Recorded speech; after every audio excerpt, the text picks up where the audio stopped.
How are you doing this morning, folks?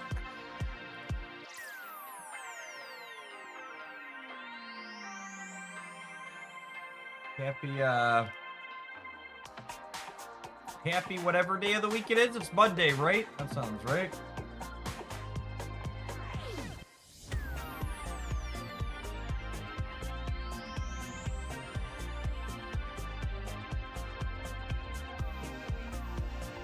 BT Dubs gamers, for people that didn't see it. These are top 8 lists from over the weekend. 0 fucking copies of Venus, 0 copies of Mother Ascani. Weird.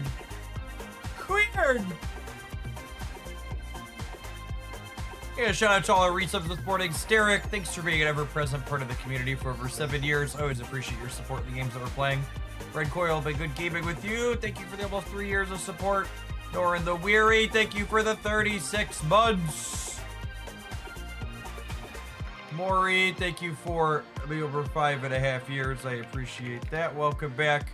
Nuvrin, thank you for the 16. Good morning, good morning. Martini, thanks for clocking in for almost 2.5. You mean those cards are popular on the ladder because they're new and not because they're overpowered? Shocker. Yep.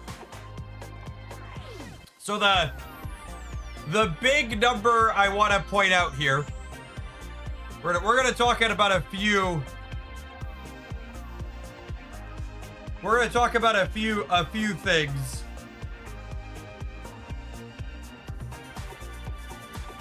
The first is that Shadow King had a 20% play rate in this tournament, but it's in 6 out of the top 8 decks. That's not an accident. How many Cosmos were up here too? I can't count those actually. I think there was less Cosmo, yeah? Was the dog only in half? The dog was in less than half? 1, 2, only three Cosmos?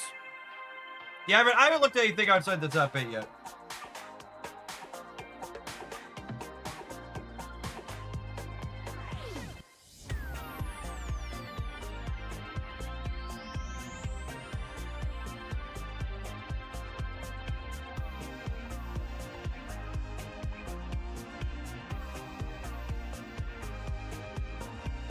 You have access to the full stats.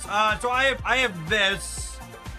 Is there a spreadsheet that's public I can pull up on stream that has better information than this?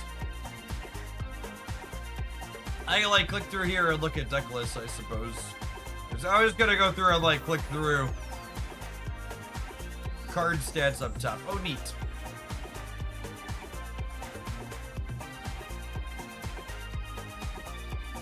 Number of decks. Why isn't there a percentage here? Can you give that feedback to someone? Dance. Number of decks is way less useful than a percentage column here.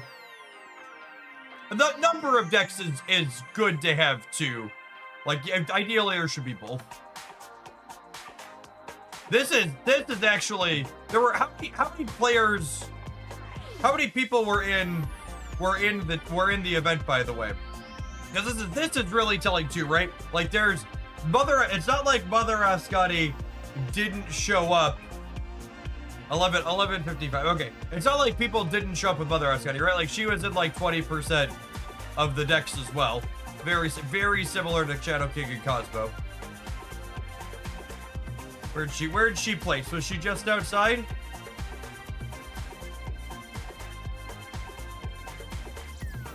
She was just outside, but also, holy, I can't, I really wish there were pictures here. My brain is so bad.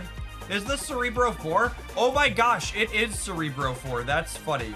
That's a Paradise. Thanks for the raid. I've seen you streaming in the mornings. Hope you had a good one. We're just getting started. We're looking at some...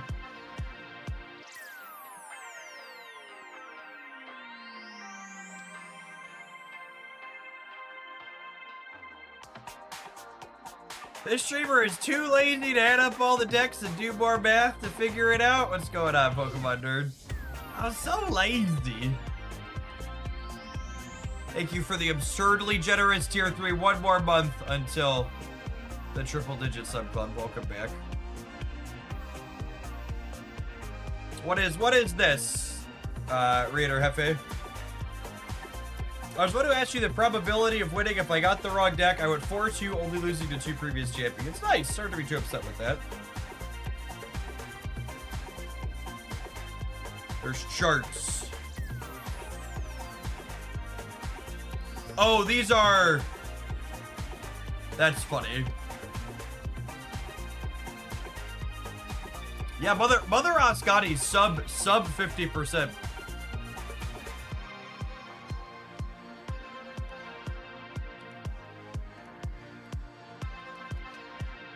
Is interesting.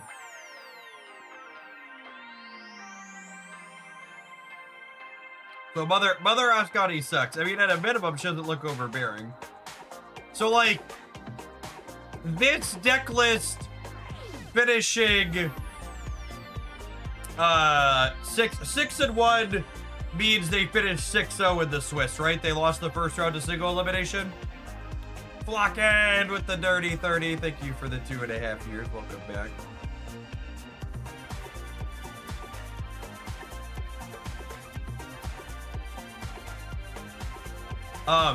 This deck list feels like it's simply a testament to the fact that Invisible Woman Shadow King is deeply fucked up, right? Also, I love that literally the only cards you can Mother Ascati in this deck. Oh, I guess there's actually 3, huh? If you Mother Ascati Luke Cage, he's a 3/4. That's kind of cute.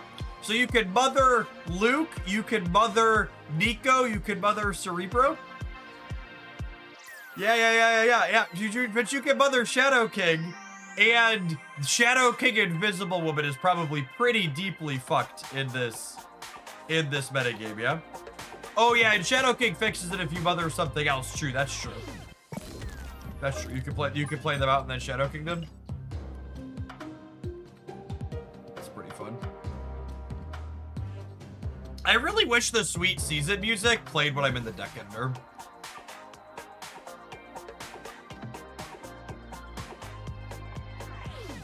Techno Slop.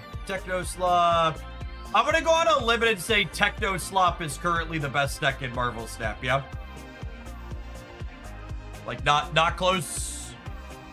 Based on everything. This is probably the least diverse, and it's still, for the record, it's like still probably more diverse than most other card games.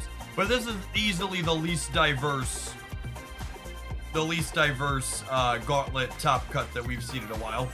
Ever? Maybe ever? I don't know about ever. Maybe ever.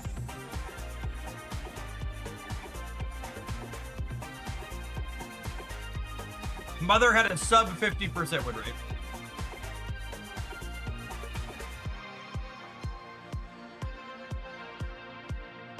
Oh, hey! Someone else finished 15th with Cerebro 4 as well? Toot toot! All aboard! Alright, Cerebro 4 chat. That's a goose. That's a real living, breathing goose.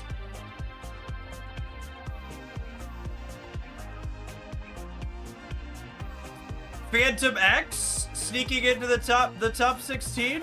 Oh, is that EXO from chat? That's EXO from chat. All right, EXO. I'm loading it up.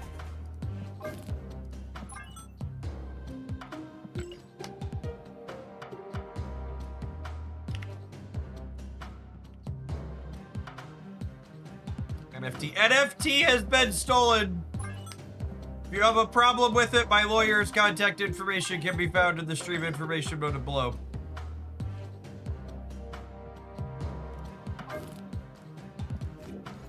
Please reach out and file accordingly. CJNJ, thank you for the almost 8 years of support. I appreciate that. Welcome back. I want to click through. Wow, EXO You lucky son of a bitch. You were the only X1 to make Top Cut? That's what, wait, is that true? No, were there three? Sorry, there were other ones. There were other ones here. You are one of the lucky ones though. There were four of you, because these ones have 2 losses too. They just won the 16. Okay, so there were four X1s that made Top Cut, and you were one of them. Still pretty lucky, but not the only one. But like, just for context here, 5 and 1 went all the way down to 77th place. We're actually talking about this on stream on Friday a little bit. I think this is an atrocious tournament structure. Like, it's deeply stupid that 4 people got to make Top Cut, and then like 60 more people with the same record missed on breakers.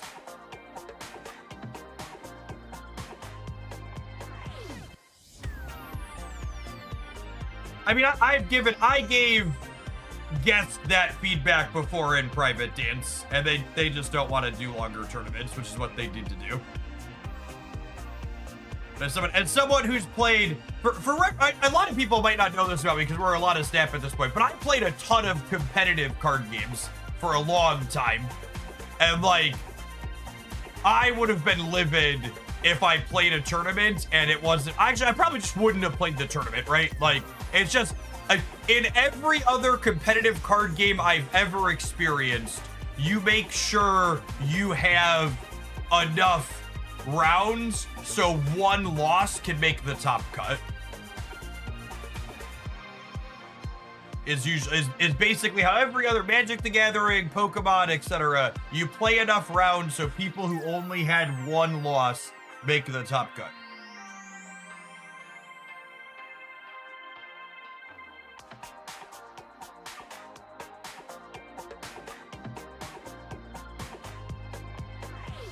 Like, you can't always prevent tiebreakers from being a thing, but people with 1 loss have a pretty good record.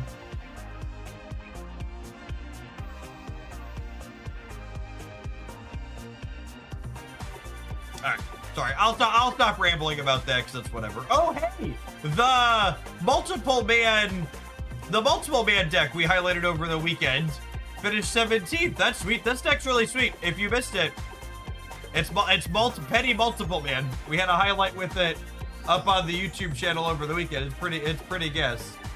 Oh wait, can I not? How does this work? Does this not scroll? Does the deck list part not scroll down with me? So like, if I click on 28, I have to like scroll back up to see the deck list. If you want to pass along feedback, Dan, that's another good one. This.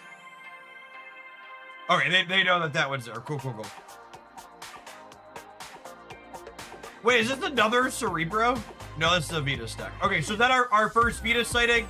Our first Venus sighting is here at 18th. In fact, what's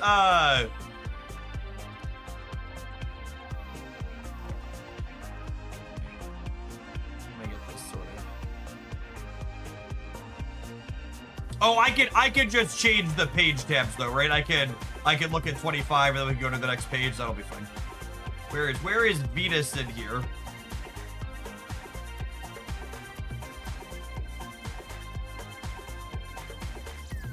Venus had a 44.7% win rate.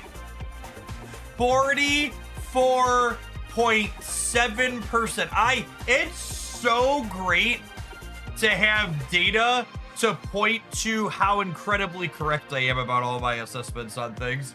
Talking about how people play, like, things are popular because they're fun and shiny and not because they're busted. Oh, look!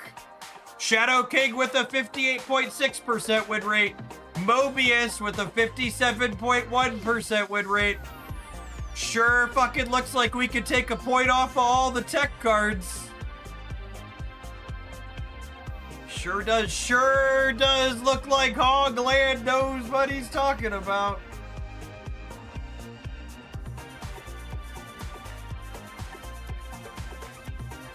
The debris win rate is because she's basically only played in the Ozzy virus deck, and the Ozzy virus deck is very good. Is this our first Surfer sighting? Oh, look!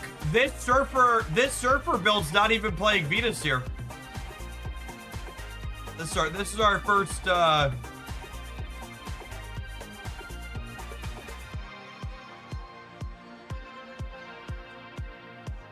was a person at 19th playing Sandstorm. They did have a Sandstorm. That's cute. Oh, is this? This is not Techno Ozzy. I just clicked past because I assumed Ozzy was Techno Ozzy. Okay.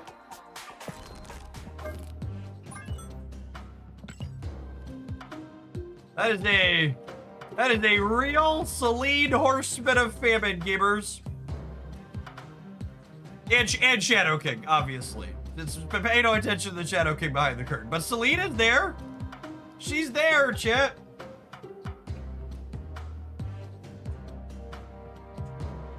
That player is probably why Celine had an 83% win rate. Unironically, yeah, that.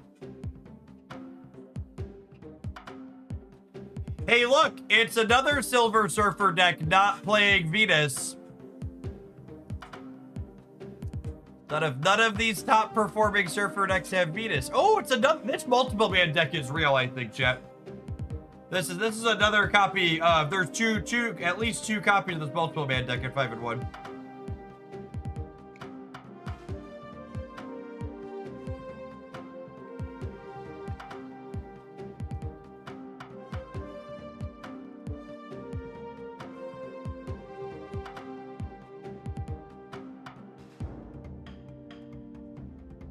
Yeah, so when I played on stream and had it highlighted, there's a highlight on the YouTube channel from over the weekend.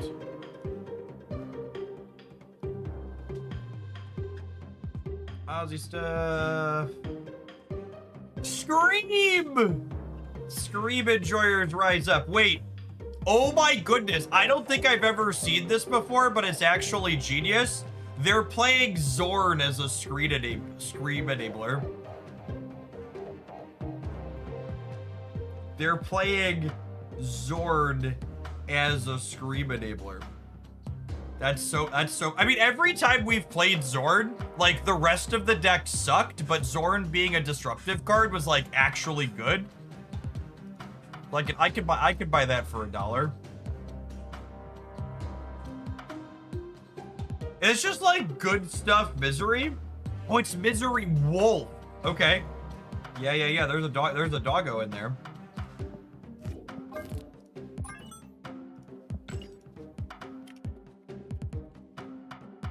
Misery Werewolf. Iska as a generically good card in there. I need to clear out some deck lists, chat. I have too many deck lists. Too many decks on the dance floor.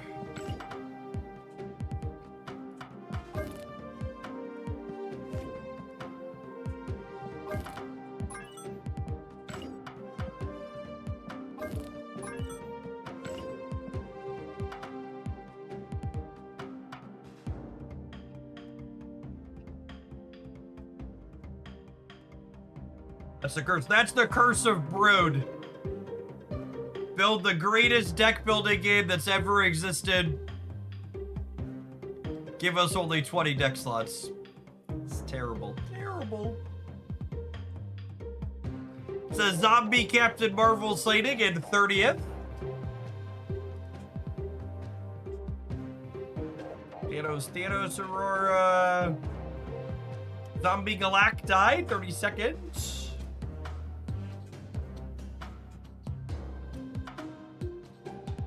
Ooh, that's cute.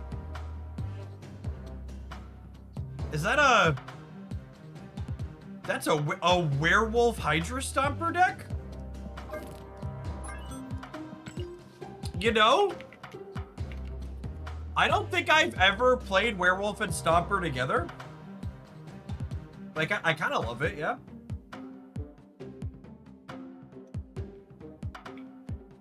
Jarhan, thank you for the 24 months. Welcome back. I'm a little surprised, I'm a little surprised. What's his name? Sam Wilson isn't in here, but maybe he clutters the board too much. But he's technically an odd reveal for werewolf now too. I guess his shield in later turns makes it unpredictable where your werewolf could go.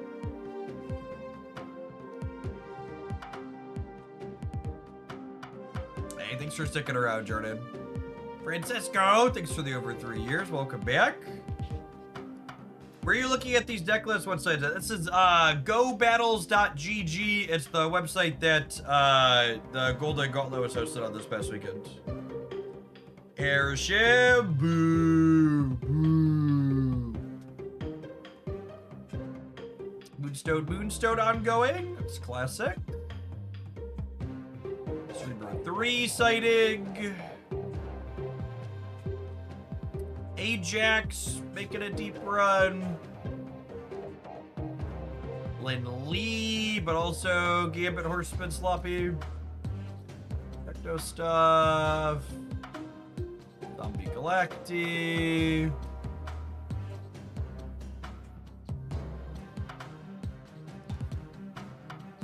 I'm very confident I don't want Silk in my werewolf deck. Confident on that one. Ooh, a second zombie Captain Marvel Phantom X player. A lot of Galacti in here. Third copy of this multiple man deck at 5-1.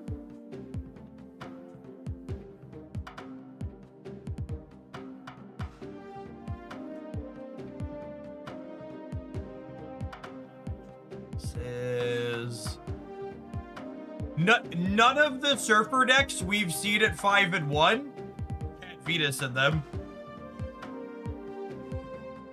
0%.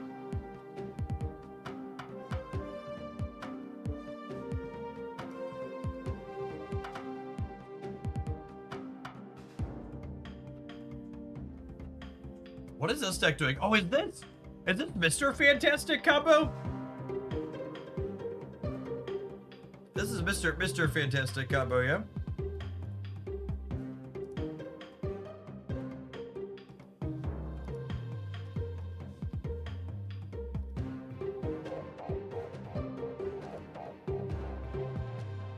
Alright, I'm gonna click through all the 5-1s this morning as the plan, chat. And we'll load some decks up and we'll play some games.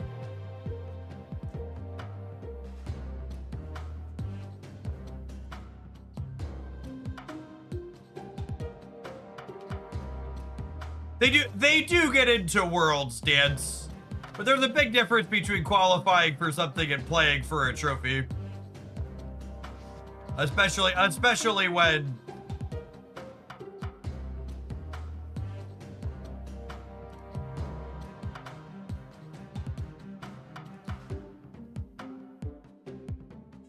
it's kind of crazy they made a whole season's worth of cards about increasing power. They didn't nerf Shadow King ahead of time. He should be a 3-2. Give Cerebro 2 a chance. Give Cerebro 2 a fighting chance, chat! Give him a fighting chance. I remember when I could play Cerebro 2. Do. Man, that's just that's Annie Wolf. Shadow King carrying all sorts of terrible decks to top finishes. Matthias, thank you for the almost 3 years of support. I appreciate that. Welcome back. Good morning.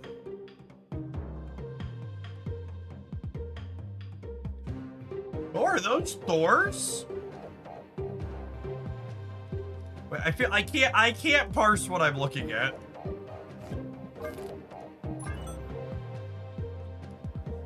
The hell is this?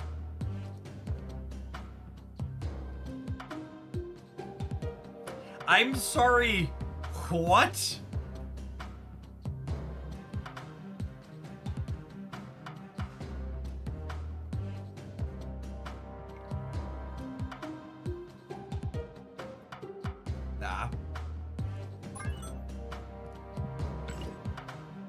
Nope. Next.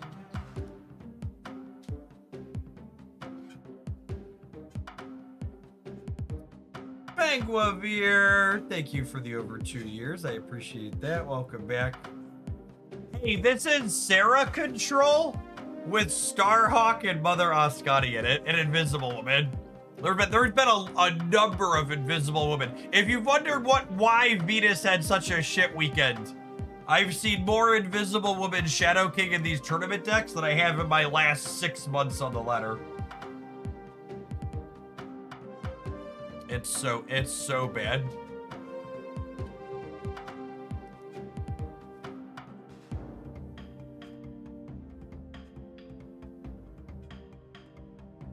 How was the weekend? My weekend was stellar. Oh, hey, we finally have Venus and Silver Surfer sighting. I think this is the 5th or 6th Surfer deck, and the first one that's had Venus in the 5/1s.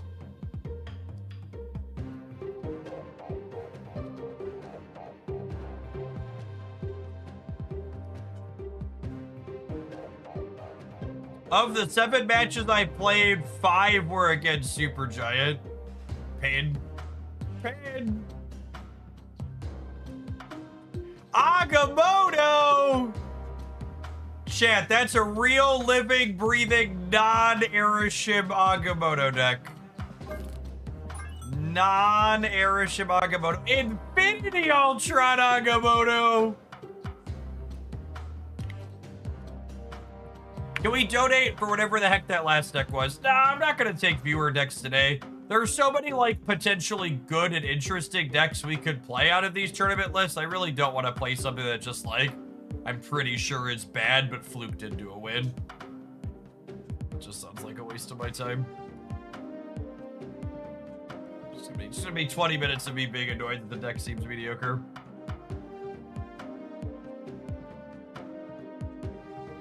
It's another Surfer Venus, the second one. 3rd copy of the Zombie Captain Marvel Phantom X deck.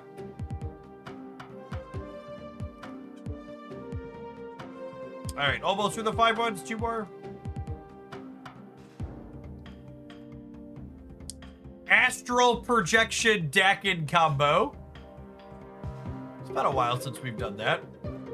It's a established amusing pile.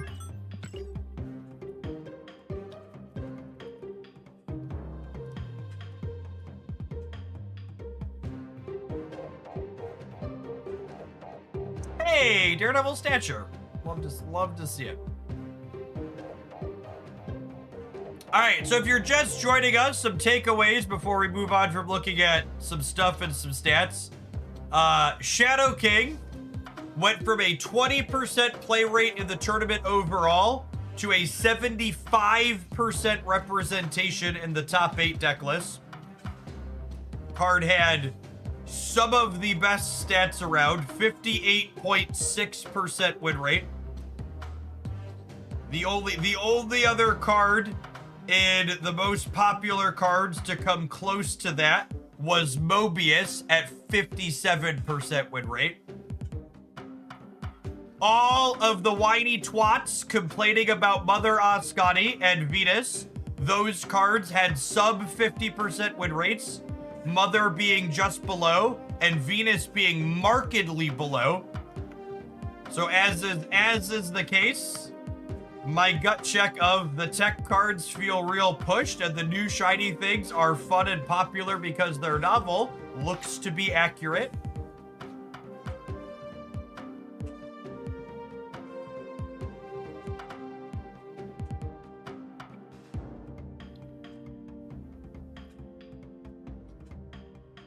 Oh yeah, Shang-Chi. Real medium tech card here. Is that the worst win rate among the top cards? Magic and Shang-Chi, worst win rates among the more popular cards. That's a good call out.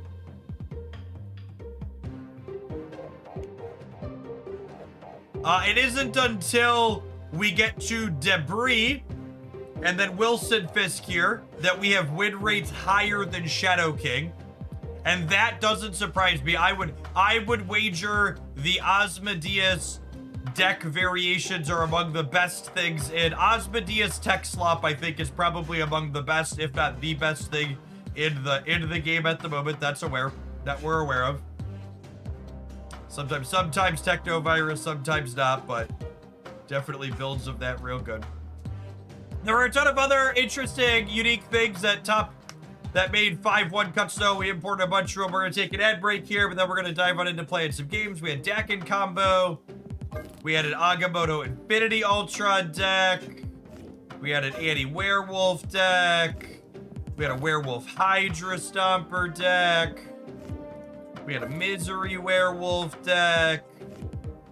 We had Celine Ozzy for a little bit of a less sloppy version.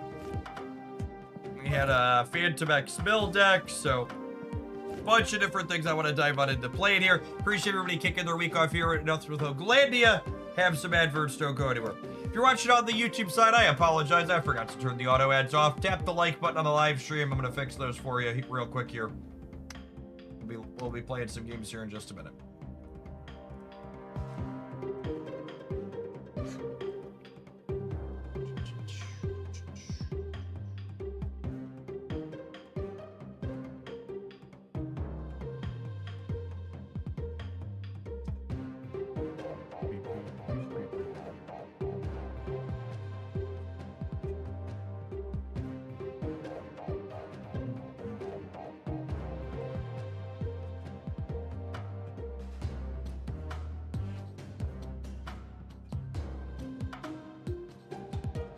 Are you playing Multi-Man Cosmo Juggernaut? No, we highlighted that deck over the weekend, so there were three copies of that in the top cut. If you want to see it in action, we played a bunch of it on Friday, and there's a highlight on the Jeff Hoagland YouTube channel already.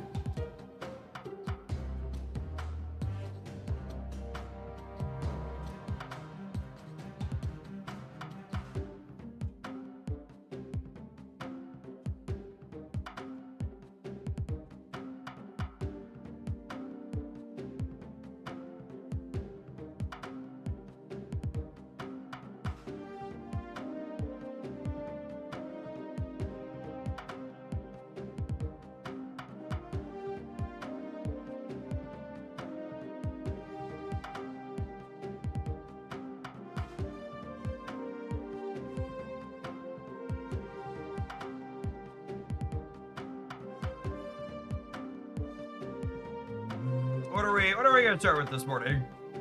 I feel like we should start with Cerebro 4.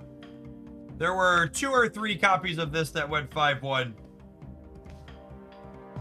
It's been so long since we had a competitive Cerebro deck. I think we should start here. It's adorable in so many ways.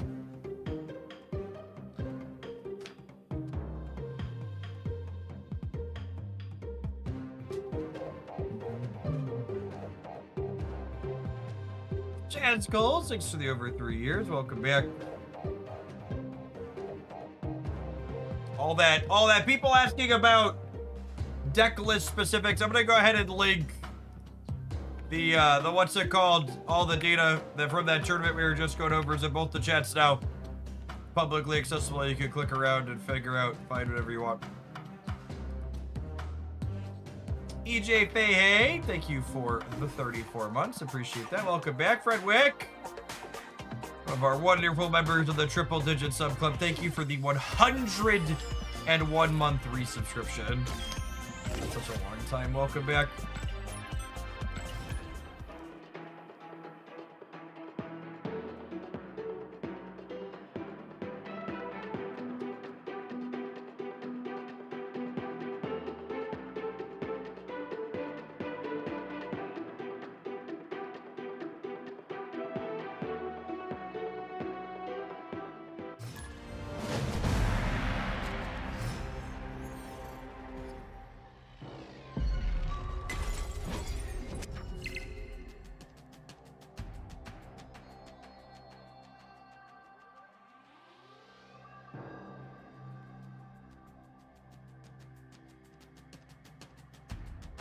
The Phantom Crew, thank you for the 16 months. I appreciate that. Welcome back. Snap.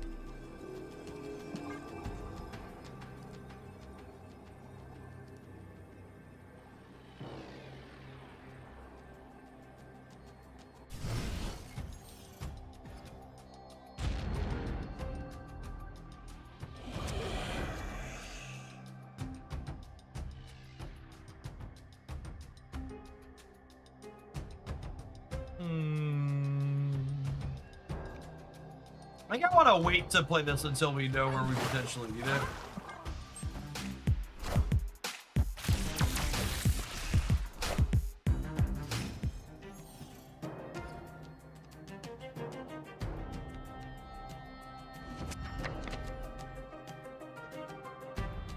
Well then, shit.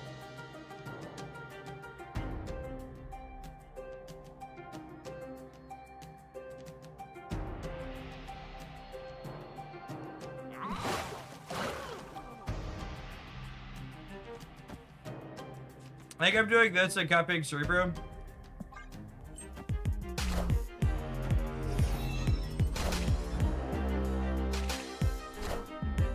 Nico letting you, or Invisible letting you chuck a copy of Cerebro too. Also seems pretty reasonable. Oh, that's a nice pull. I'll let us jump into here.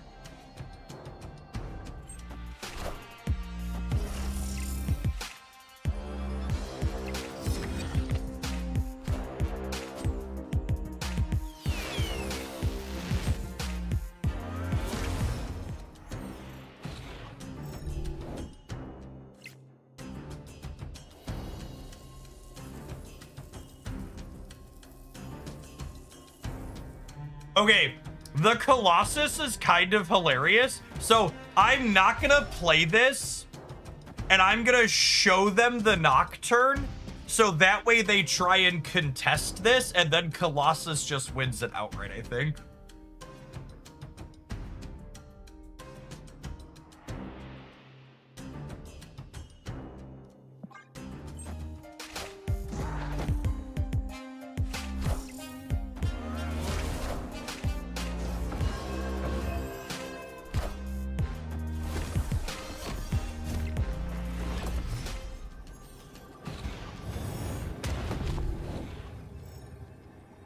A Hydra Bomb our best draw by a lot here.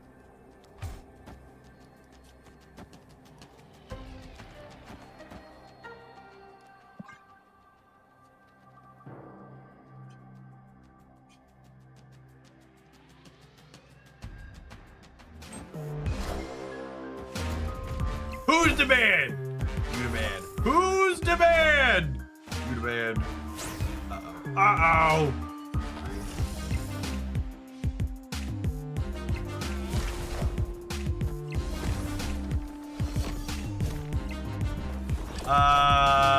Winning the center currently, yes.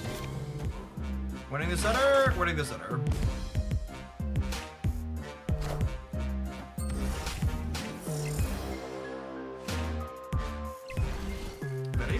Very nice. Promising first game.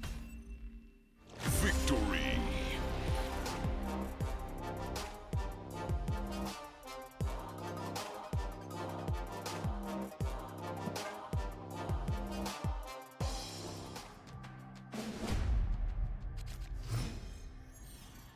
I think I have a 3-month sub from the zombie one. I don't remember if I was doing 3 months from that, Ben. I'm gonna give you one.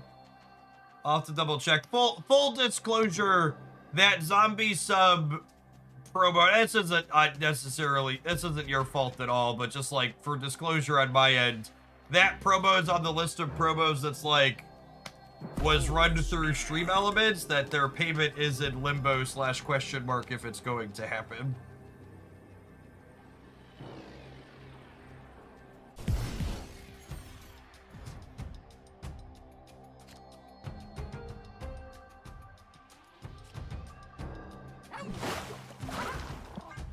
Hopefully that works out. They said they claimed.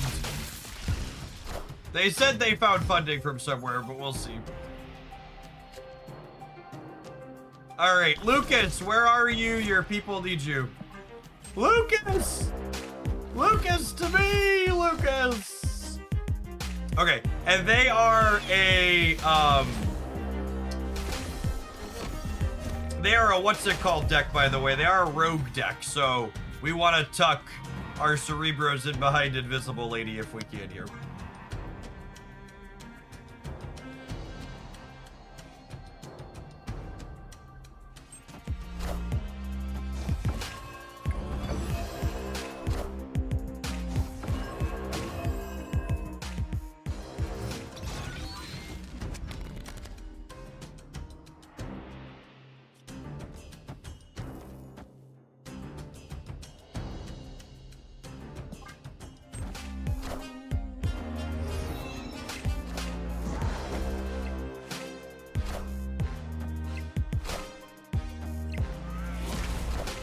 Impromptu, thank you for the over 6 years. Appreciate that. Welcome back.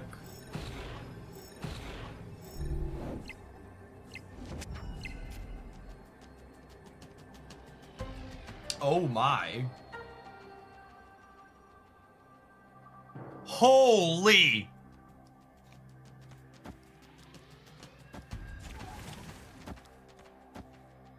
Are we cooking?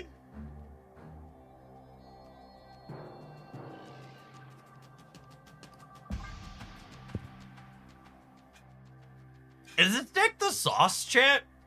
Watch Nocturne screw us. If Nocturne doesn't screw us, this deck is looking like the sauce. Either 5 stars or a grease spire. Yeah, one of the two. No middle ground. Michael, thank you for the almost 2.5 years. I appreciate that. Welcome back. Okay.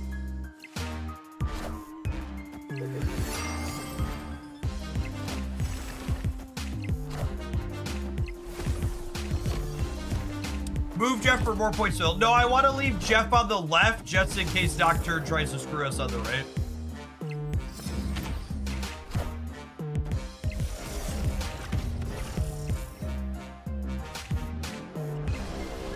If you're just joining us, this deck list finished 9th at the Golden Gauntlet. Victory.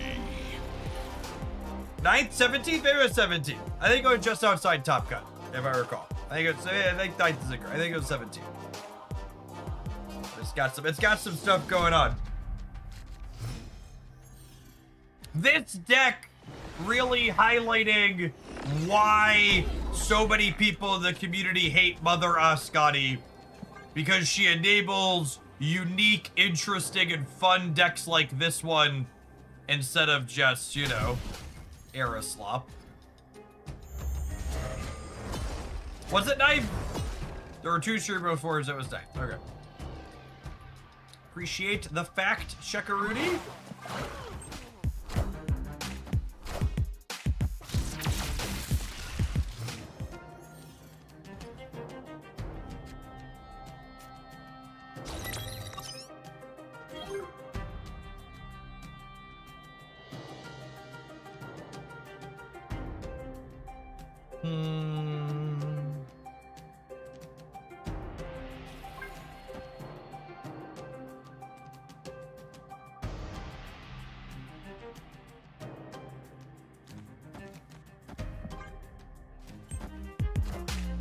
I do this to try and make sure the Elysium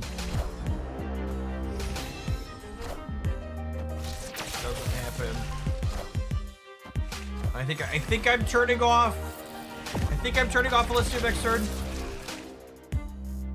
As someone who doesn't play this game, what's this deck doing to make bigger numbers of the opponent's deck?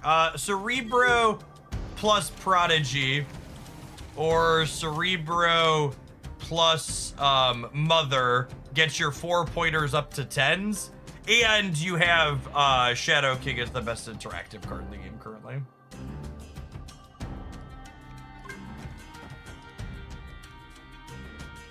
I don't think they can interface with this one. Their rogue is gone. All right, Nocturne, don't fuck me on this. I accept. Now, this game we might come up short on points because our Prodigy is out and we weren't in a position to mother. Oh wow, they're playing Enchantress too, or is that generated? No, that's an actual factual Enchantress in their deck. Wild.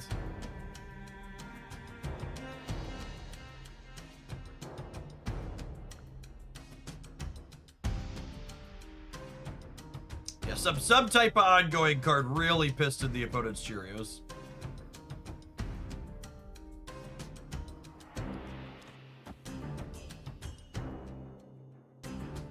And then whenever I draw next turn, I can play alongside Colossus. This doesn't really have text to this matchup to look like I'm just going to go ahead and play it out.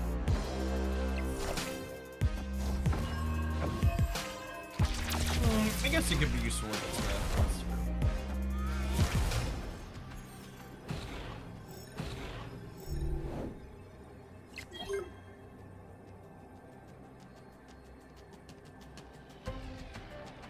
I was gonna play for all three. Let them do their thing.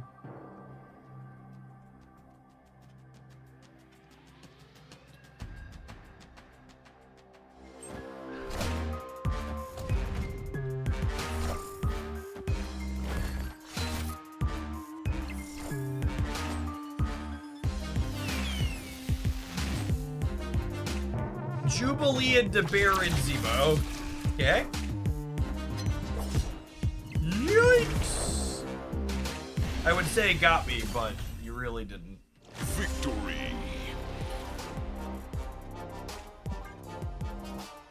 On to the next. On to the next. All right. Well, we got past the Rogue Enchantress deck with our Cerebro deck to start. That seems to bode well for the morning.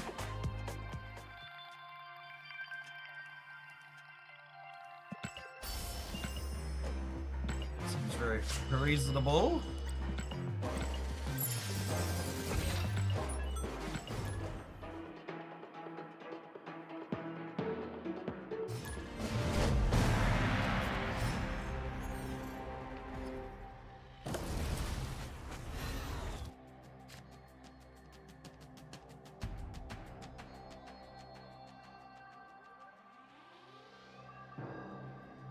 Snap. Opponent snapped.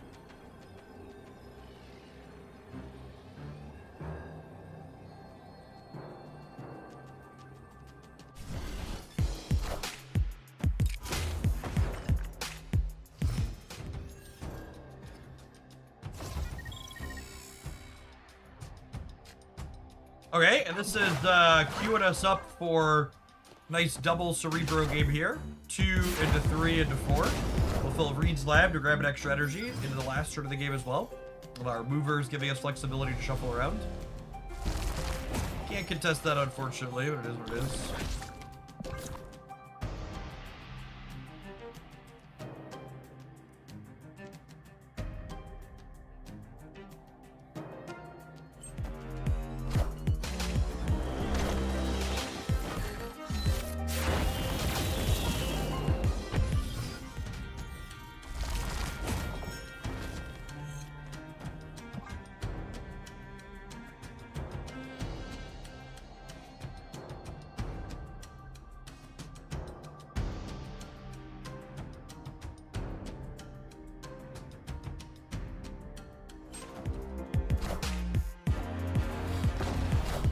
Hey Jeff, have you tried the Soccer Marvel Snap Clone Kickoff Tactics? It has cute ideas for the snap formula, but I need to see more to see how good it is. It's actually not available in the United States, so I have not.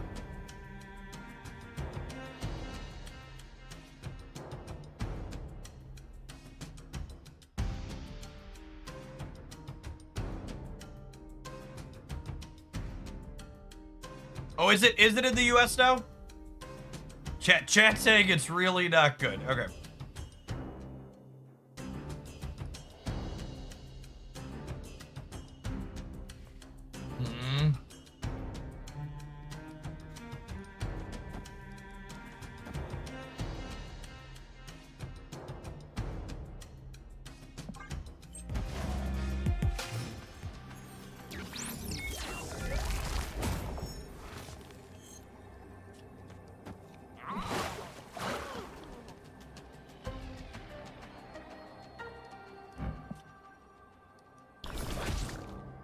I think I'm doing this. I think I'm doing this. This technically gives me 13 points on all of my 4s everywhere.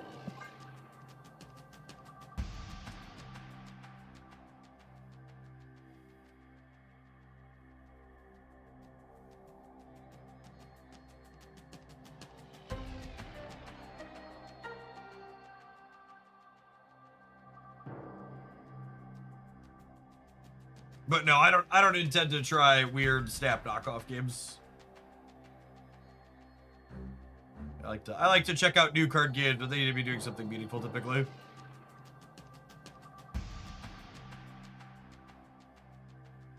Yeah, hopefully they put like Teenage Warhead here and then Colossus flips up and it's hilarious. Oh, come on!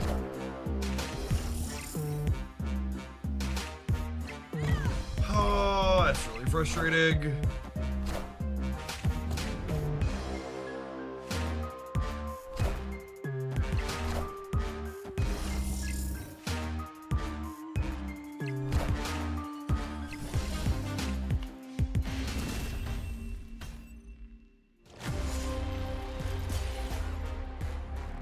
I figured they'd try to warhead one of my face down cards.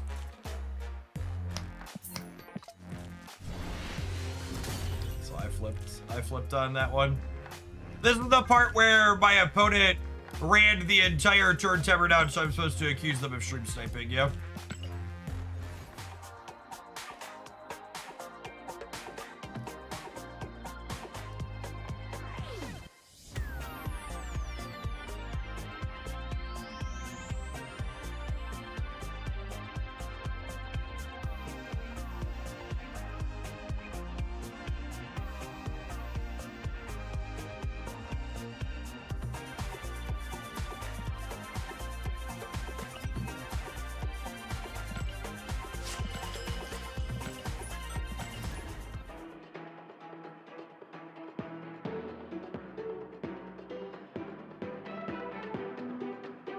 Please, Jeff, they were just being deliberate.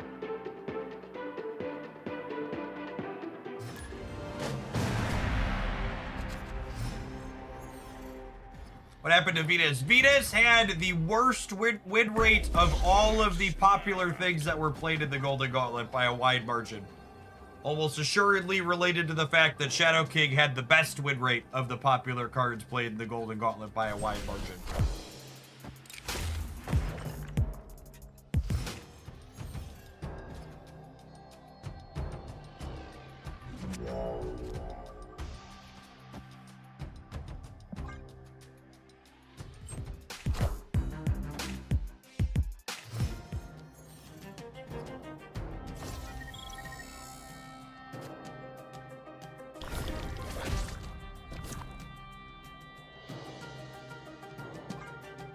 Jeff, over the weekend, I had to watch another Snap Streamer to finish out my drops. I just want to say I appreciate your no ads over gameplay more than I ever have before. Twitch is,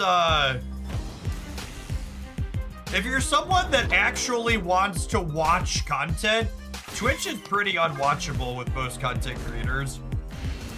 I assume the only reason most people watch Twitch without turbo is because it's just background noise. If you're ever anyone actively watching and like trying to like look at the content and it's not just like loud noises in the background, it's so terrible. And I know obviously it's some bias because I hate it, but it always feels like whenever it rolls, it's like you're watching a game, it's kind of interesting, and then like they always seem to happen on like turn 5 or 6.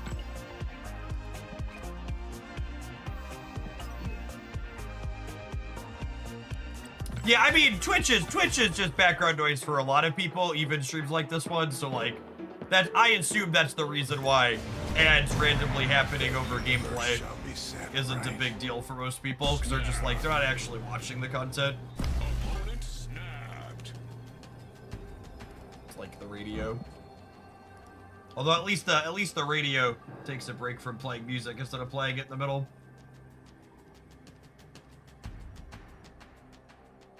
Oh, I guess drops are technically still going on until the rollover, huh? Most people haven't done at this point, but...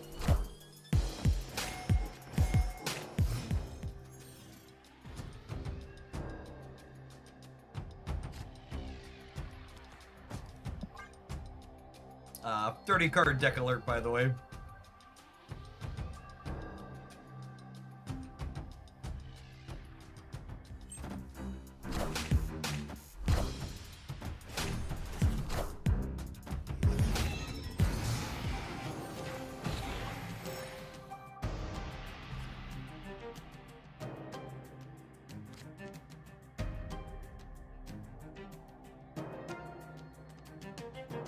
Yes, yeah, that's a good equivalent. Imagine you're listening to someone on the radio and the DJ gets cut out mid-sentence by an advert. That's the equivalent of what it is on Twitch, for sure.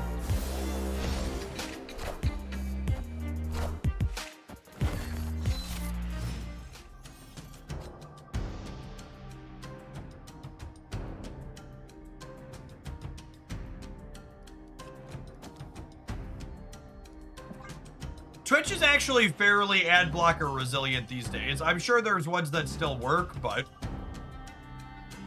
they're fewer and further between.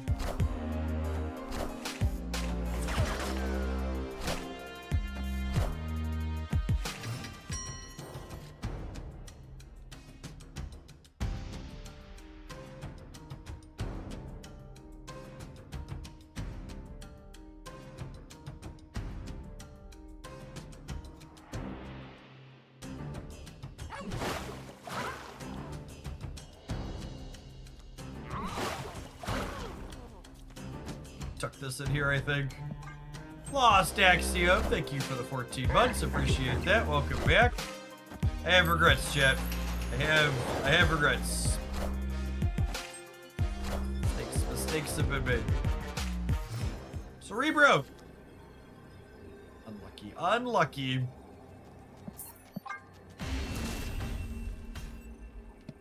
Escaped.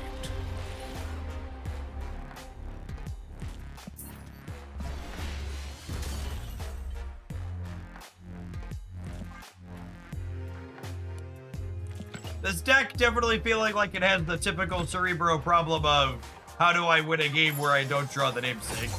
I guess sometimes you probably live through with your Shadow King draws, but it's not super exciting.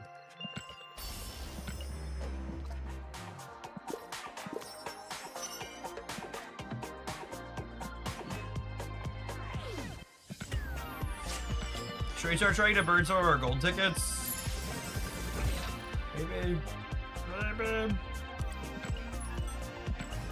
Let's see what the queue time looks like.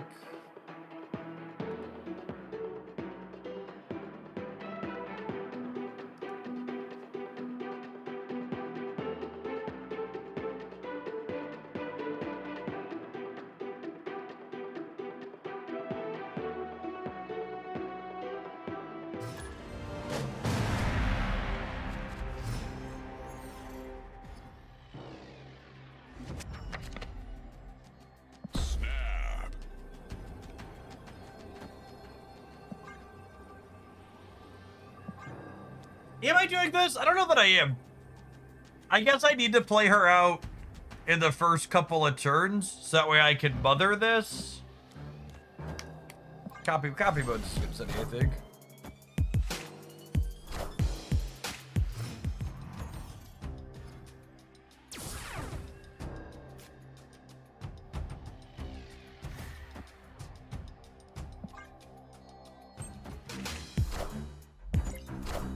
Honestly, I don't have a title I like yet. Fair.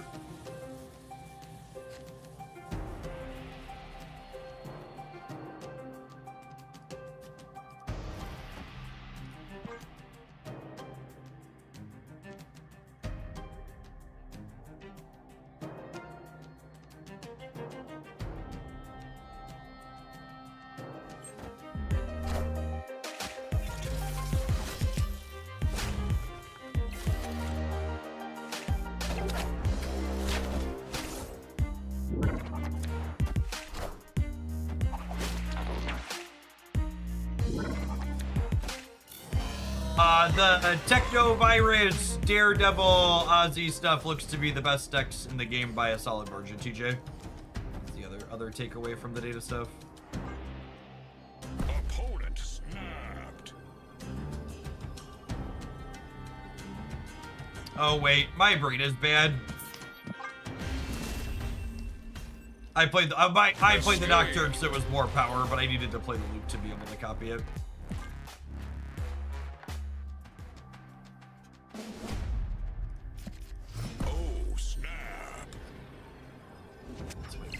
Let's get awake. Let's wake up, gamers. Wake up!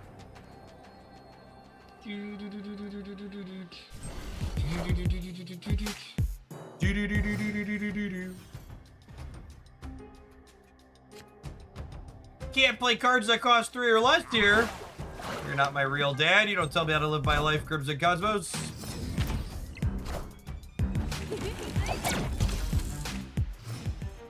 Oh gosh, Mercury is low-key super rude in this matchup, huh?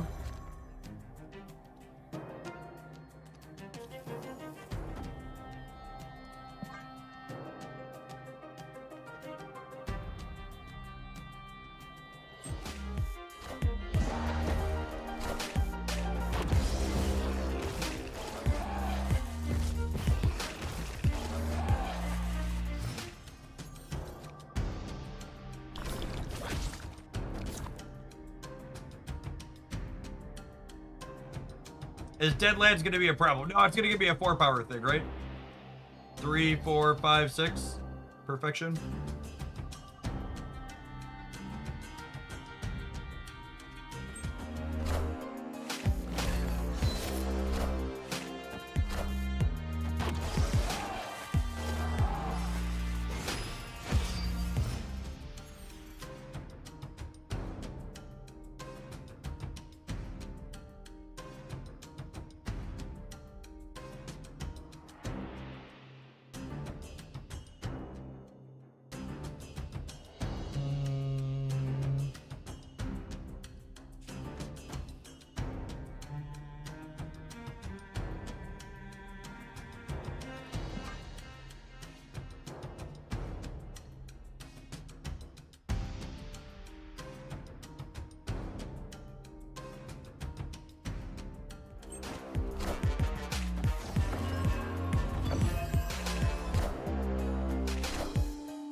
Oh, I guess we also can't Prodigy once we give it points. That's fair.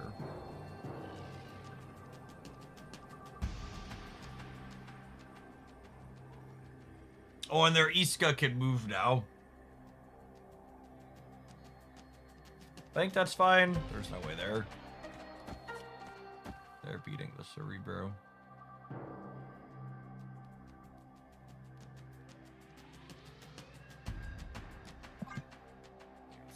The Shadow King. Iska is probably going setter, but we're beating her 12 there by a lot. Then we've got 14 on the left, plus their zombie hordes going to 0. We could Shadow King the Prodigy. Yeah, but then I can't play the Cerebro. That defeats the point. The thing we want to Prodigy is the Cerebro Golden.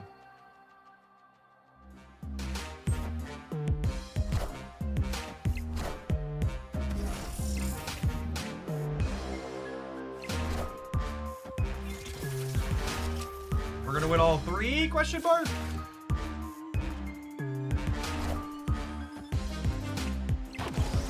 All 3 it is.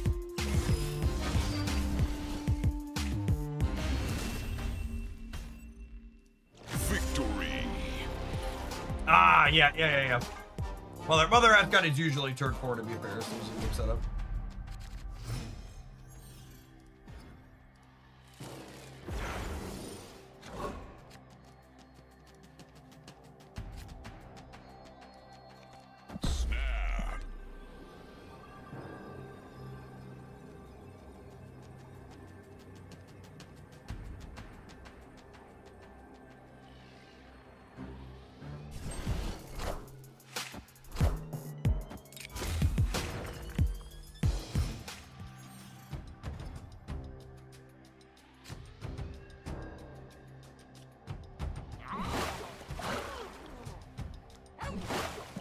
I do this to play for priority.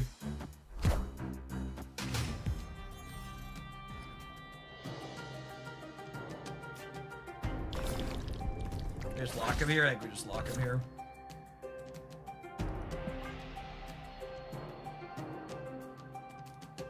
Actually, do we lock him here?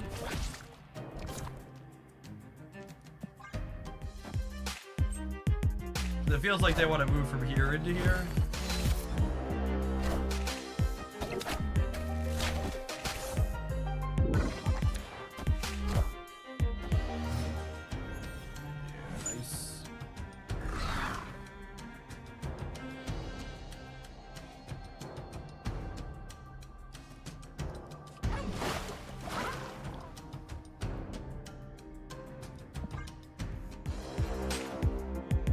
On a scale of 1 to rude, where are we at with this one, we think?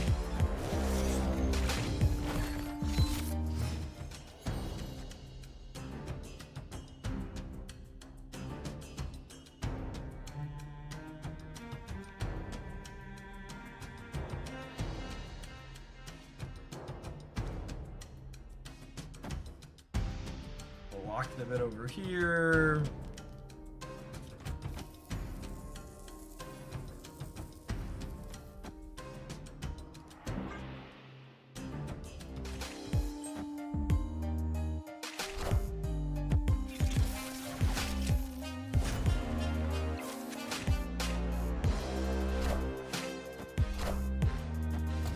Remember when I said, how do we win a game without Cerebro? Let's get sloppy in here, gamers. I would like to turn the slop up to max. They could jug us in the center, I guess. That seems unlikely when it's the East coming in.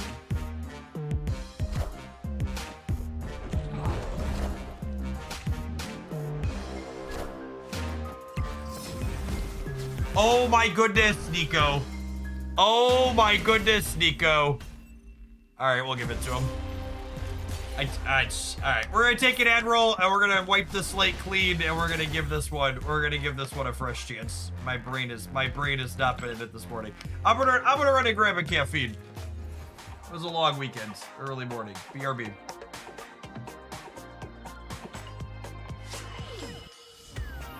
That was real bad. Oh.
Won that match in our heart. Sure did.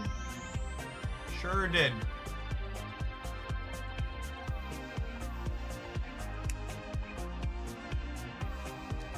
Ah. You see, Iran closed the second straight in the Middle East.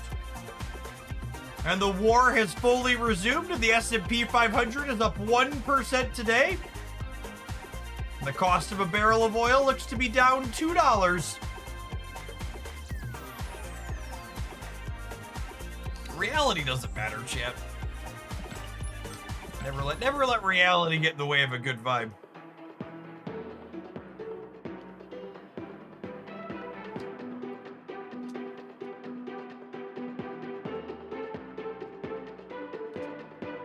Do you have any thoughts on tomorrow's card? I'm gonna be honest with you, I don't know what card is releasing tomorrow. There's too many cards that have had too many previews. Oh wait, is it Silver Surfer?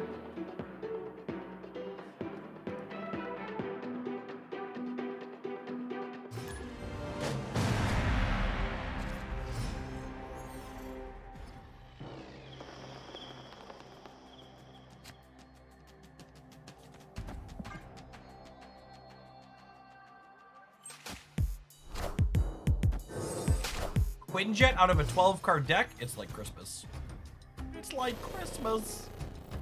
Oh, chat. Colossus is trained in the danger room, givers. He knows what's up.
Yes, looking like Horseman Gambit stuff here.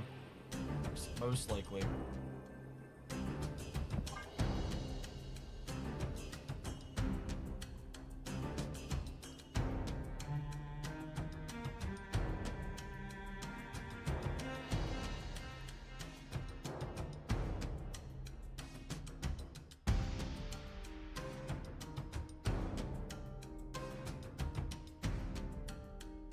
Yeah, if Gambit tries to kill Colossus, that takes up 2 of her points.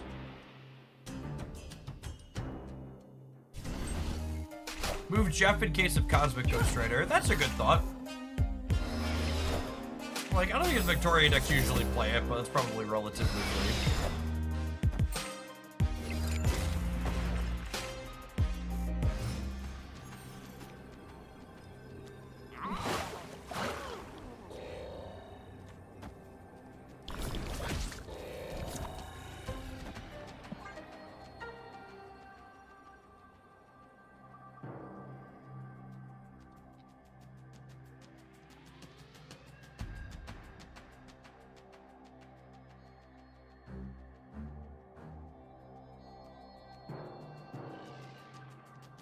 We're gonna have, what, 30 on the left and 40 in the middle?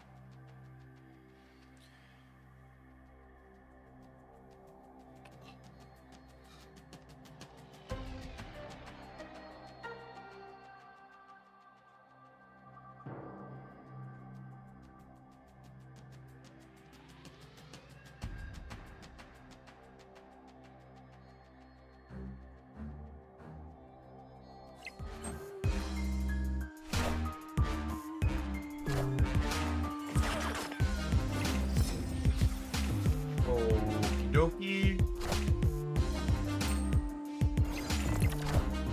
Man, we snapped this? This was the plan?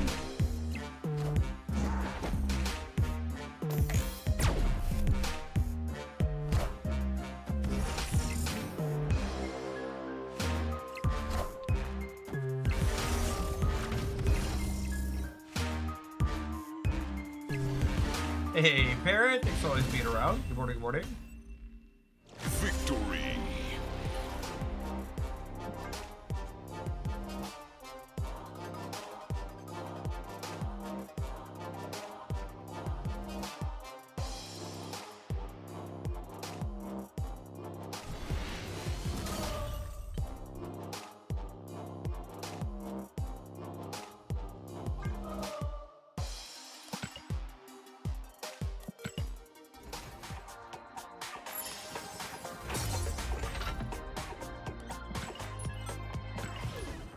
Yeah, if you haven't finished your drops for this round, technically you can get them done still today. We'll be streaming Snap until the rollover at a minimum. It is worth noting that if you haven't started them yet, though, it's too late to get them all done. They wrap up in like 3.5 hours.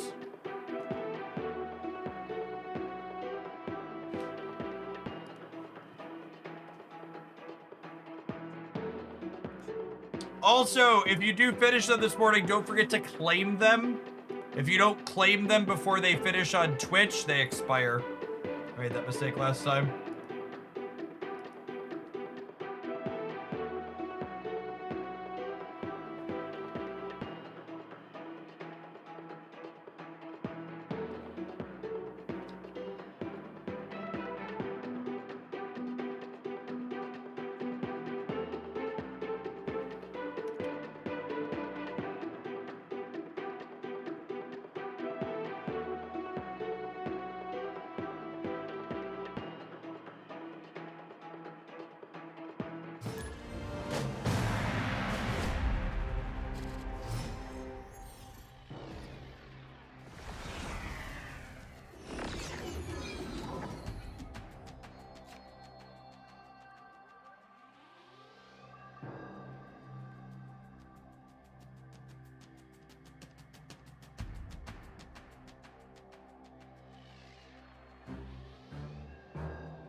Not going to be mothering anything profitably this game, unfortunately.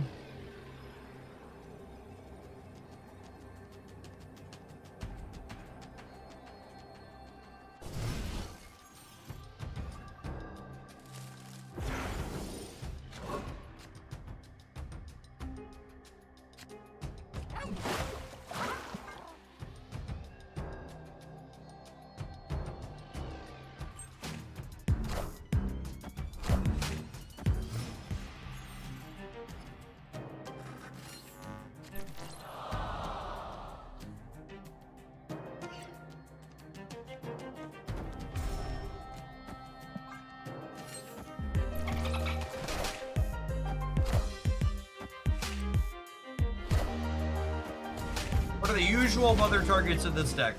Shadow King, Cerebro, occasionally Luke Cage.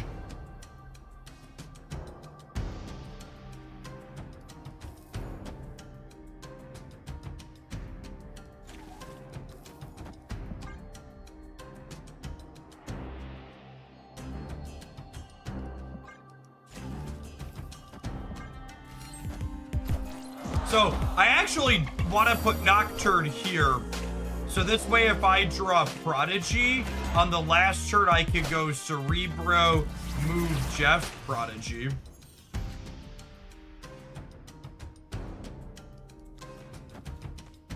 And so smart. SMRT. Do, do, do, do, do, do.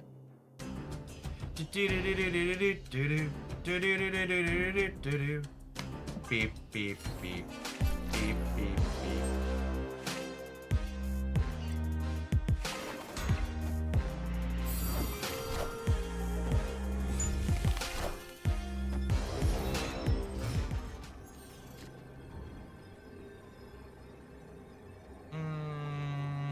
That's sad. Probably cooked.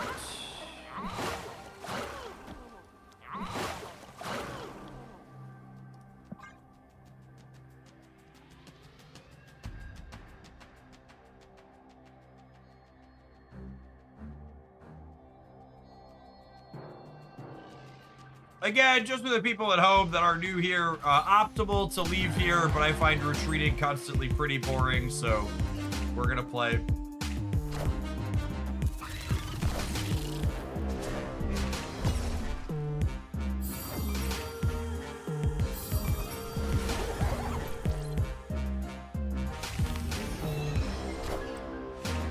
Actually gonna be relatively close to the left, yeah.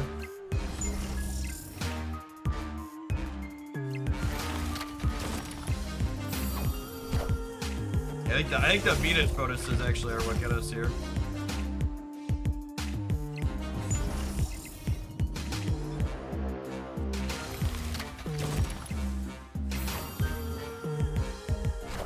Just about by 1 point in the center. One singular point. GG, opponent.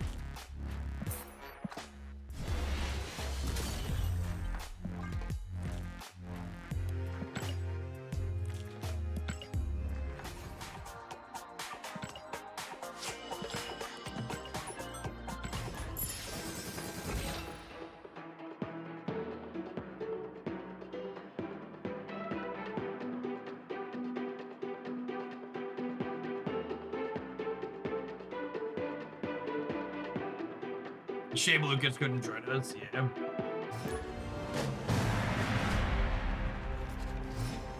Unfortunate.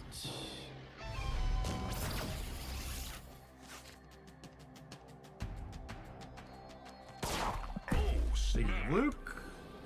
Rosdan, thank you for the almost 3.5 years. Appreciate that. Welcome back. Due to the play rate of Mother in the Gauntlet, she was the third most played card, had one of the worst win rates among the popular cards.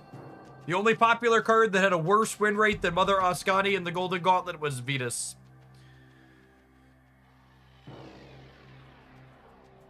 Advanced was the drink mixes that I am periodically shaking up on stream. Some of their cherry apple this morning. Cherry apple, and blue raspberry lemonade are my two favorites from them.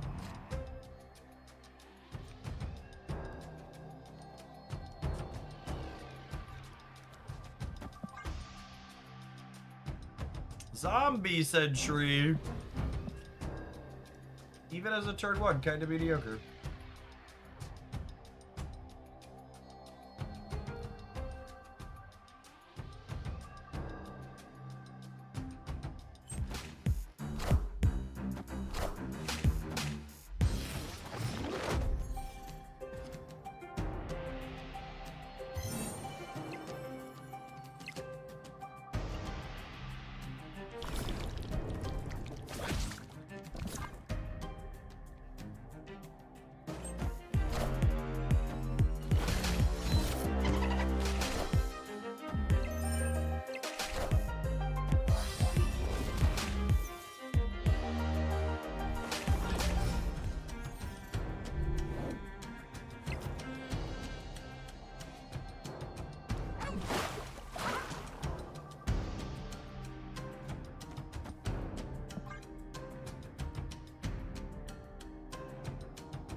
Although I suppose if I play Invisible Woman left, I can't play Nocturne now, right? Or I can't Nocturne Xandar away, specifically, I should say. Shadow King's our best draw, I think. Colossus ain't terrible. It's a 4-power dork. So we'll go Cerebro, move Jeff, Prodigy. The movers in this deck give Prodigy so much utility. God, it's a damn shame we didn't draw Shadow King there. Yikes.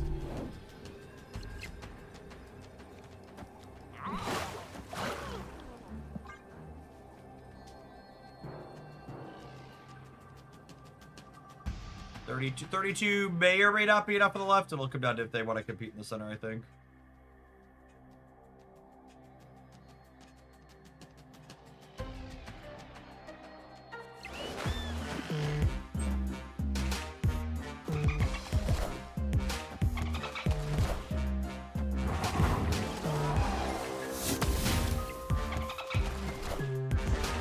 We beat that, yep.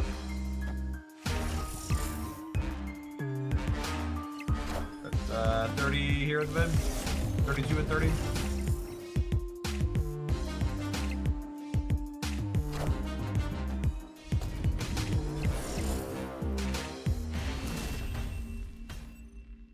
Victory.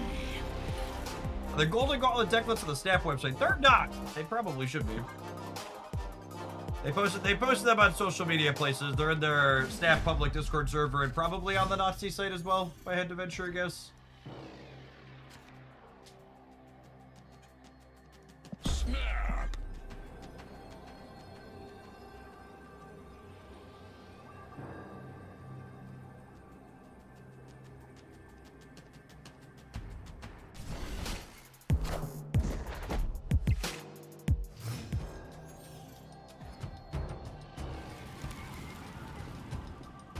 Parker!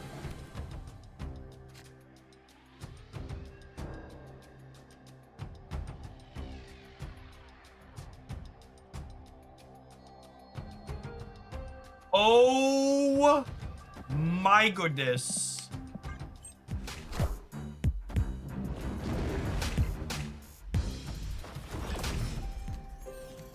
DeMartis, thank you for the 41 months. Appreciate that. Welcome back. All right, chat. Very, very clearly we need to put Wingbeat in the deck ourselves.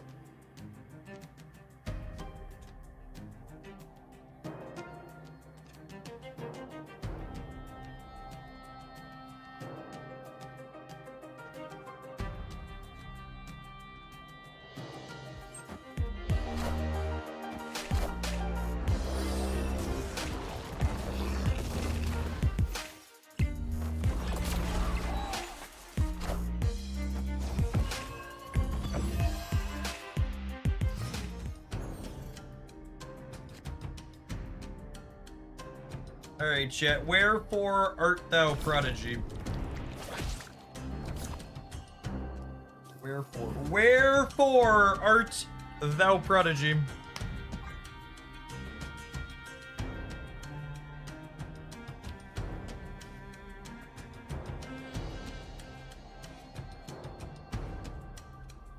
Scotty's performance in the Golden Gauntlet is that surprising. It's not! People just hate her and want her nerfed because she's popular and fun. Fine, I get it. Nobody on the right is moving. We'll all stay right here and think about what we've done. JK, I'm a baby land shark. I do what I want. I do what I want.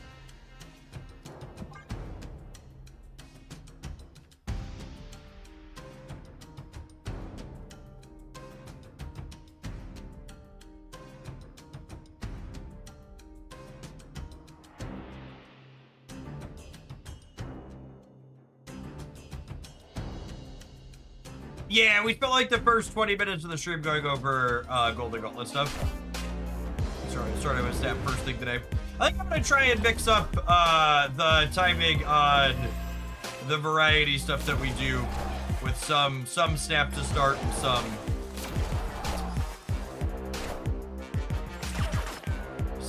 variety. We'll tack some variety at the end of some of these as well. That is not the Prodigy or the Shadow King I wanted for Christmas. Is 40 enough to win the center? It might not be, honestly. It might not be. Alley-oop.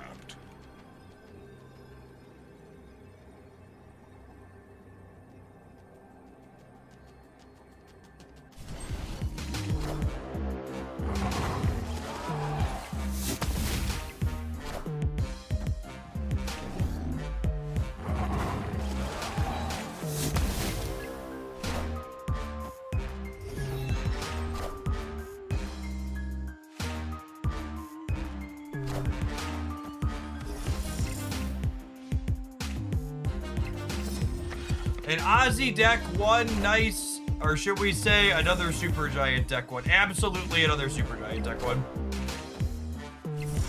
1,000,000% it was a Super Giant deck that won the tournament.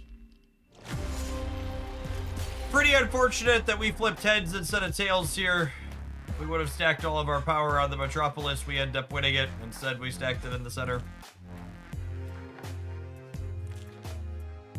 If we would have drawn Prodigy or drawn Shadow King, it wouldn't have been a flip, right? So we only had to flip it because our draw was bad. If our draw had been slightly better, we end up winning it anyways. I'm gonna leave here. Deadlands is bad for us. We play, hopefully win 2-3 cubers in a row.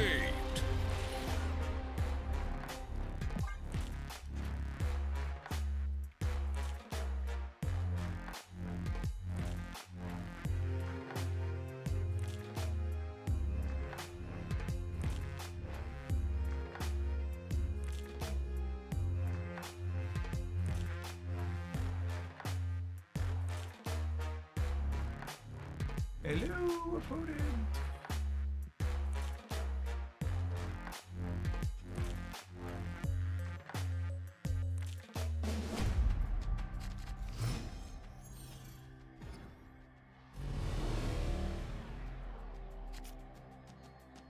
Oh, snap.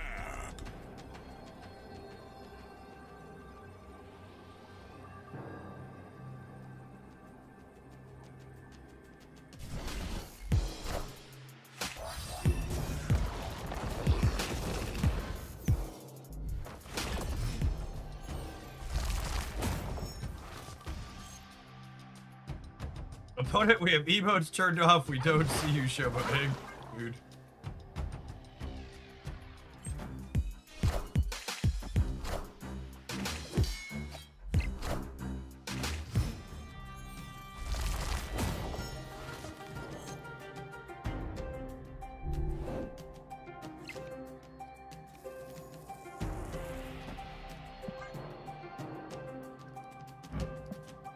All right, we have half our. We have one combo. You know, we don't have a good way to copy Cerebro even if we draw it though.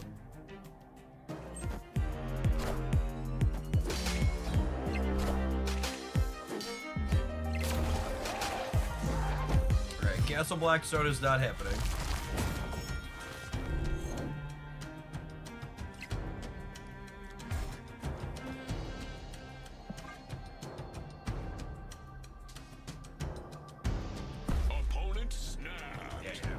We're just gonna run it out here. I think there's a good chance we're dead, but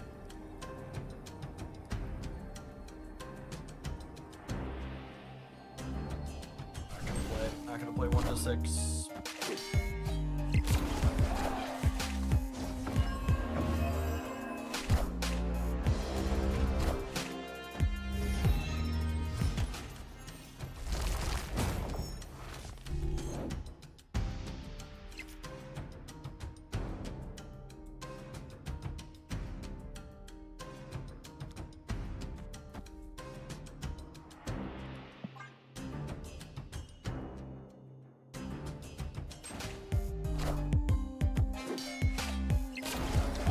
Nocturne Fisk Tower does not work how I want, right? All systems go. Anybody fact check that?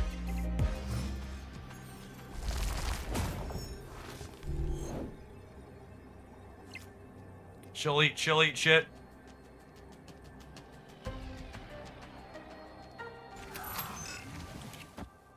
Yeah, I'm pretty sure she eats the negative power right away. I don't think 23 is enough to win here.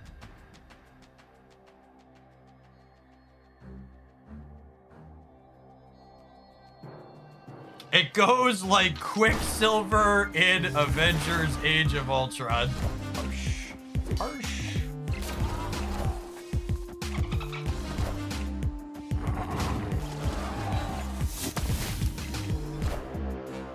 And we gave them a freebie. Brutal.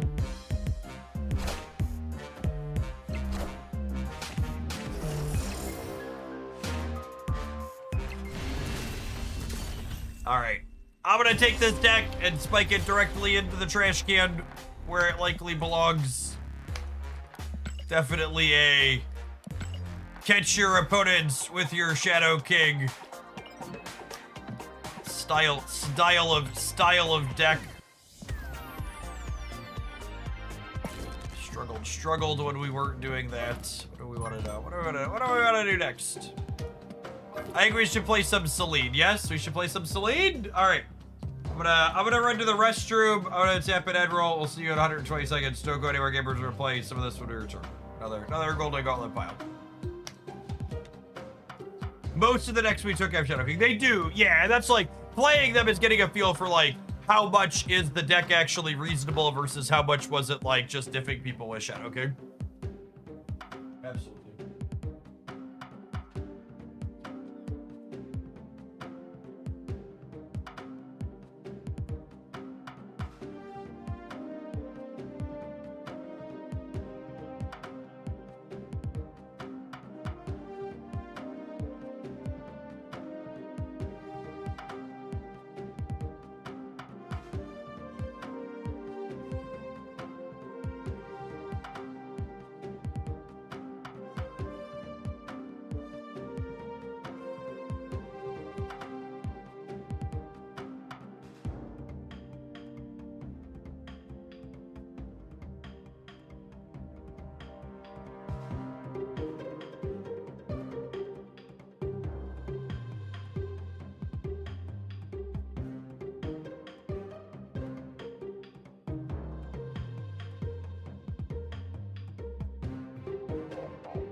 Get my avatar. Oh, hey, it was an actual super rare. Look at that. Geef. Thanks for the 35 months. Appreciate that. Mastery. Good morning. Sometimes lucky.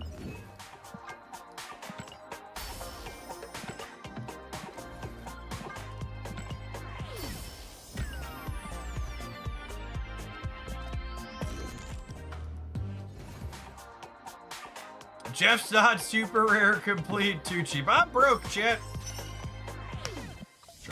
Trump's economy has not been good.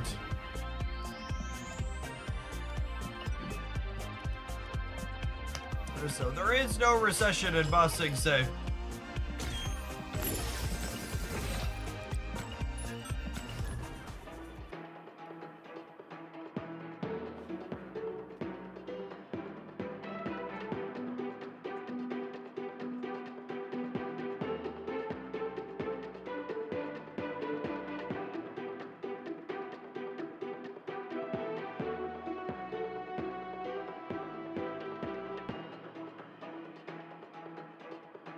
The war in Iran was back on in full force with the Iranian government closing a second straight, so naturally the stock market is up and the cost of oil is down.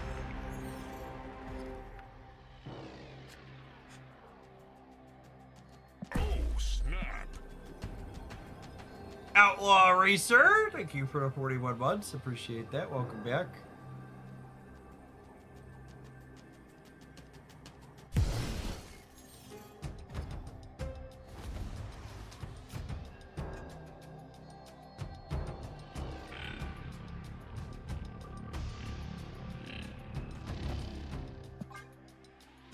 There's another street. There is another. I'm learning so much about waterways in the Middle East this year. Yeah, there's another waterway transit that stuff gets moved through. Ooh, piece of candy.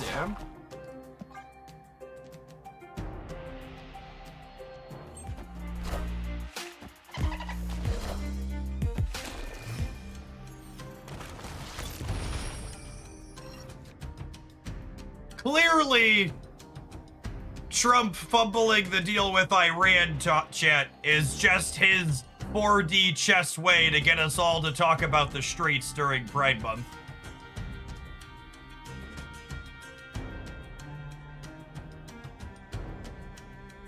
That's really what he's doing.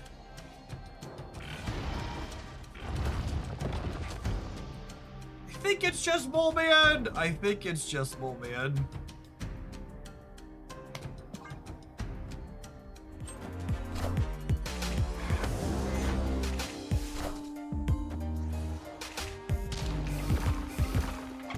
Baby Dolphin in, oh, and Venus in Zombie Galacta. That's neat. Thanks for the minis, Flock.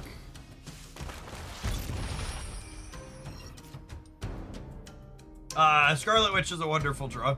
I would bet this deck's success was related to this card just as much as this one, honestly.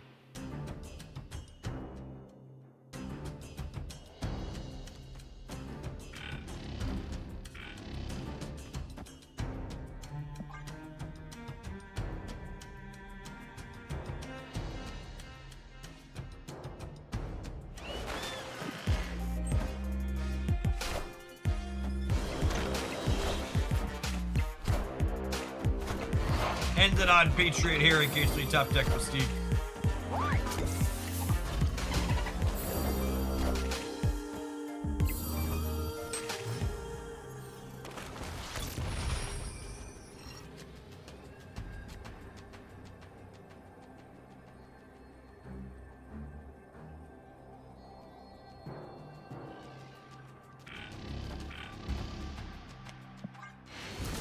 Marvel Jesus Bob, thank you for the over 3 years of support. I appreciate that. Welcome back.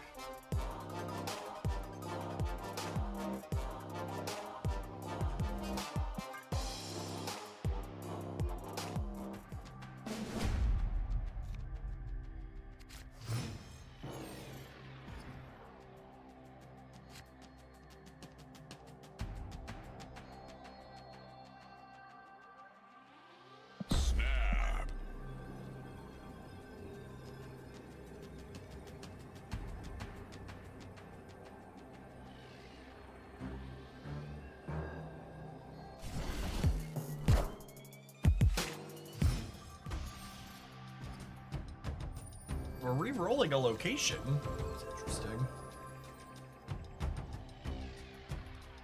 Harding, thank you for the 18 months. I appreciate the year and a half. Welcome back. Mindscape! Grid. Mr. Akagami, thank you for the 34 months. Man, if I had a nickel for every game Parker Industries had flipped up in recently, I'd have 2 nickels. Which isn't a lot, but it's weird that it happened twice.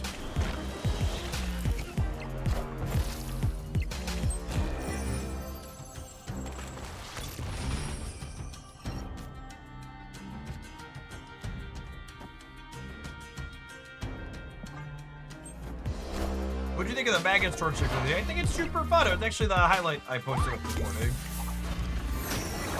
Pretty solid. Double Gwenpool's pretty good.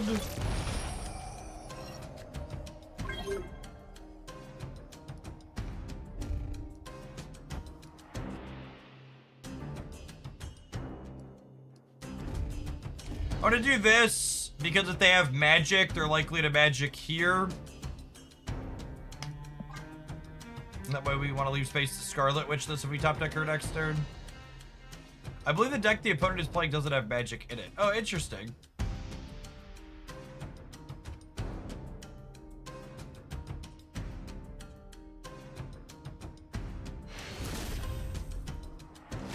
Yeah, I think Mindscape's absolutely worse for them than us. 100%.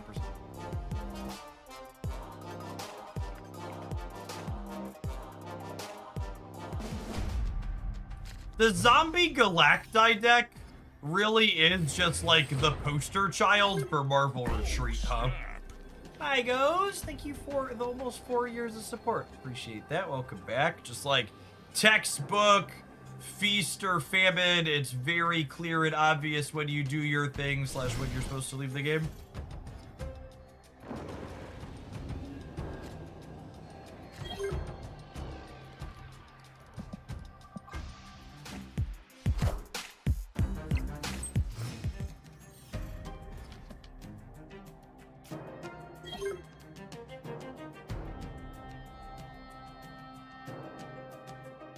On the list of things to change in Marvel Snap, how high up is Retreat later? Absolutely, probably not at all. I would assume, unfortunately, but it would be high up on my list.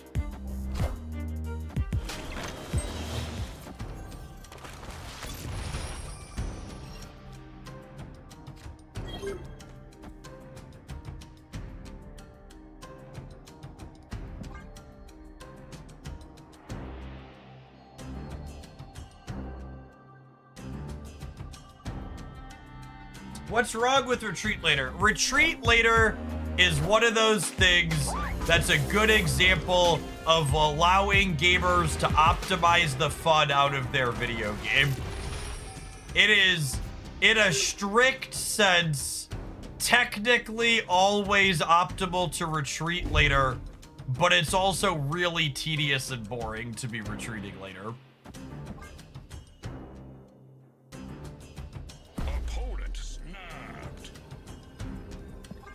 And like here, right? Like I'm supposed to leave, but like, just, I don't wanna. Ugh.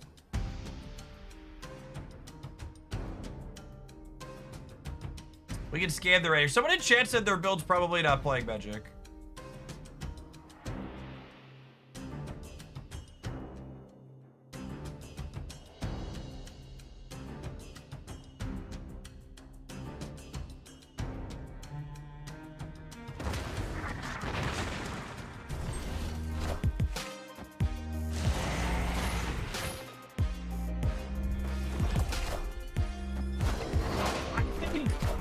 My absolute favorite, chat was wrong about the Magic. One of my absolute favorite parts about Retreat Later is that you can technically retreat later inside of games where your opponent has already snapped that turn, meaning it's impossible for them to actually leave.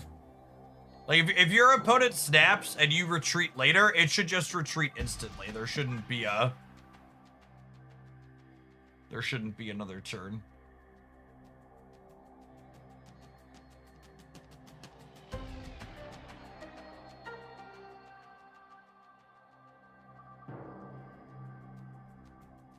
They could Zombie Galacti as this turn and play around the Witch. Celine wins the left. I mean, not if they play a big Galacti.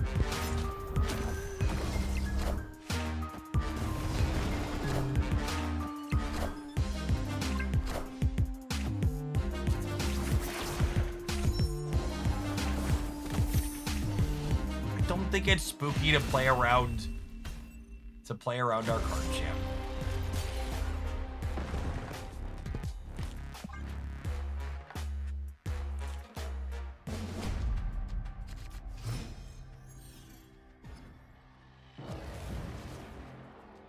Snap.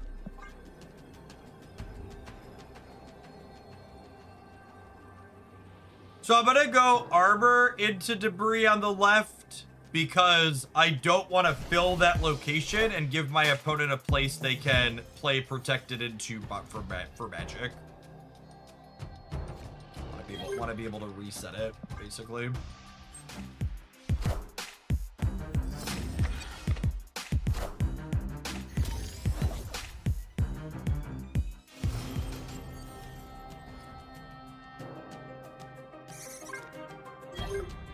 God damn it.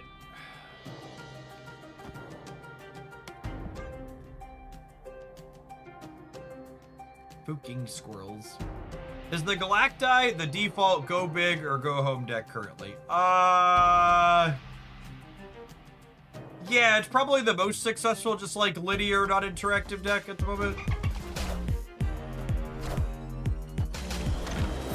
Man Spider makes bigger. Man Spider makes bigger numbers, but isn't really a competitive deck people are playing.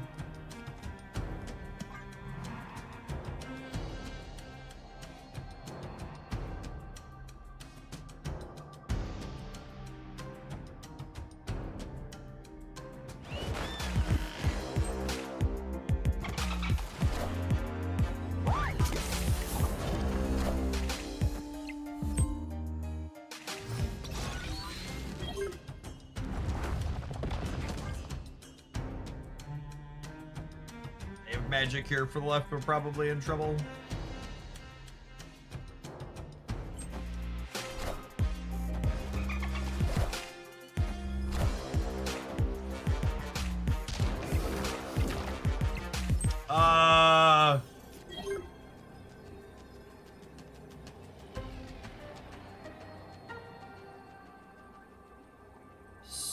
So yeah, they can't play Zombie Galacti, right? They have no cost reducers and no extra energy.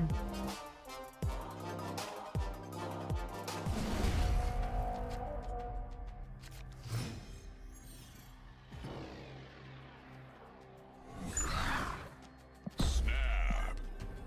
Okie dokie, artichoke.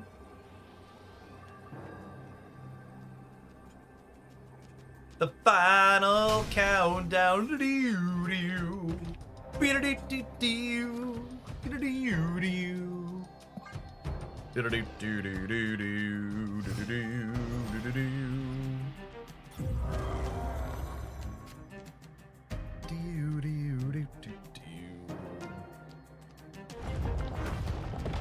Do I want to brick a draw? I already have the Scarlet Witch in my hand. Playing this out lets me fill my curve pretty nicely.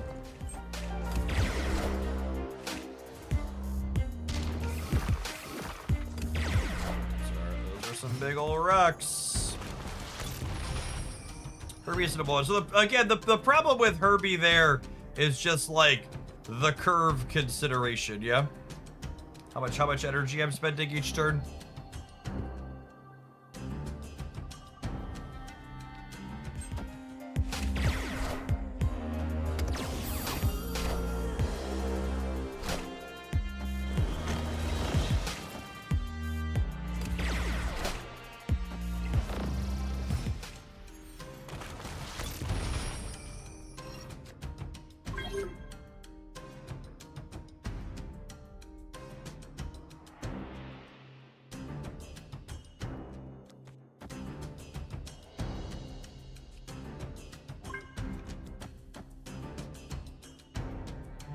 I think it's just this into these next turn.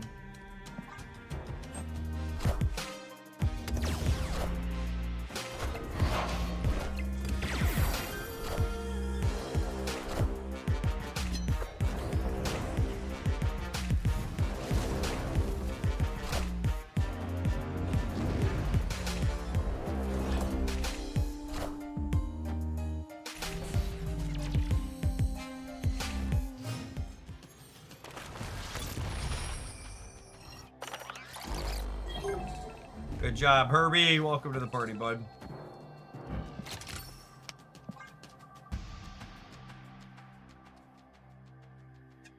They do have energy to play out the G-Man this turn, but they also haven't given it a ton of power.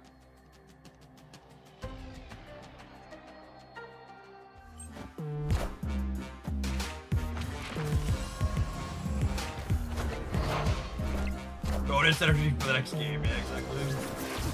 This land can never be fully known. Okay, so they're cooked then?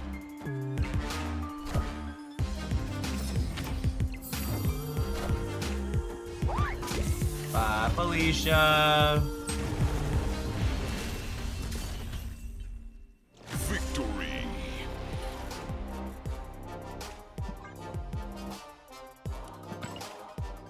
neglecting literally the bottom of their deck. It was. Snap them early and often. Yeah, everything we're playing today are decks that went 5-1 or better in the Golden Gauntlet. Mostly 5-1. Decks that were better than 5-1 were mostly, Technovirus stuff. Or Super Giant. Oh, snap.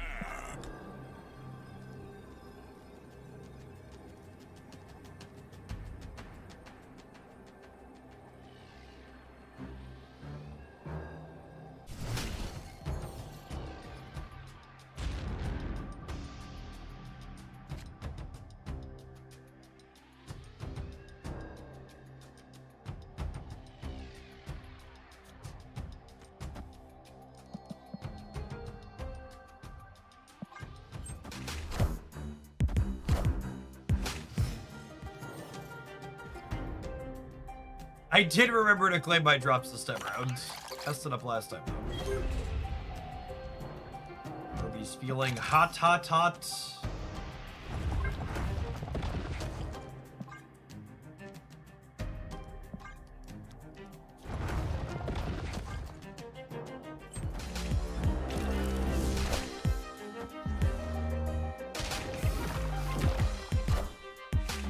Starter!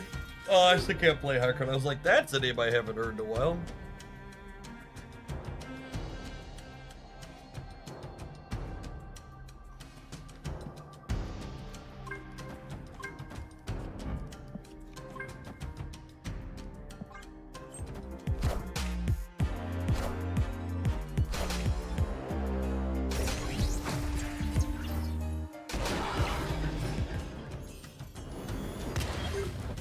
Alright, Aussie man. Excited to get Enchantress. Yeah, I just Aussie into Mystique here for sure.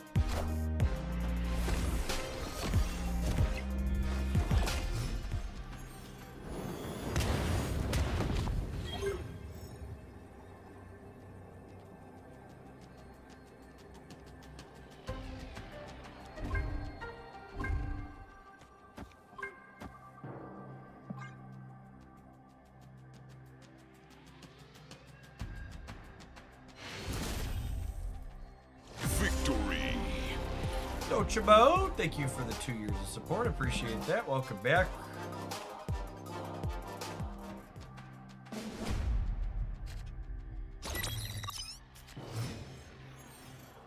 Snap. Death's Domain. Wanda could sneak us into there later, potentially.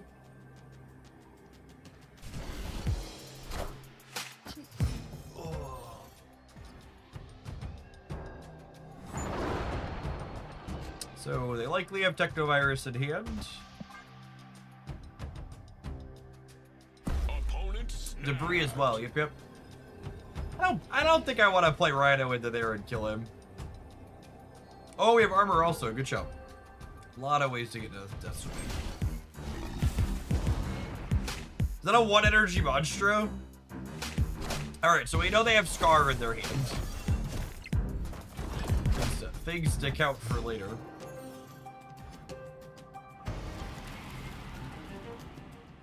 This just in.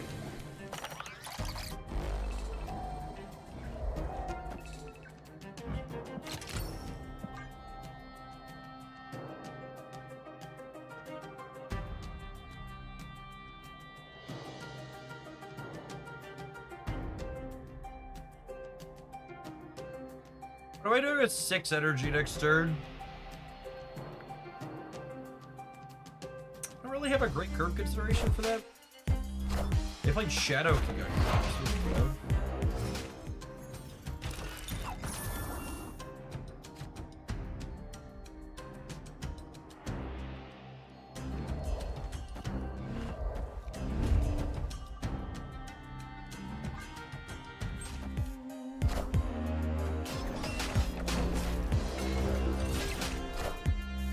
Alright, we have a debris in our top few.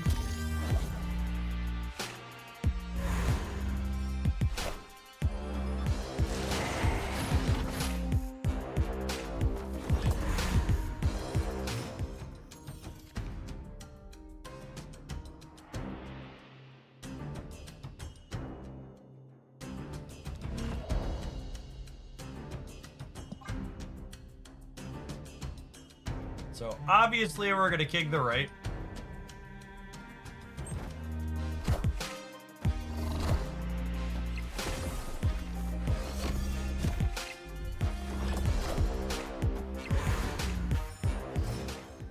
Are we?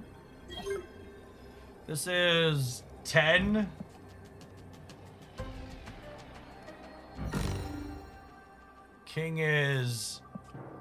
King puts them to 23 here. They probably play Virus again. I guess that's not a guarantee. King has me winning the right by 1 if I don't, if they don't play another thing. Celine Horseman is 14 if I play her with the 2 rocks. So this is actually winning by more, yeah? Don't forget the scar. Yeah, I mean, like, I can't really play around that, I don't think. I think I'm just hoping they think they're good enough here.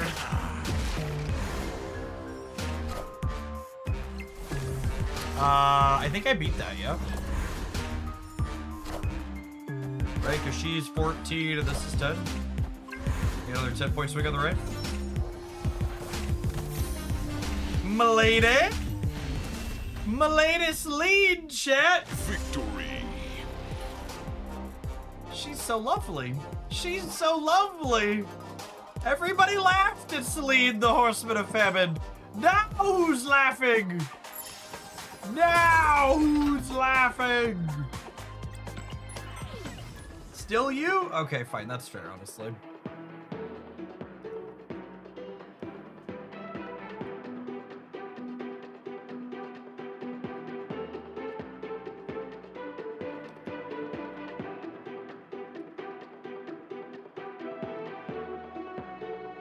What is Celine's text? Her objective says if you have 3 or more, at least 3 cards with no text box, she steals 5 power from something in her lane.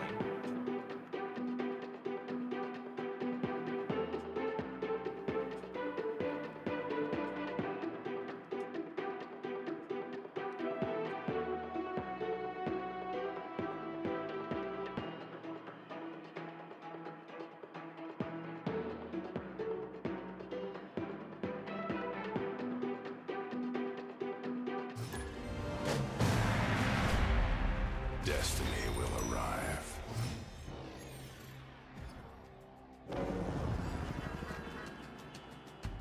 Snap.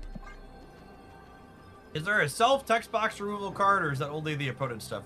0 gets rid of your own text box. Yes. Playing that 3rd round for the infinite ticket. Hit the Erisham opponent.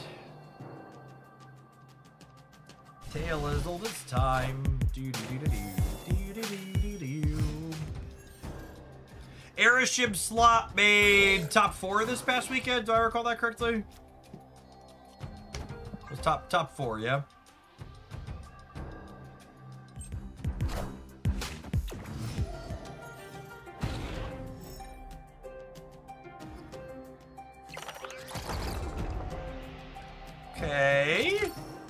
Okay, we're cooking. Hey, Yoda, congrats on taking down the tournament this weekend. Gamers, if you want to follow the tournament winner, you can tap the little heart above the chat there. Or a regular streamer here on twitch.tv.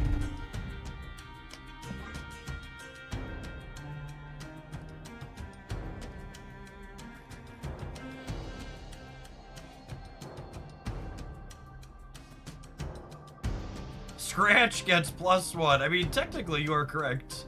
Our hand's pretty solid here. We've got Ozyman into Debris plus the rocks. Sure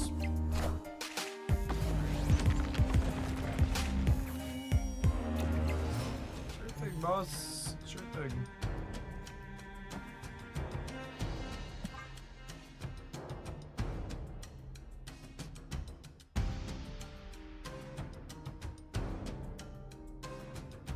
I always forget Sandstorm doesn't count itself. Yeah, getting the full 6 on Sandstorm's kind of tough. 4 to 5's not too bad, especially with Debris and Rhino did a little bit of lifting for us.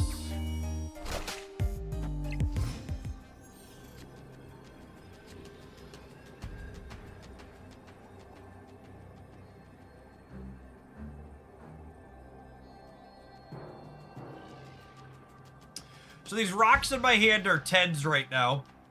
Debris rocks are 5s. So if I debris mid and then rock, I'm adding 10, 15 over here. So they would need to put 6 here while also beating 8, 18. Do this just to play around Teenage Warhead. I think it's this. Because I'm adding 8, I'm adding 20 in the center. So they would need to put 6 here while putting 11 here.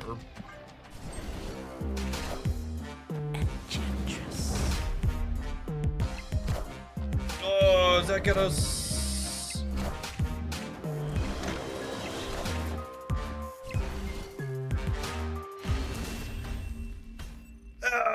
Brock, thanks for the brand new Prime. Appreciate it. Average Marvel Snap Airship experience. Opponent has 30 cards in their deck. Boomer snaps us, plays the tech card they put in their deck that happens to beat us by 1 point in 1 lane.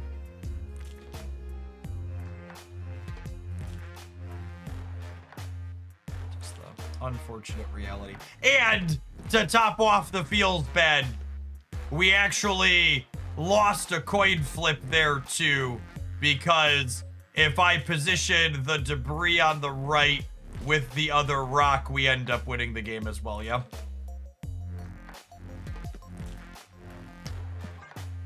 That experience there is why I didn't spend my Saturday playing a tournament. Too much variance to spend an entire day doing that. All right, we're gonna take a brief pause for the cause, let some adverts roll. We're gonna rock some more of this when we get back, but I'm gonna grab my lunch in the meantime, in between time. Thanks everybody for hanging out. Don't go anywhere.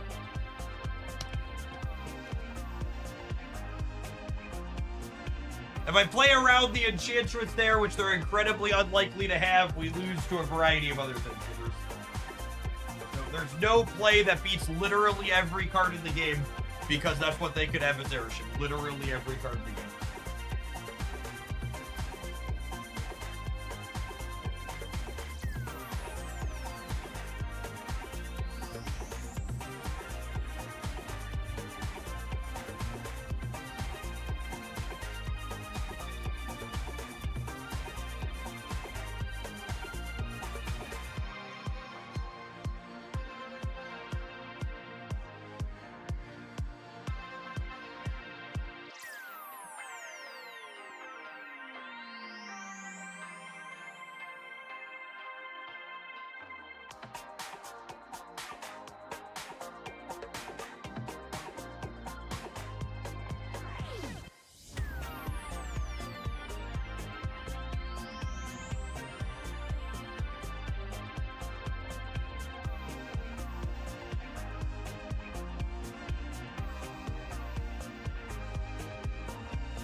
I don't know why casting a Twitch stream no longer counts towards drops. I don't think casting a Twitch stream has ever counted towards drops. Could be wrong though.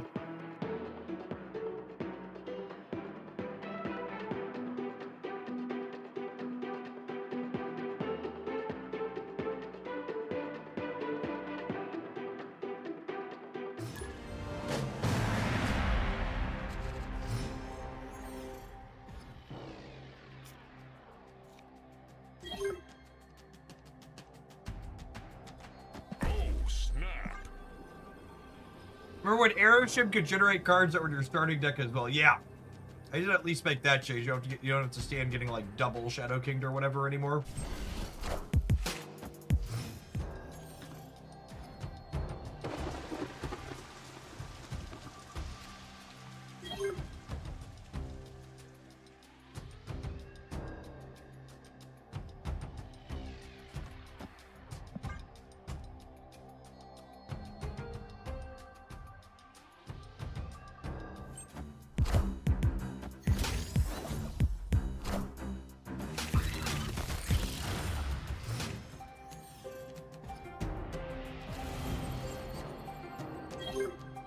Well,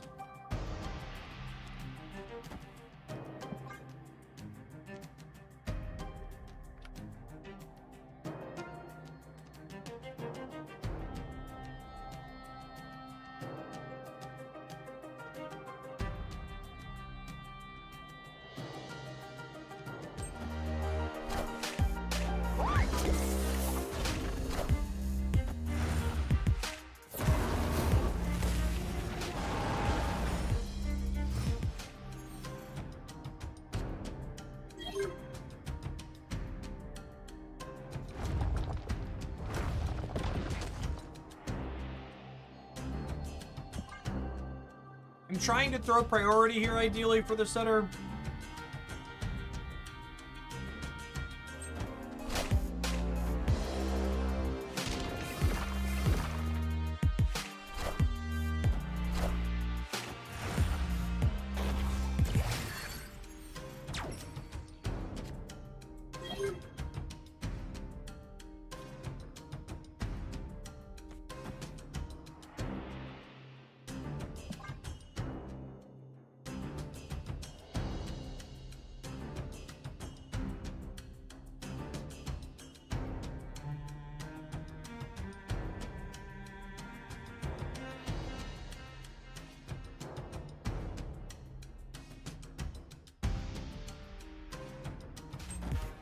You think them not making Mobius retroactive would be better or worse for the game? What do you mean? What do you mean by that? Like, have him not reduce the cost of cards in your hand that have already gone up? I think that sounds like a confusing and cumbersome change.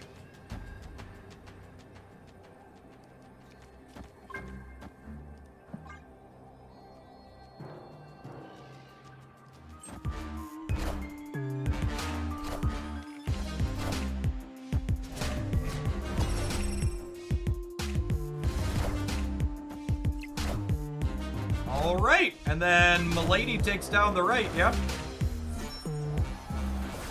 King in the middle, lady on the right. Why does he have 4 points of power, chat? My Shadow King wins this game with 0 points of power, yeah?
If I don't Mole Man this turn, I won't have a window to.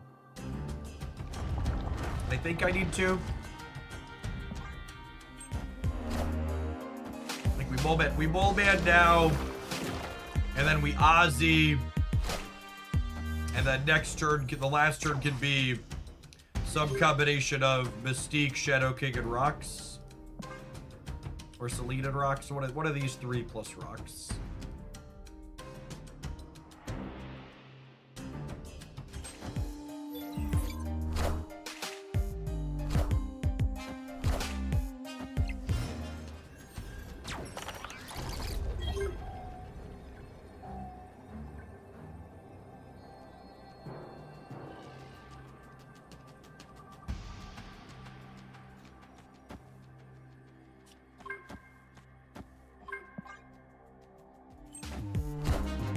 We might still lose this because we have priority here.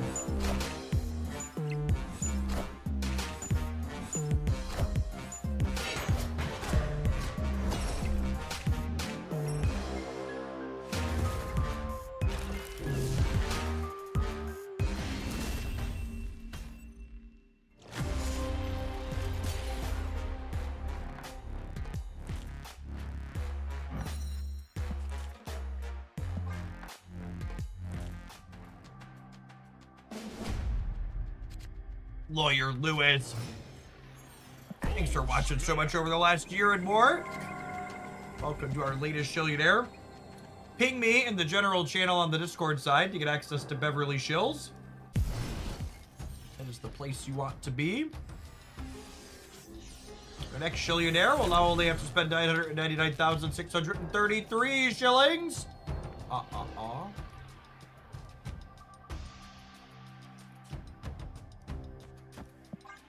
Thrice Nightly, thank you for the entire year of support. Welcome back.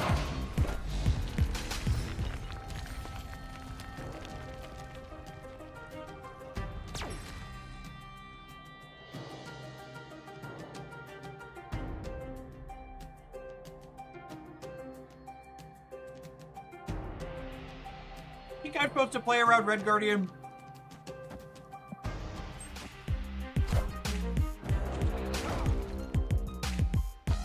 Declined to Mystiquing, basically.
Escaped.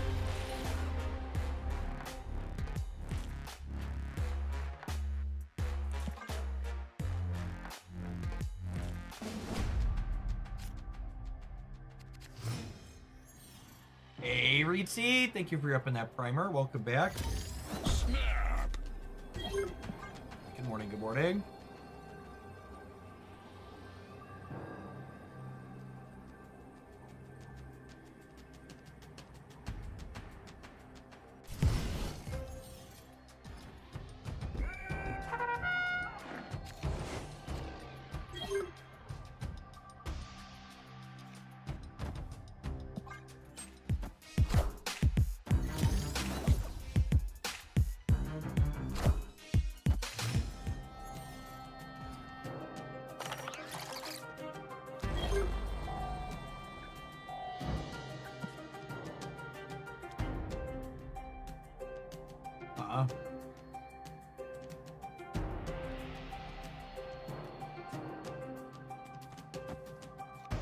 of our options kind of suck here.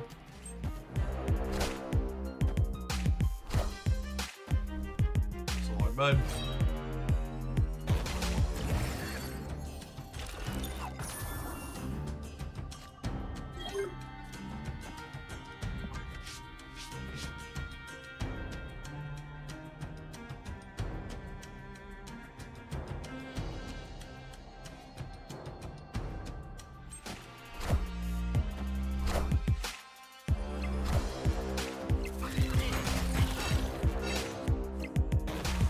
Hey, Chris. Thanks for the 3/4 of a year. Welcome back.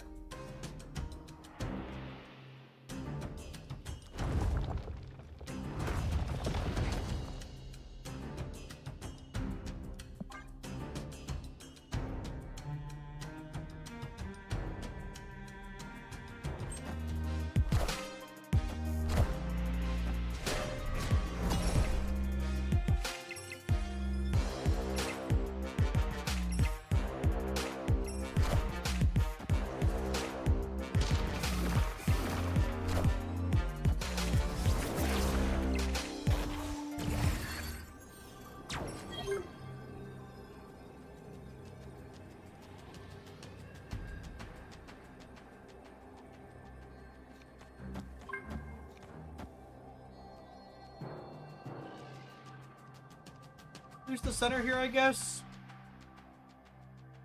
We're only going to 12. They have a Viv hit.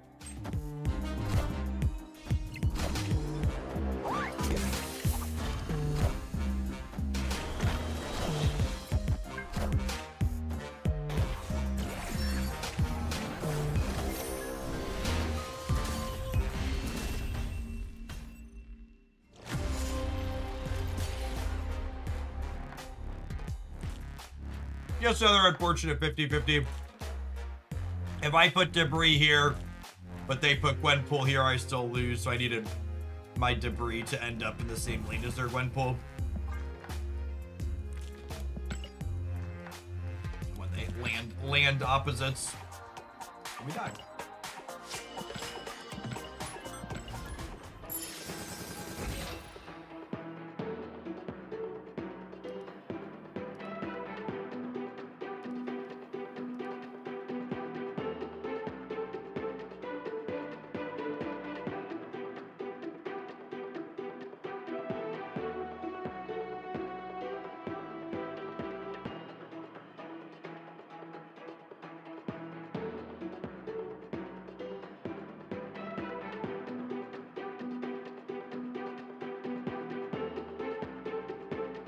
Do you think Herbie should gonna change like Nico?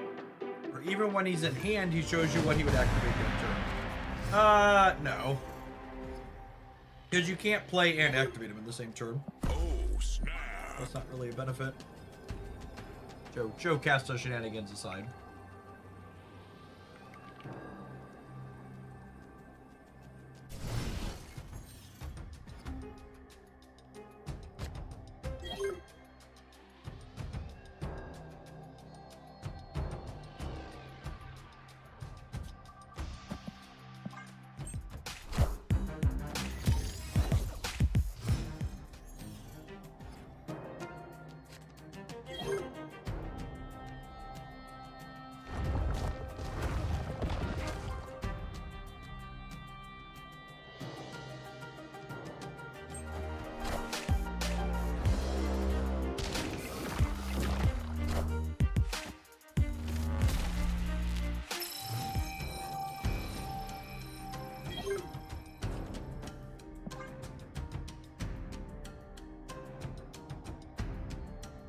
Jeff, you have a variant for Herbie, right? I don't think so. We can double check.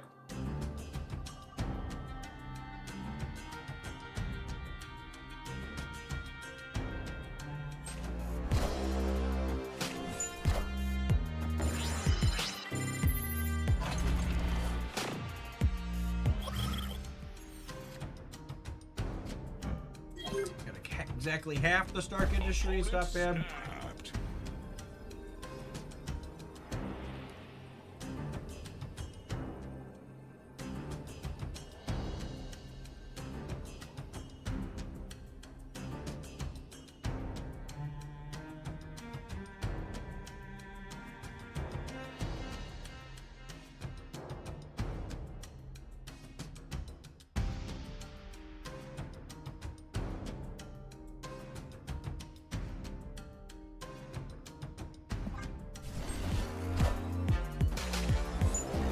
need an extra pop-up when them snapping eats me clicking the end turn.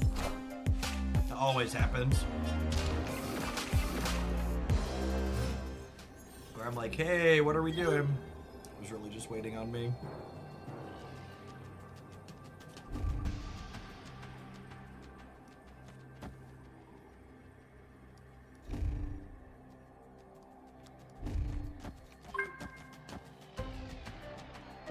Let's do this and punt the right.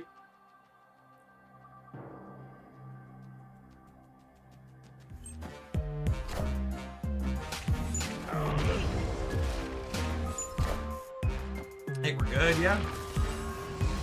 Alright, I'll teach you a little bit bigger, but these Selines pop off. Super good.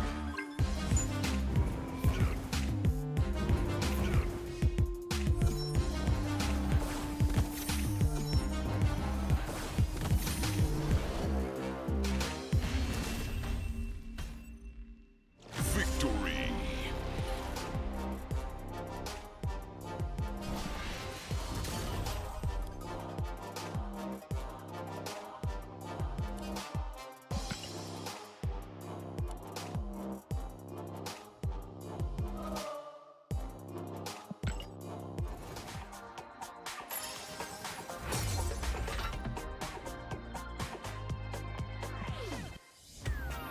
Selines are cool cards. She is. Do I have Harvey variant? I do not. Because I didn't think I did.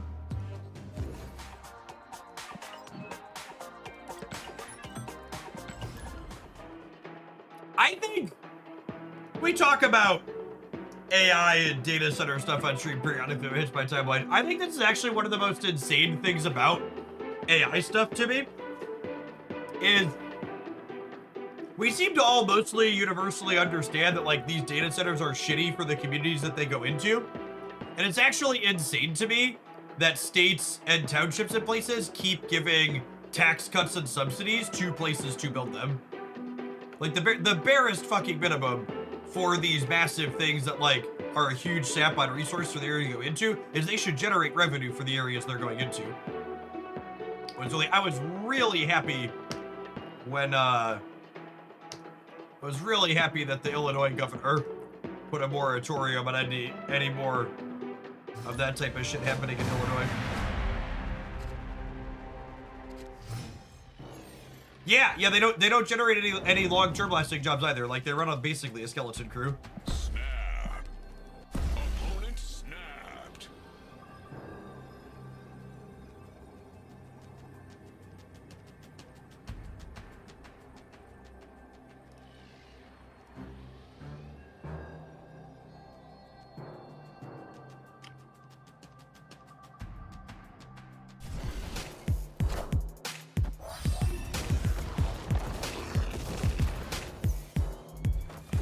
The zombies are back on the menu. Venus giving solid life to older cards. She's such a wonderful addition to the game.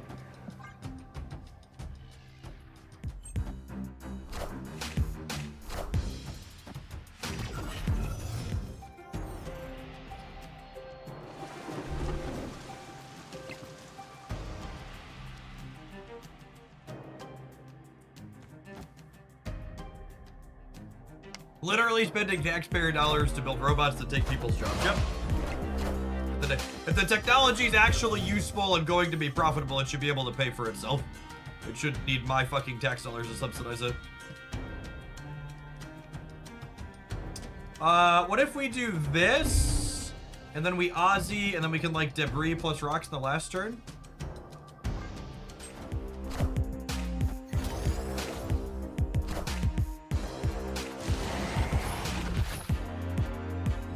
None of the areas they're planning to put data centers into are resident approved either. No, absolutely not. I mean, people aren't that dumb. They understand how much significantly worse their quality of life is going to be with something like a data center in their area. That's terrible. It's bad for the wildlife. It's bad for the resources. It's bad for their energy costs. It's all bad, bad, bad, bad, bad.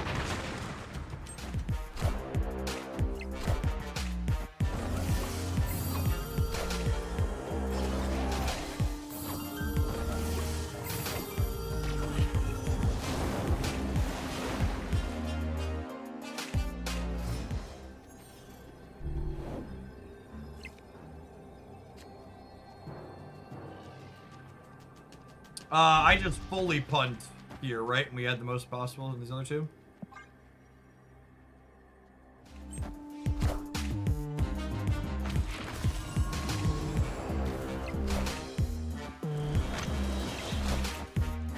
Jersey Republicans are getting mad because energy bills are skyrocketing and they're blaming the governor when in reality they're paying for data centers in Virginia. Yep. But wait for a little bit, what's empowered? Empowered is a keyword that refers to when you give a bonus to something. So like every time you trigger a bonus to the zombie horde, that's empowered. Victory. Or you trigger +1 to bishop, that's empowered. So Venus makes it better. Venus basically put a bunch of the old buff cards from back to what they were before they nerfed them. It's kind of sweet. The deck building angle. Oh, snap.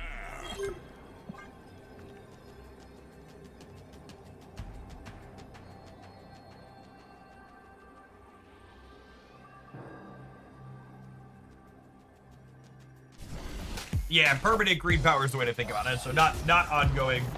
Angela, Bishop, etc.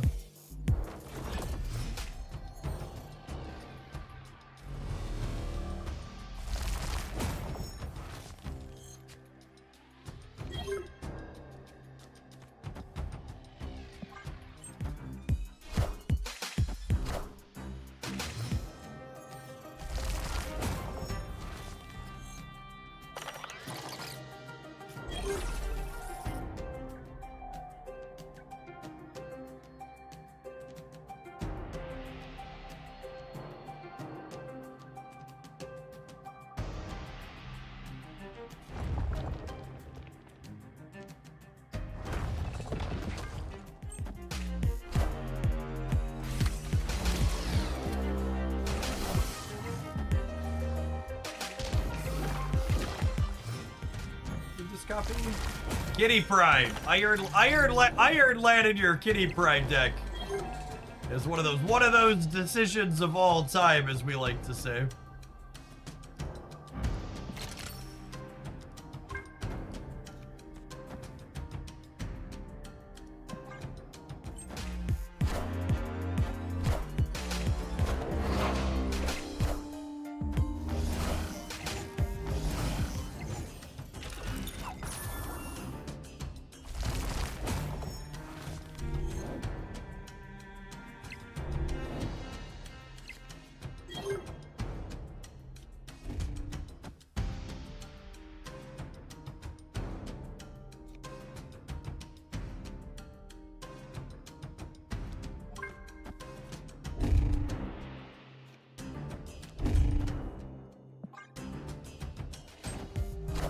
And then next turn we go Solid Rock Rock.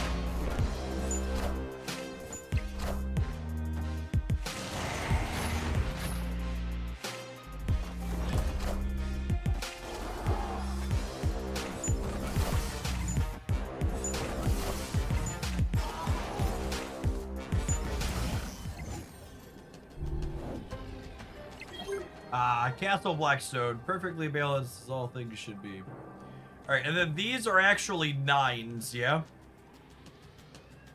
This is a 14-point swing in the middle.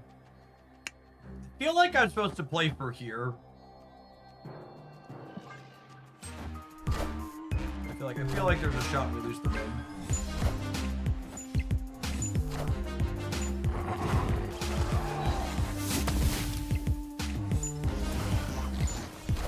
The boring play is Shadow King middle. Was Shadow King more than Celine? I don't actually know that it was, right? Oh, I guess it tags the bishop too. Victory. That's fair. We won anyways, but yeah, you're probably right. That's the play.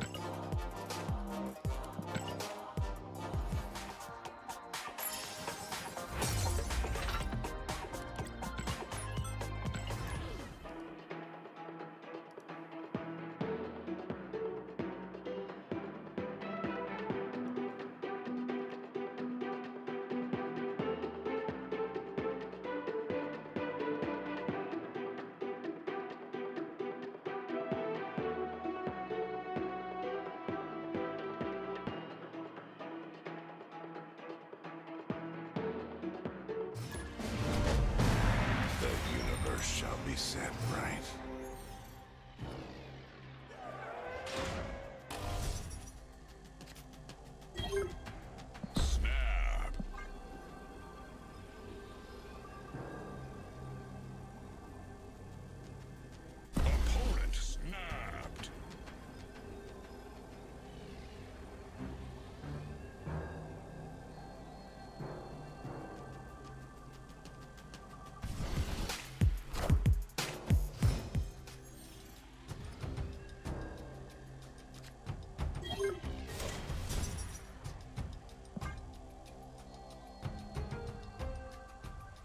Hey, Jeff, are you going for Conquest Gauntlet until the Infinity Border? Infinity Conquest only opened the last week of the season. And we really don't take our gaming that seriously here on stream. Mostly play games for fun, like a filthy casual.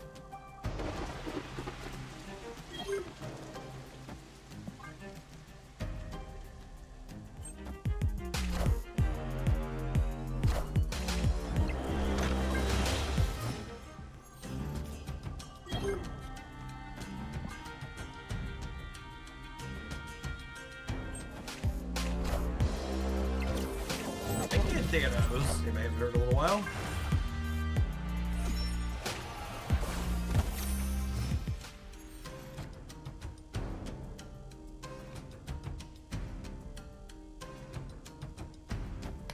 Yeah, we can hide Ozzy under there, Cosmo, to make sure nothing bad happens to our boy. We can Mystique him next turn.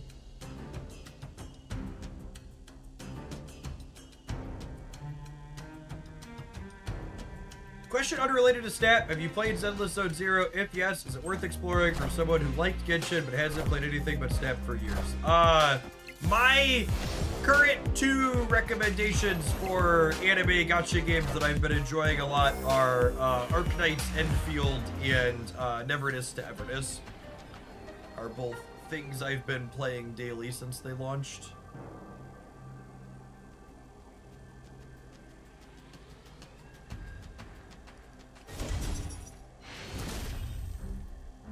Victory.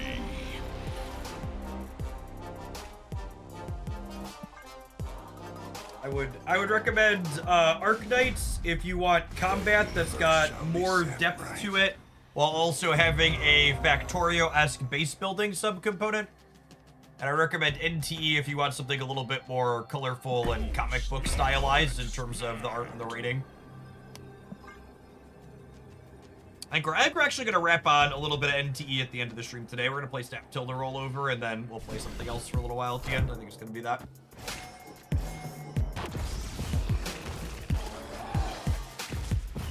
They're both relatively recent games. Arknights launched at the end of January, and NTE launched at like a month and a half ago, I think it was. But they're both solid. I think both of them have better gacha systems than Genshin Impact as well. And NTE doesn't have 50/50s for their 5-star characters. So there's some variants of the loot box you could like go to pity, but like when you get the 5-star, you're guaranteed to get the limited one. And Arknights makes it fairly easy to get the signature weapons for their characters, which is nice. So it's easier to build optimized builds in that game.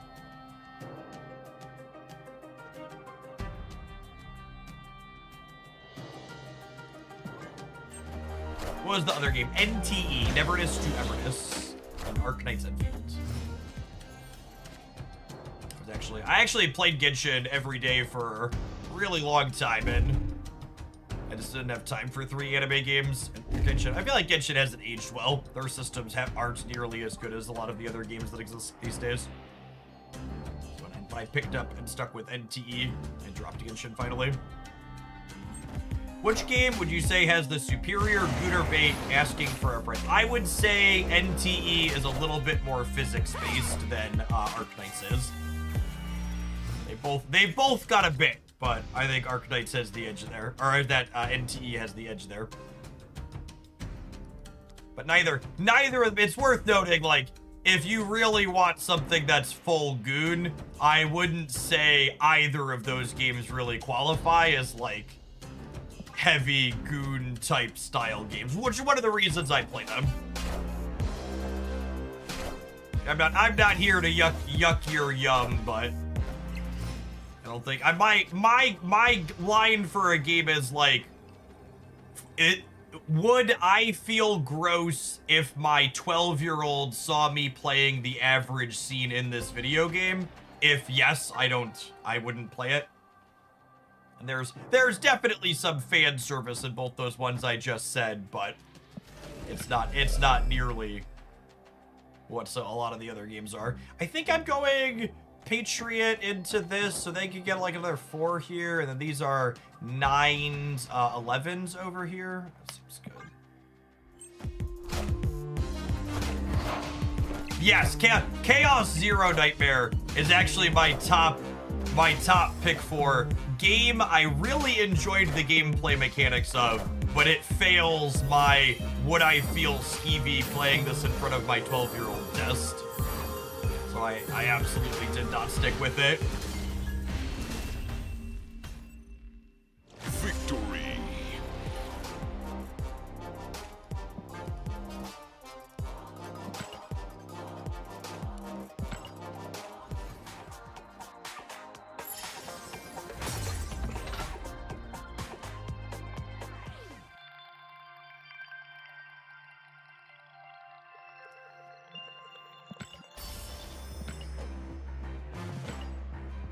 Chaos Zero Nightmare wasn't that bad.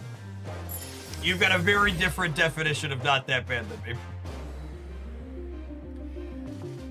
This deck was really solid. Really fun to see super niche cards that just like don't see play anywhere else feeling reasonable and fine. Even Moleman doesn't really see much play, right? Ozzy really just landing in a solid spot. Both builds like this, as well as the Technovirus builds with Ozzy seeing a lot of play. I really like where they landed on both Rhinos and Debris redesigns. Her as a 3/8 is just such a fantastic direction.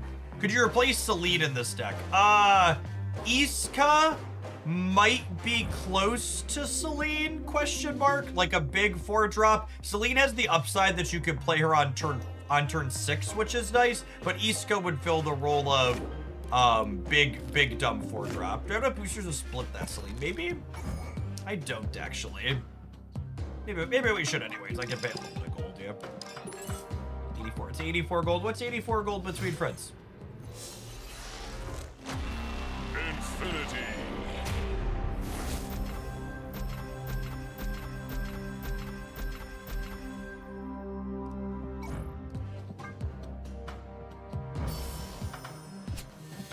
Check this whale out over here. Mastery. Oh, and I got my frosted glass. Nice. Nice. Give her a border. Border unlocked. We're such a huge sea creature, chat, splitting Celine.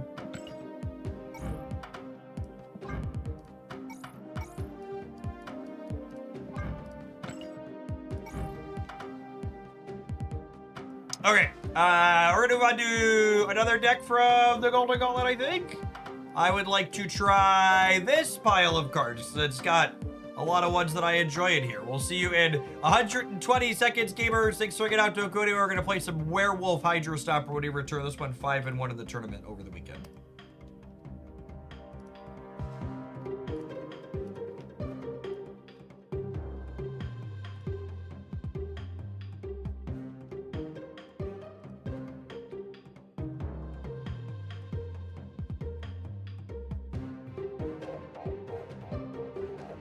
What is Phantom Mill? It's just a cable Phantom Mix deck. I guess that has Bear and Zemo in it too, technically.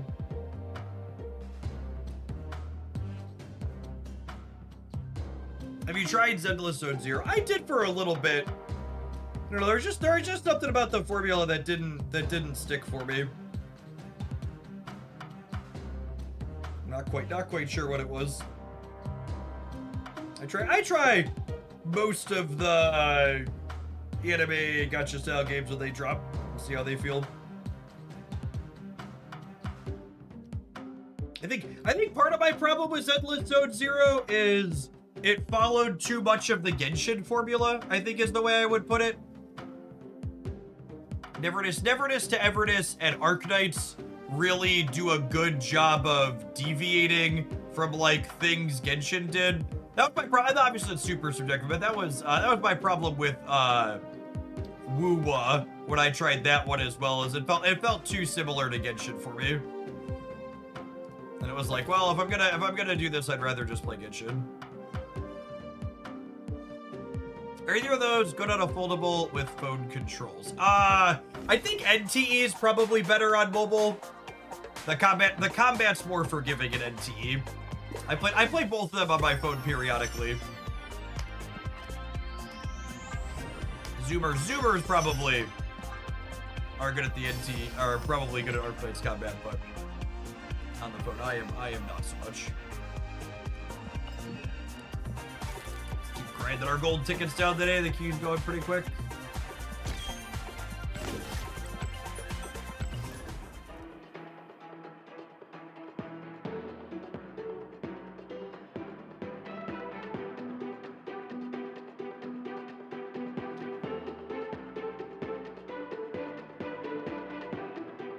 Neither of them do co-op for the open world stuff. NTE has some like co-op mini games and stuff you could do. Like there's a racing mini game that you could do with friends, and I think a couple others.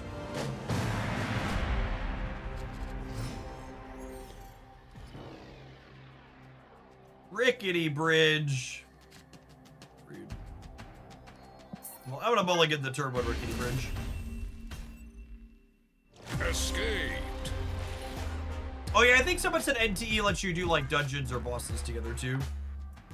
Wait, did you just get 200 gold by opening a mystery variant? Yeah, if you own every 700 gold variant in the game, and you open a mystery variant, you get 200 gold instead. Snap. On Pug, thank you for the 19 months. I appreciate that. Welcome back. Enders, thank you for the 26. Good morning, good morning.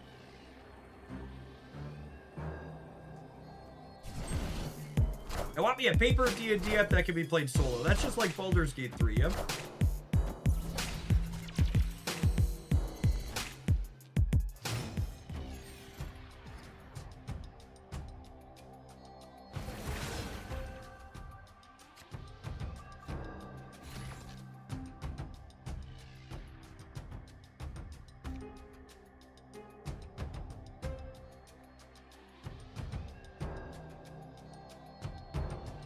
Text-based, what a boomer. Okay, boomer.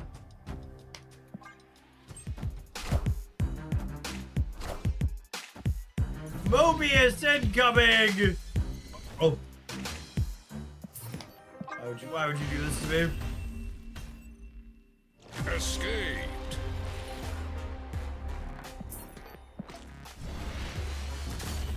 Boomers yearn for the buds, yo. Mobius had the second highest win rate in the weekend tournament after Shadow King, by the way. BT dubs, believe it or not.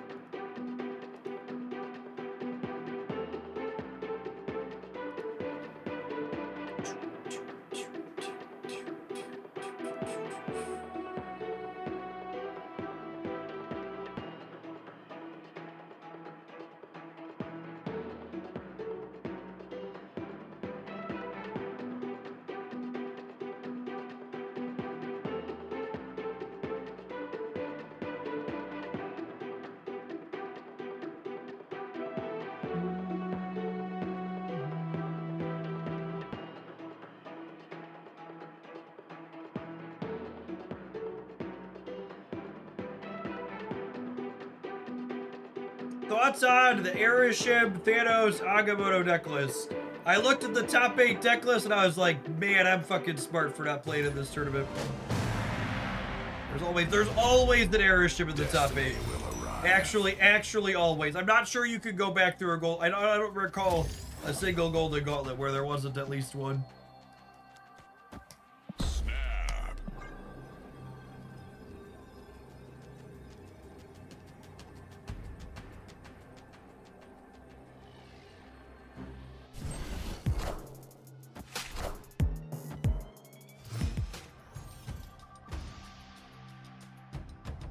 Doing? What's she doing? Double the power. Got it. Get it. Got it. Good.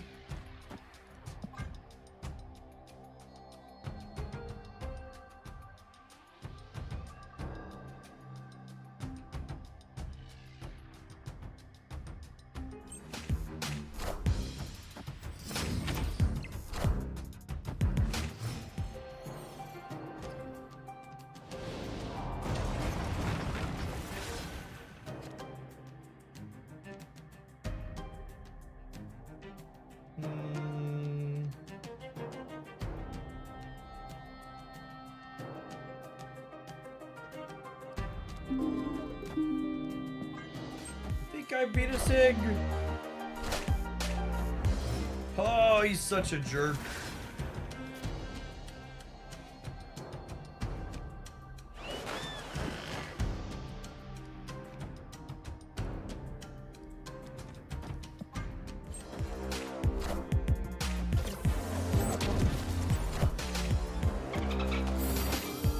My 18 card deck opponent has Thanos on curve and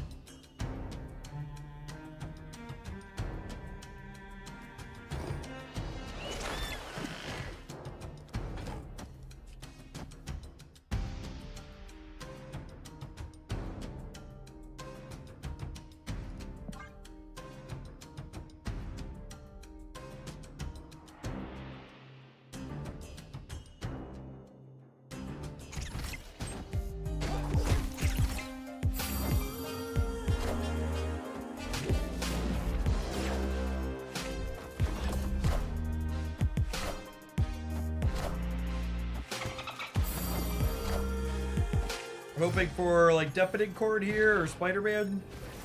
Silver Sable. Anything but Juggernaut's actually a pretty good draw. Sable is nice. Sable is nice.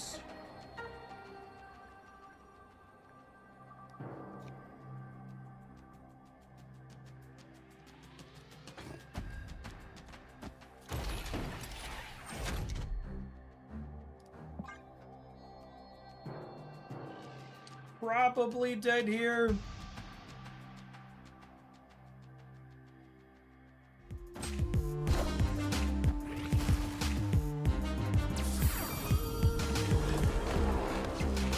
Vita's putting out a lot of points here on the last turn of the game.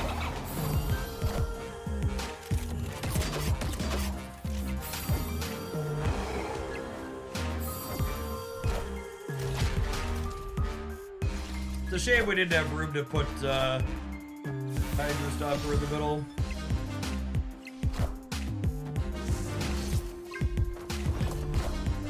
Assuredly we're good, yeah? Nice! That's an impressive first game for our deck. They Mobiused us out of the Surge, and I felt like our draw was kind of clunky. We ended up pulling through here.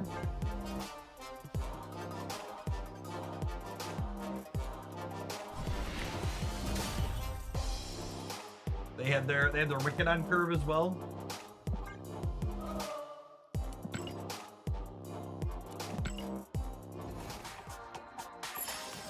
Why wasn't the Punisher's location marked? The Punisher only marks the location when you draw him, and he only marks an empty location. So being generated on a board like that doesn't mark anything.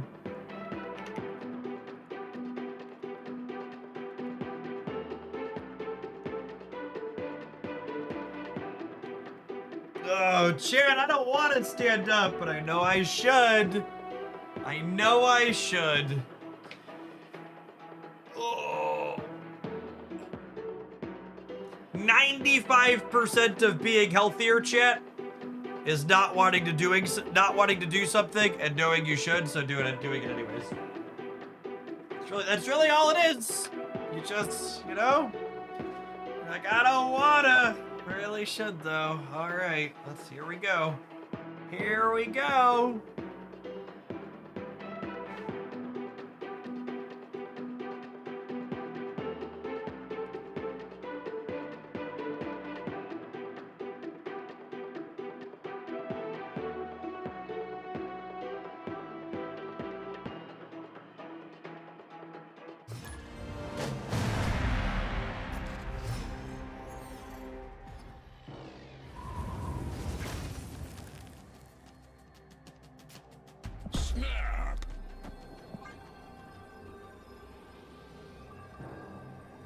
This was terrible advice to hear while eating a donut.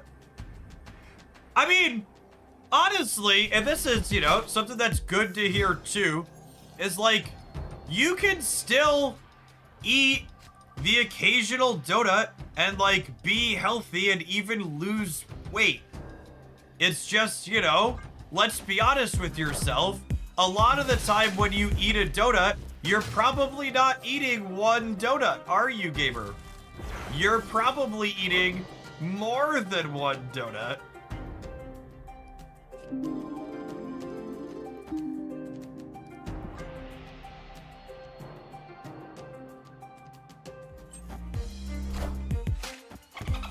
Yo. Chat, I'm just describing myself. I'm you. I'm you. I get it.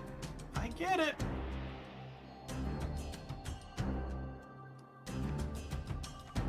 More than one donut in this economy. It's true.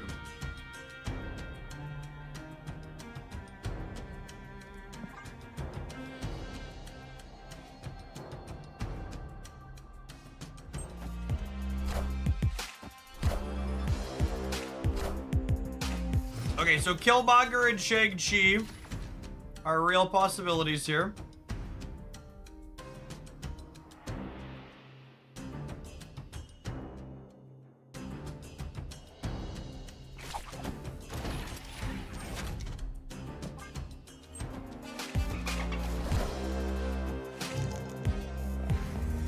That's sad. Friendly neighborhood Spider-Man here.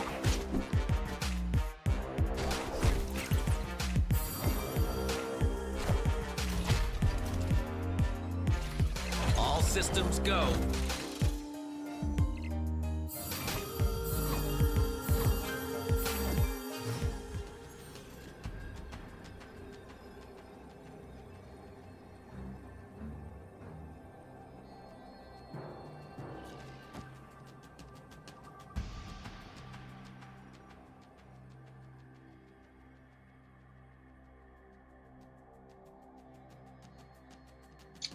They move the Jeff to the left every time, yeah?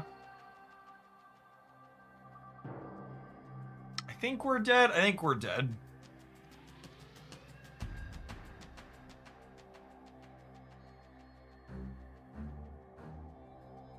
The Batroc follows the Jeff. And I don't know how I win the right.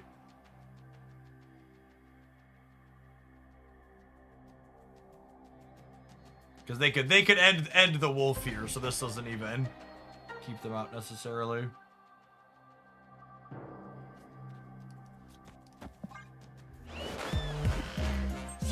Oh wait, what? Oh, are they just shagging me here?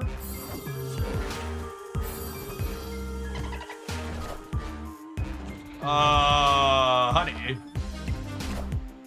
Oh. Okay. Do we win? Sure looks like it. Cool. Call style, bruh.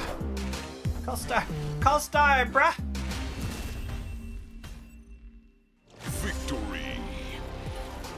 They murdered my little man, chat. We knew they were coming for him. My poor little Batroc.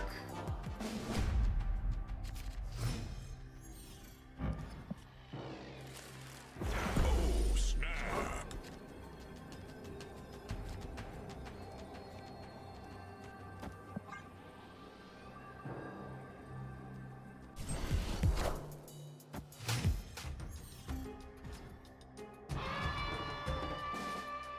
Ooh. Piece of candy.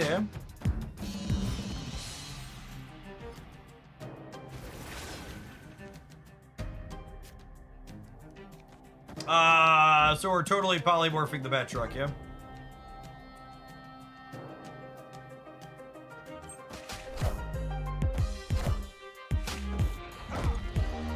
Oh man.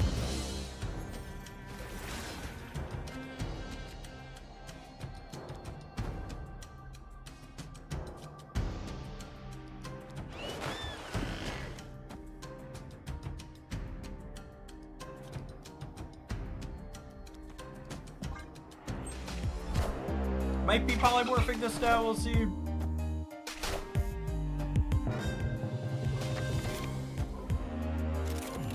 Alright, wasn't my surge card.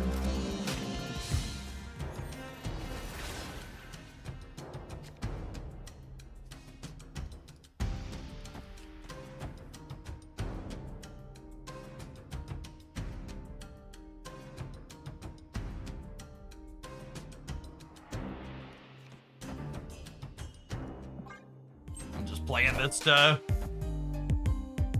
get keep my surge train going.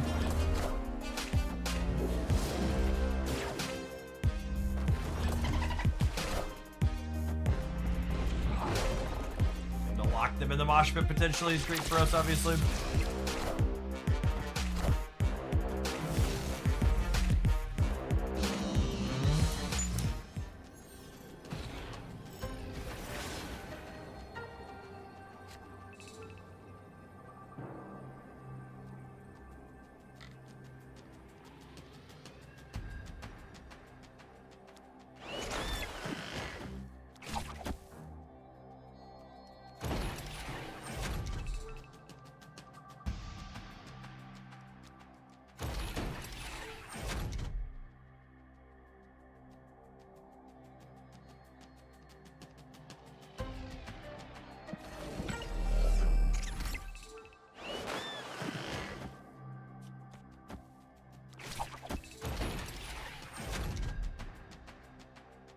Final answer. Final answer?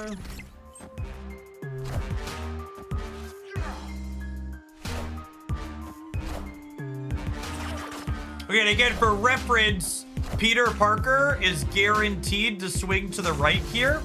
He always prioritizes moving a card when he can. So he is not 50-50 to land center. He's guaranteed to go right because the right is the only location he can pull a card along with him to. So if he's able to move a card to 2 locations, he's a coin flip. But this was not a flip. Because their center location is full and this one is not, he always swings to the Craven Path here.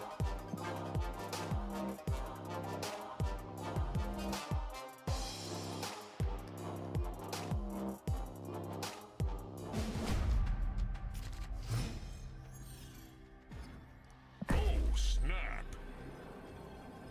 That location is actually not great for us, but it is. Although I guess 4 Venus is kind of funny. I didn't know that about Spider-Man. Thanks. Yeah, it's one of the ones I always like to call out the first couple of times we do it during a set with the deck, because it's one of those, like, it's not in the text box of the cards, so it's not intuitive that it would work that way. Alright, we're just gonna quad Venus and hope for the best, gamers. Tech sloppy deck, sweating it out 2 to 10 must be a game that ends in Y. Yep.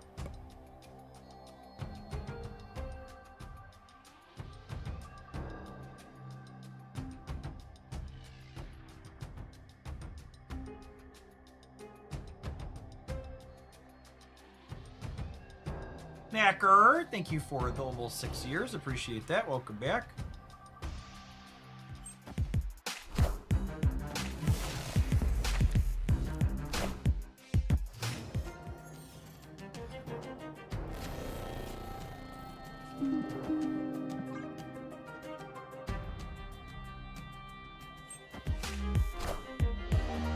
How much tech slop do you run into?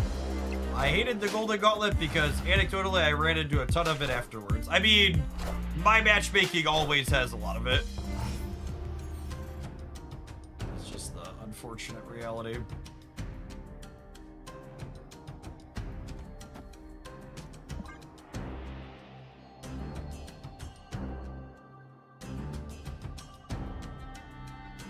Without the Jeff the Baby Dolphin, I don't know that we have a great way to leverage these 4 Venuses.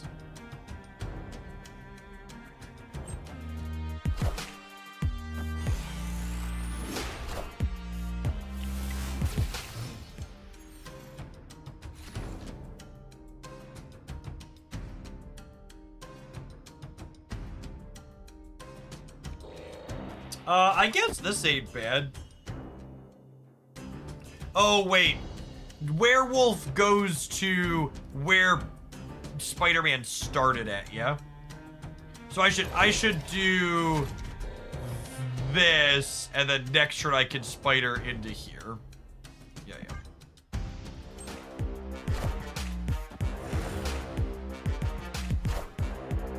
That's so funny. That's so funny. The top card of our deck is Definite Chord.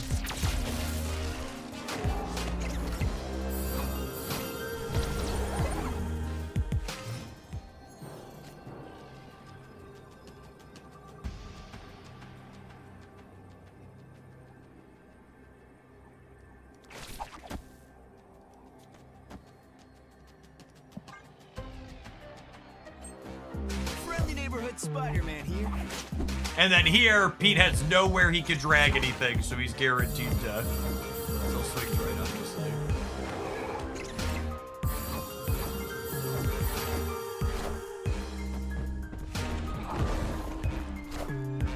Power must be controlled.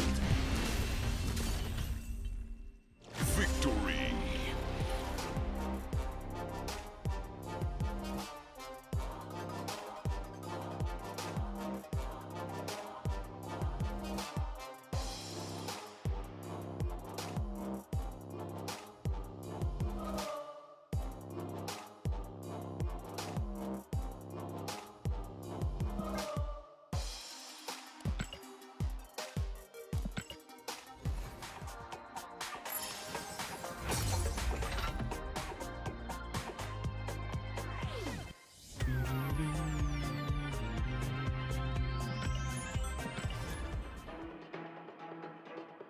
Remember how Spider-Man used to be? I really loved Spider-Man's redesign. Doesn't get enough credit.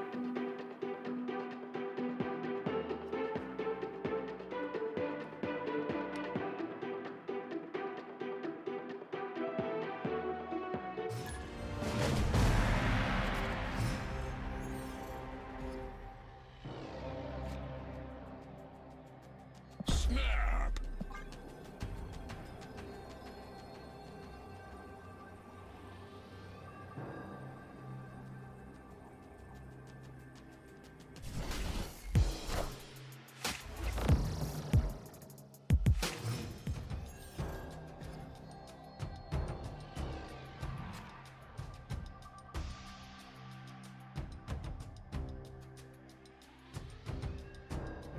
Miniaturized lab against my werewolf deck? Wake up, sheeple. Wake up!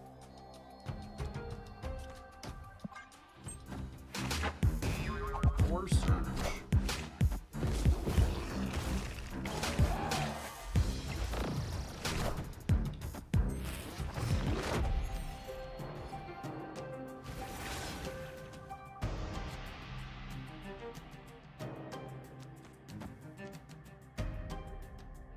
Yes, likely an Aurora pile, which means giving them a werewolf is probably fine. I'm gonna do that.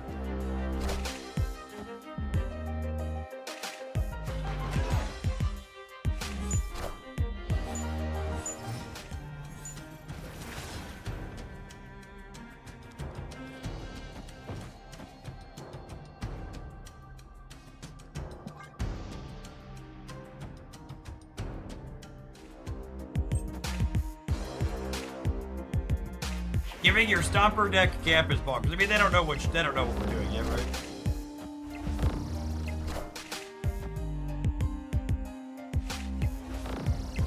Iska probably going to live up to her name on the left, unfortunately for us.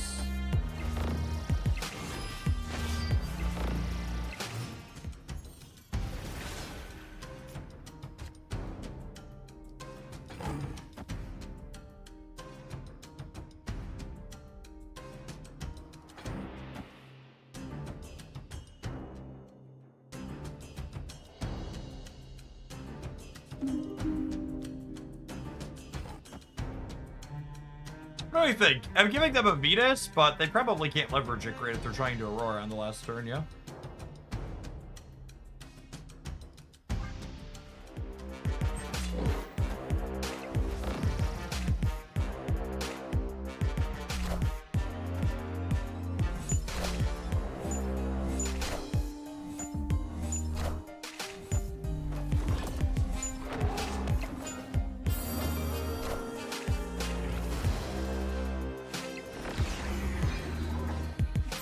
Man, that's actually super awkward, because it means I don't get to... Means I don't get a Merlin spell this turn now.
Cosmoing the Aurora's there. Okay, yeah, they know it's coming though.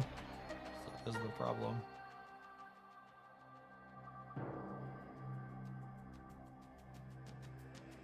I just don't know how I win a second lane. I think we just gotta go. Escaped.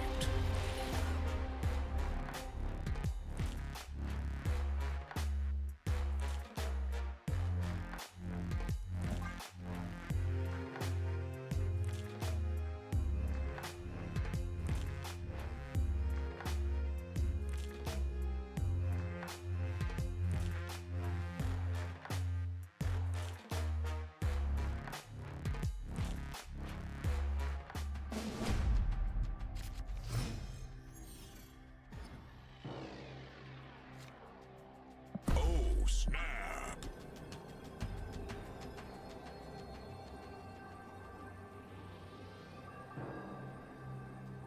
Opponent snapped. Excellent. They found the snap button.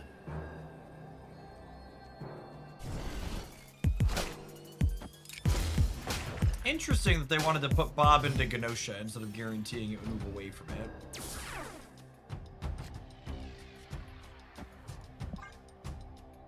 Hey, Lick! Thanks for the gift sub. Appreciate that. Afternoon. Alright, Merlin, I need your 1 and 3, please. Need your 1 and 3 real bad, buddy. Old buddy, old pal. Yikes. Yikes!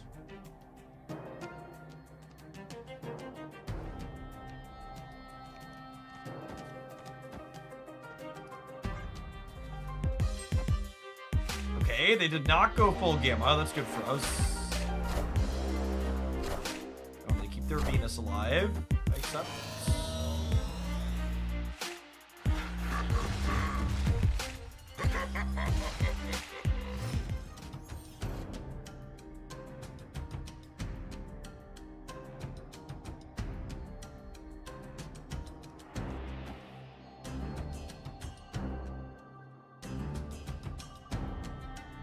Definitely courting the left. My Venusing the right.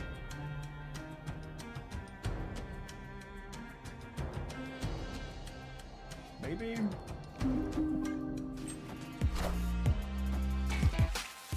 Unlikely.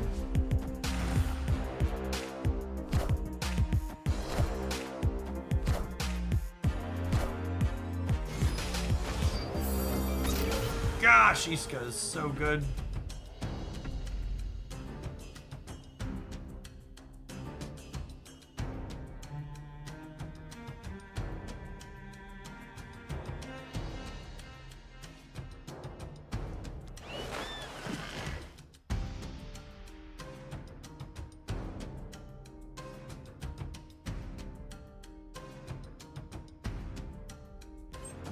Oh, you know what?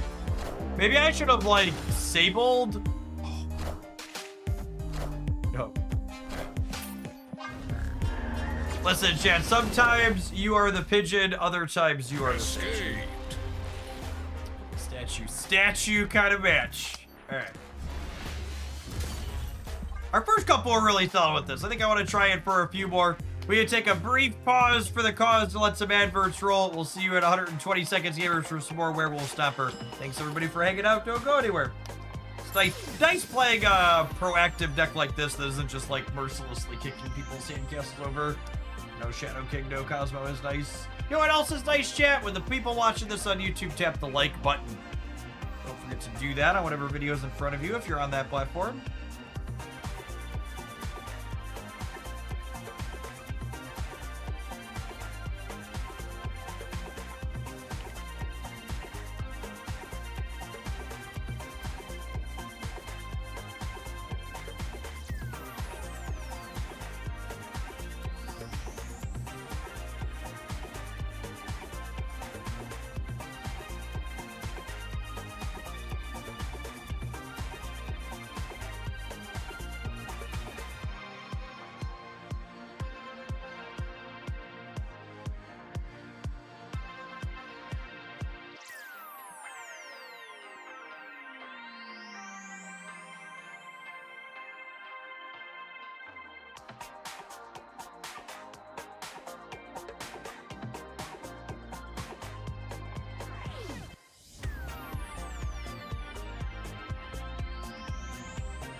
Venus and Dolphin Jeff counter decks. Literally go look at the tournament that just happened. Venus was literally the worst win rate card of all of the popular cards in the tournament. Dolphin Jeff was nowhere to be seen. Take Shadow King and shove it on into whatever you want. It really, this tournament window really is so incredibly validating for me as a deck builder and strategist in these games who spent months, years even, talking about how so much of Marvel Snap's metagame is shaped by recency bias. Where, like, you have this event where people actually care about winning and aren't just playing the shiny new things, and suddenly, oh, the Mother Ascanis and Venuses that everybody is asking for nerfs and how to counter, just like nowhere to be seen because they're not nearly as powerful as the established, already existing things in the game. Opponent snapped.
What are we doing? What are we doing? I think I'm trying to tag Cyclops.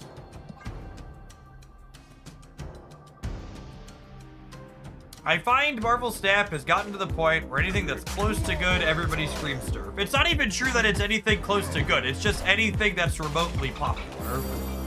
There's a reason why one of my favorite bits on this stream is there's only two cards that are unplayable and cards that need to be nerfed. Like most things in life, that bit of memeing is funny and is funny because, like, it's based in reality.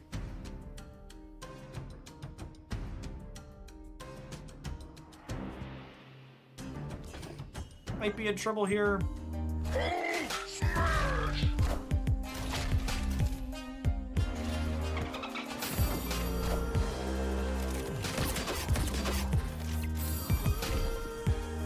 Yeah, our cord hit what we wanted it to hit, but I'm not sure that it's good enough. I slide Dolphin and Batroc to the center, and I get 3 more here, which is 6, which is 8 altogether. And then I get 6 on Craven, which is 14 altogether.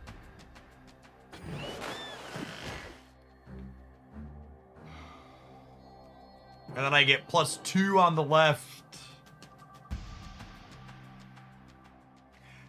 It's the first round of gold. I'm just not going to play Marvel Retreat. We'll see how this goes, but we probably lose the left. We get a lot of points in the middle.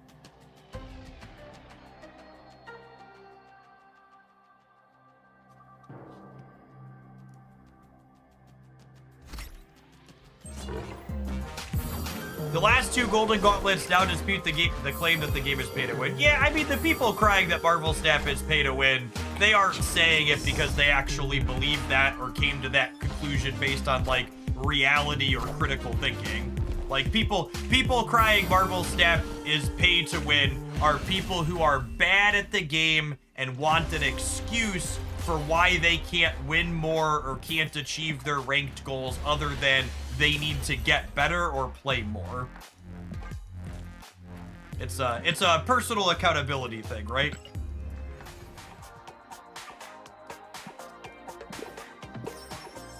Where if the game is pay to win, that means it's rigged against them unfairly, and then that removes any and all, like, oh, I could win more if I practiced more or played more, I could climb more if I was playing more or playing better, etc.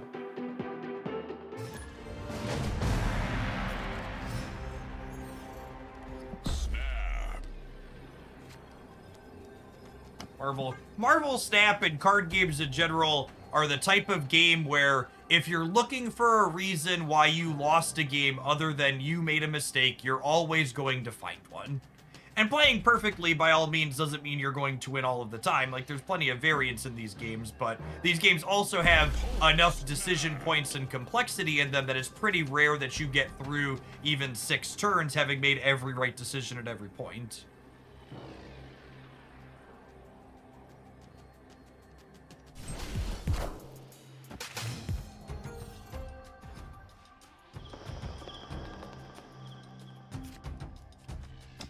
I've been prioritizing Merlin before Surge. I don't actually know if that's right. Maybe when I don't have Werewolf in hand, I prioritize the Surge. It's close, though. When I have Werewolf in hand, I think prioritizing Merlin is right.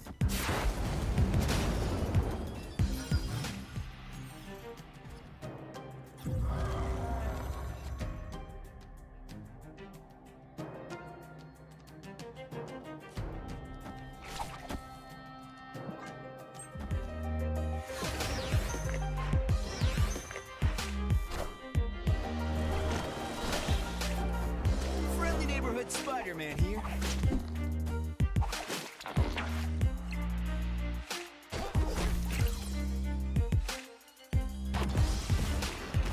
Oh my goodness, so that Spider-Man hit means I even get to end up, beating their Iron Patriot here? That's sweet. Pete's so good. Venus! She's my fire, my desire.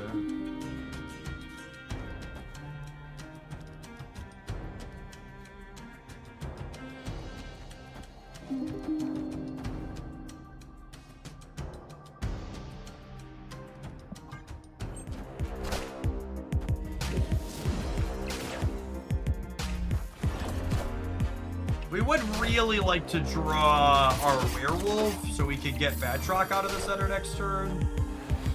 JK, LOL. JK, LOL.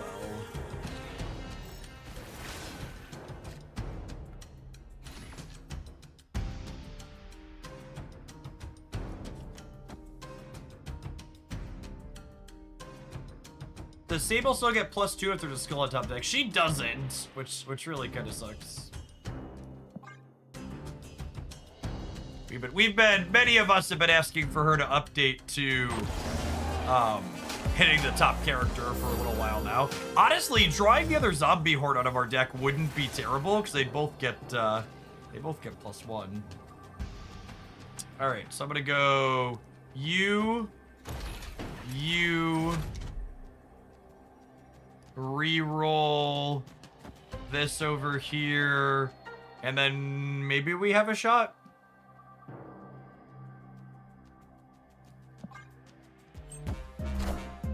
Sugi is a bully. Sugi is absolutely a bully.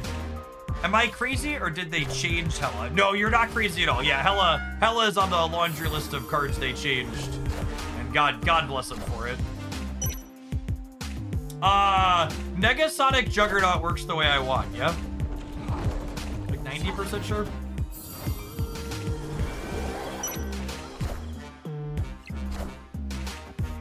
Sure does, Gaberuti.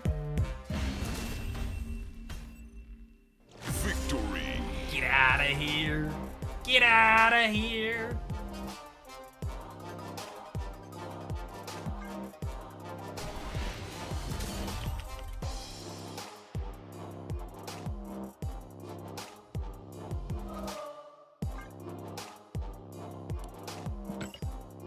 That was a good one. Very, very clean.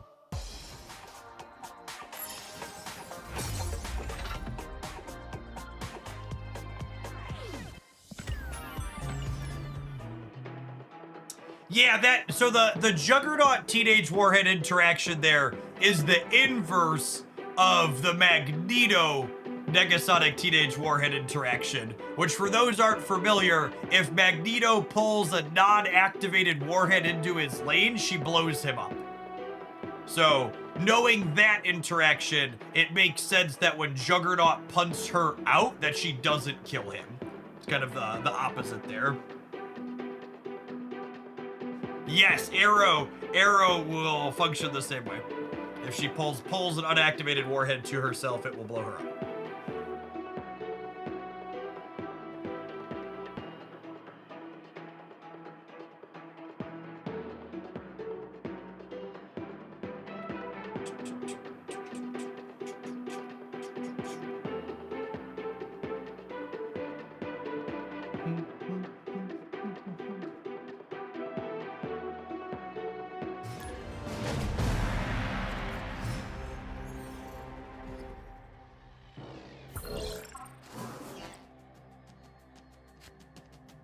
Snap.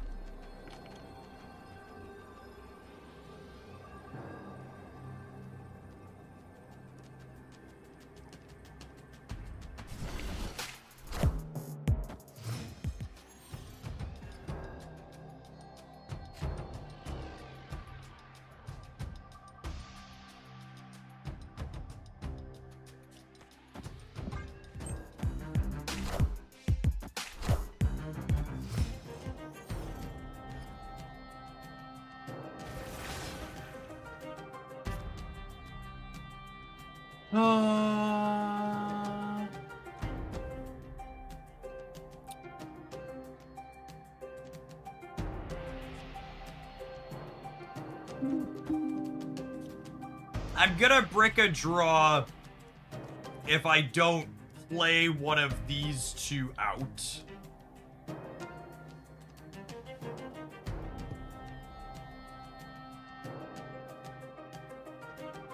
I don't think I need Korn against the average Wiccan deck. I think I'd rather have the Once in Future. Oh, cool. And so this is a good one to be aware of from a metagame perspective. Quicksilver Domino no turn 3 typically is not a bricked Wiccan in the current metagame. So there is an Ensabanor deck that does this.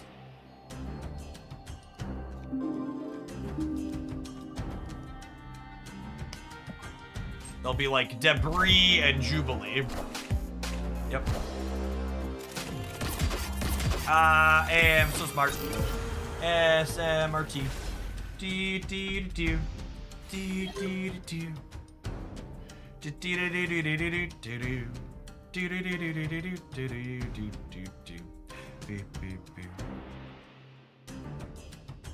yeah, I used to snap them and then get stomped on by large dudes. Yep.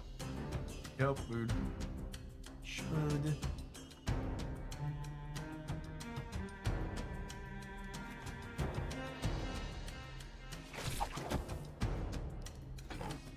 You want to end on your Omniversal Presence in case it flips up a location that like stops your other cards from revealing? Although I think I want a Once in Future Sable, which means I want to make Merlin bigger first. Make myself a liar instantly here.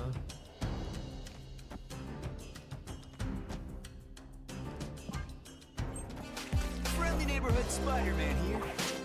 Nice. Good 50-50 hit here. Gets a buff to Craven.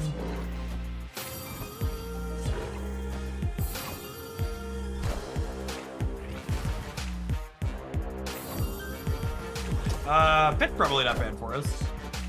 It's neutral for us. It's like potentially bad for them, depending on what their hand looks like. Oh, all right, we're rolling in. JK, LOL. Okay, so they have a Lady Deathstrike.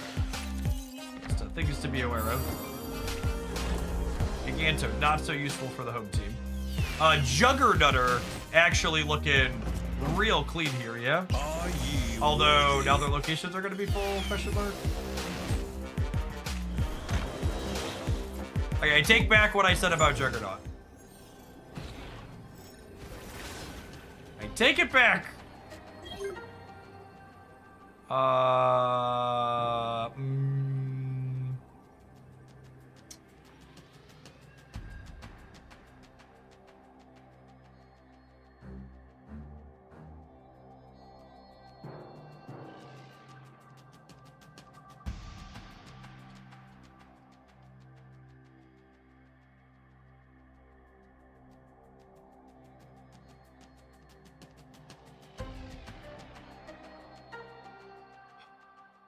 Just playing a Ganto on the right. Yep.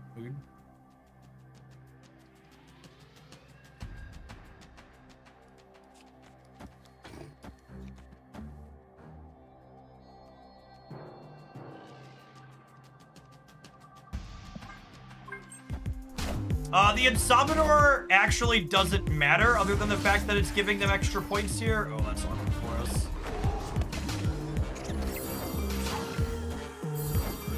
That makes it harder to wither right here. The Insominor is transforming the Jubilee. Oh, come on! We are the future. Holy Vidya Gamers! Speaking of Magento, GG.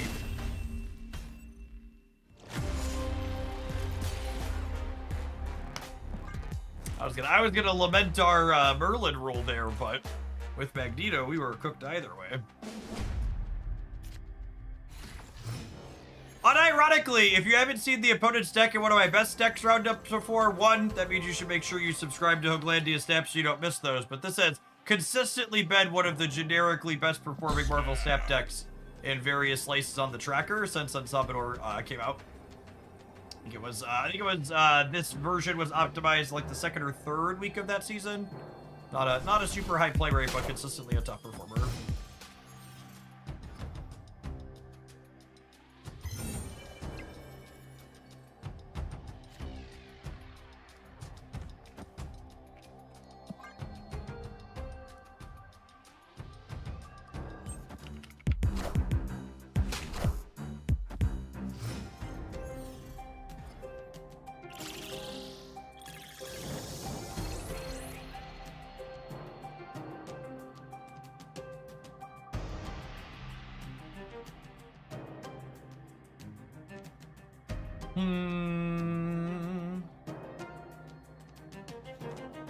Gonna keep him out of Valhalla.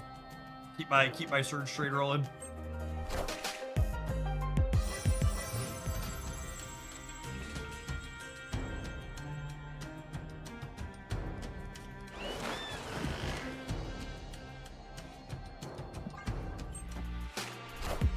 I had Magneto clutch a game by yoinking Wong quite a few times. Yeah, Magneto is one of those cards that just like is also much stronger than his play rate implies. Just such a potent disruptive effect.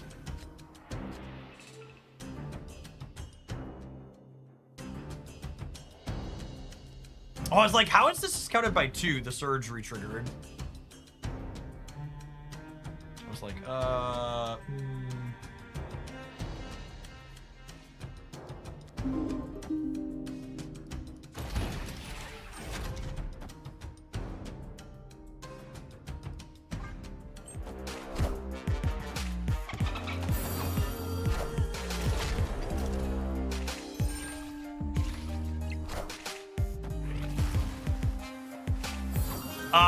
I mean, that's actually incredibly disruptive to their Insominor happening, yeah? It also gives me some free points on the Hydro Stopper here.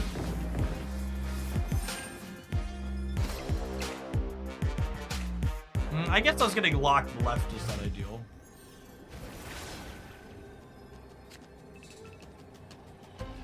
Oh, that's not a great draw either.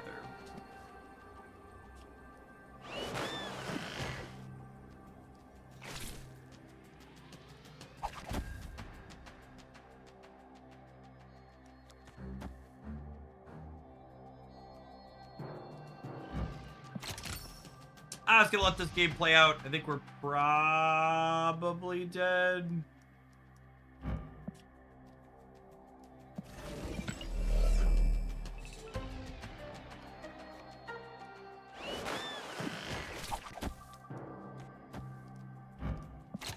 But I also just don't want to sit here and play 800 games against the same person.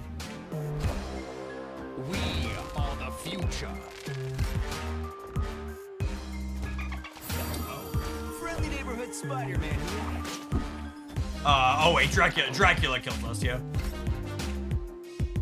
I would say we're winning the center right now, technically, because the Scarlet Spider's jumping there.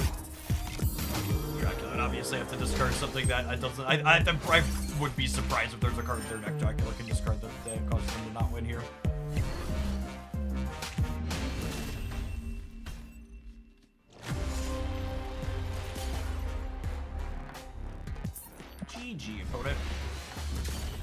Opponent got a lot of really big dub numbers that it was a hard time for us to crack through. Feels like we would need the Juggernaut to be something like a Shang-Chi to have a real shot in a matchup like that, or we just need to have the Werewolf on curve. Even that would probably be a little challenging.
Feel like big dumb guys is pretty good this meta. I get to ignore most of the tech cards people who keep playing, and you occasionally just get finished.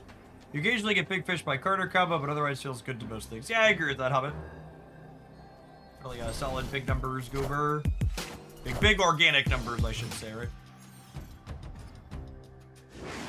Oh, come on, I wanted to play that Surge. Read. I'm gonna keep all my cards in my hand to minimize the chance that Fetus gets porked here. Just not into that. Plus.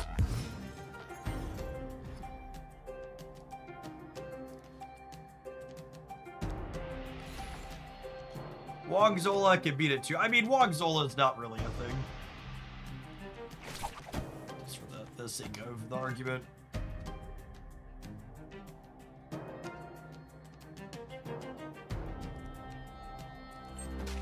Friendly neighborhood Spider-Man here.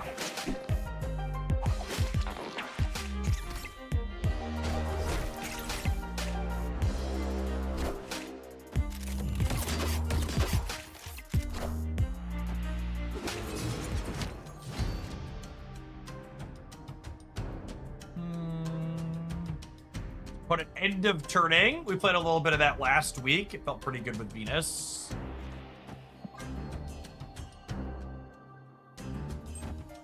Okay, likely have a hard time with Warrior Falls then.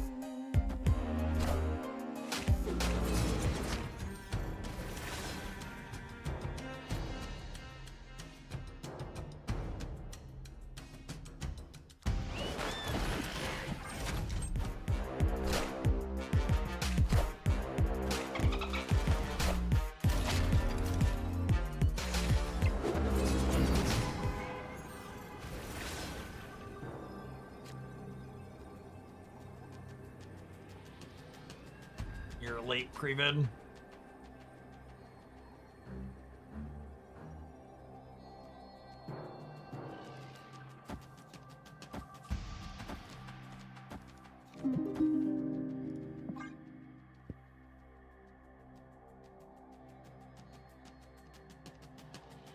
I don't know, Marvel Boy, we might tie the Warrior Falls.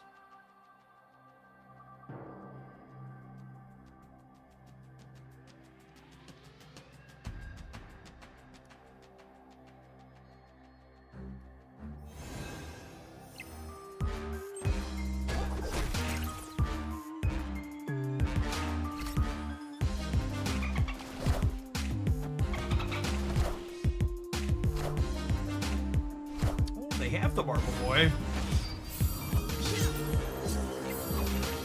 Are we good? Yeah, we're good, right? Because I can only get 19 there. Close. Close. Victory.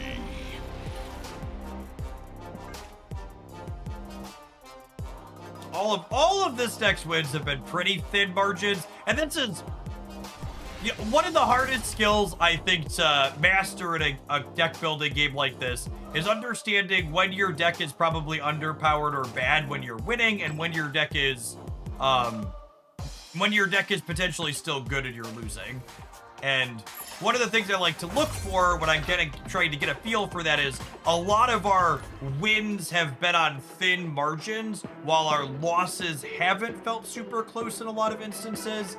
And usually, not always, but usually that type of delta means your deck's a little bit on the weaker side. Opponent's no snap.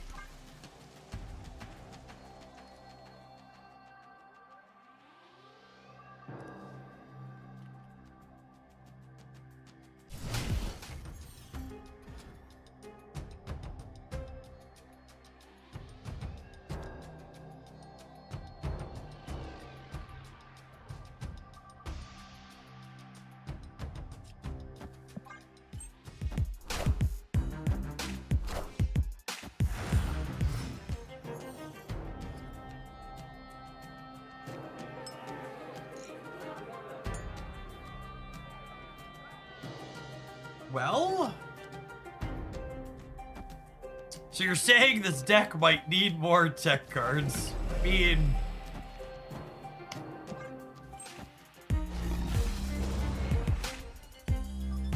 yes, that's true too. How many coin flips are at the end of your deck? Is another good question to ask. Them activating chamber right away is smart here.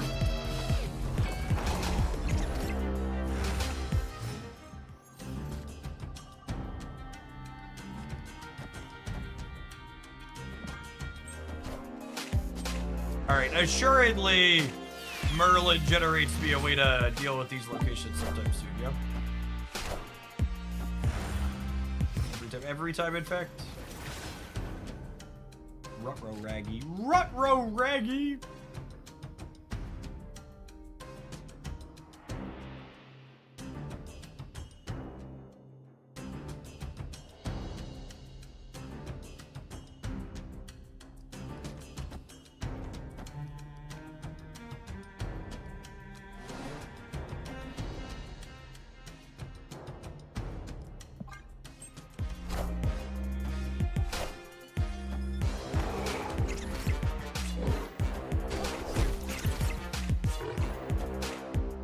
Oh wait, this means I can't Merlin here.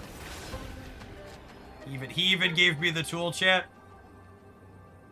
I don't deserve you, buddy. Forgot about Batroc.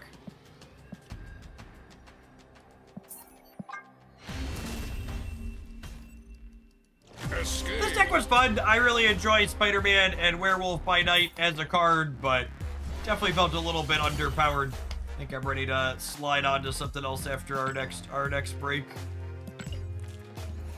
Obviously, played certain games like that far from perfect. You're gonna get more mileage out of it if you play perfectly with your mediocre deck, but definitely felt a little bit on the mediocre from the power level side. What do we want to do next? This one? I think it's this one. It's been a while since we've Agamotto'd, and I am one of Infinity Ultron's biggest stands in Marvel staff. Let's take a brief pause for the cause, let a couple ad forms roll across the screen. When we get back, we're going to dive on into this one. Don't go anywhere, gamers. Thanks for hanging out. We're going to be snapping at least until the rollover when drops are finished. If you're watching on the YouTube side, don't forget to hit the like button. I appreciate the folks that have done that already today.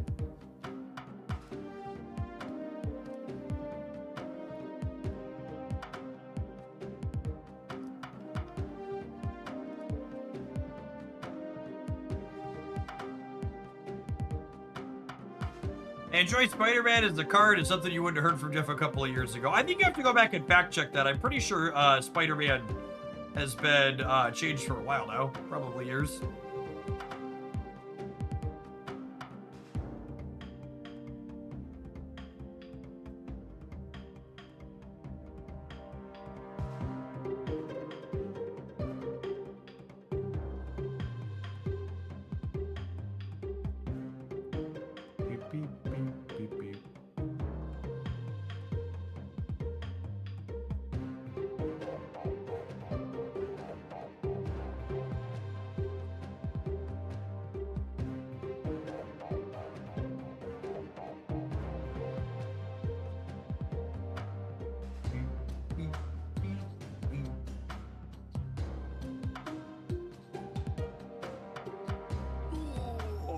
Oh, chat!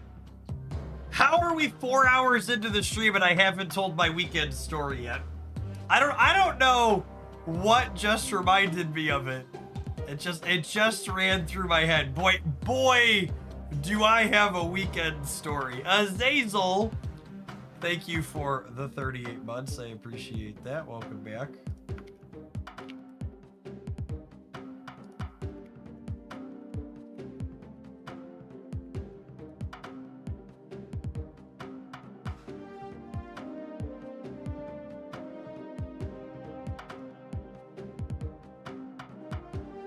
Okay, I want to wait for the ad to finish for story time. This is a story that the parents in the audience should appreciate. We need a visual aid for this one. So this is the seed at the site where my family and I have a permanent RV camper where we just leave the camper parked there year round. Rhinova, thank you for the 39 months, and Ham Pizza, thanks for the entire year. But the relevant part here is you can see there's a creek running here in the background. And one of the things that's like fun to do with the kids is we put water shoes on when it's a nice day and we like walk down the creek. And they catch crayfish, or there's like always lots of little fish, and sometimes there's snakes and turtles and things. It's just a nice way to be outside. And we walked up to a part of the creek we hadn't walked through before, and we hit some really sticky mud that got the water shoes just completely coated in mud. So we're sitting up on the side of the creek, and I had just like rinsed my shoes off by shaking them in a cleaner part of the creek, but my 11-year-old decided he was gonna take his shoes off and like clean them off. And he was like rinsing it in the creek, and Haley looks at Declan and she goes, "Declan, you probably shouldn't do that. If you let it go, you're gonna lose your shoe." And he finishes cleaning one, he brushed her off, he finishes cleaning one, and he's cleaning the second, and I get up to walk away because we were gonna get moving on. And then I hear him call back from behind. He goes, "Dad, I lost my shoe." And sure enough, just like, 25 feet down the creek, because the water's moving from rain we had the night before, just like his shoe is just like floating down along the creek. And naturally, where he was rinsing it at, it was a part that was too deep to properly walk. Haley's going to rule the world, hopefully someday. Yeah. So his shoe. We can play some Marvel Snap while I finish the story. So his shoe skates off along down the creek, faster than I could get to it because it was too deep to jump in right away. But the creek has a few low points, so I like hopped on the golf cart and like drove down to where we could access the creek again, where it was further down in. And I get in at a low point and I start walking up, and after about 10 minutes, I see it sitting there floating on the side, and naturally, it didn't stop at one of the points where there's a low point where it would have made sense for it to stop. It got like caught on a tree in a section where I couldn't walk across to get it without like submerging my entire self in water. One of the few parts where it was like 4.5 feet deep. And I wasn't wearing a swimsuit because we were just walking the creek.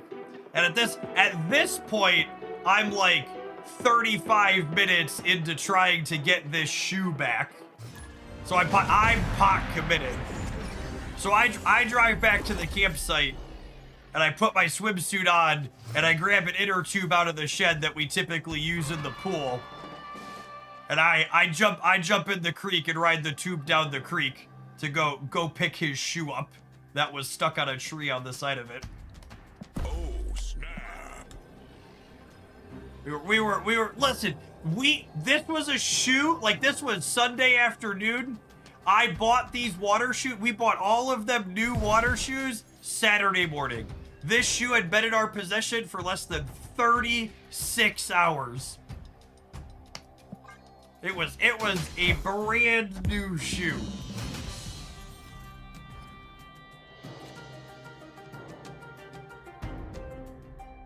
All right, what are we doing here? If I bolts of Ballsack, we have 8 energy on turn 4, which means I can Wong, Quinjet, plus whatever we draw. I don't think we're in a good spot, but I also just have infinite gold tickets, so I'm not retreating in spots like this.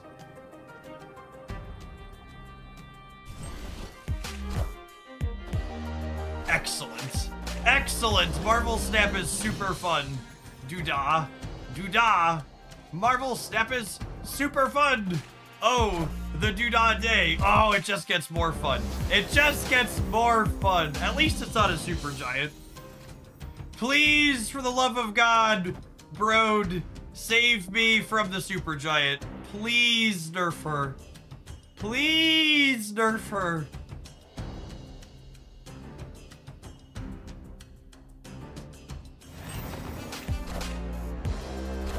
Now the good news is they probably can't compete in the center. The bad news is I don't think I can compete anywhere else. The opponent's archetype, for those who weren't here when we were talking earlier, is the best performing deck in Marvel Snap by a solid margin. Escaped. It was all over the Golden Gauntlet. And Super Giant, Cosmos, Shadow King, Sloppiness, it plays Rhino, and Debris along with Ozzy. It's a really, really unfortunate deck to have be one of the best.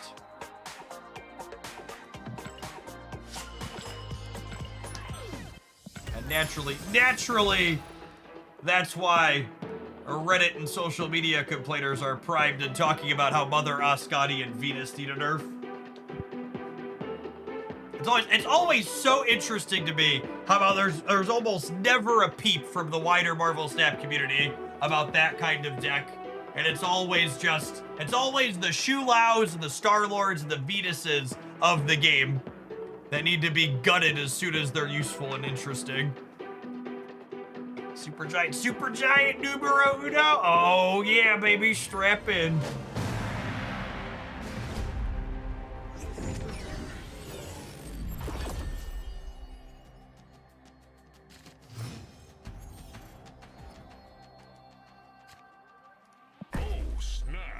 Oh, by the way, something in the politics channel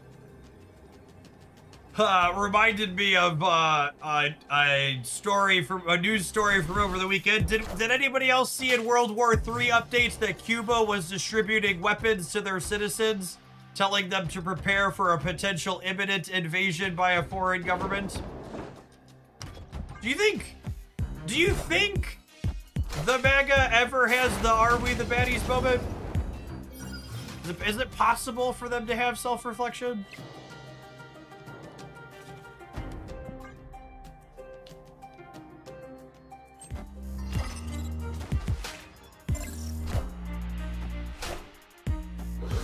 It can't be us, Jeff. We're not foreign, we're American. Holy shit. It hurts how dumb that is. Underwear.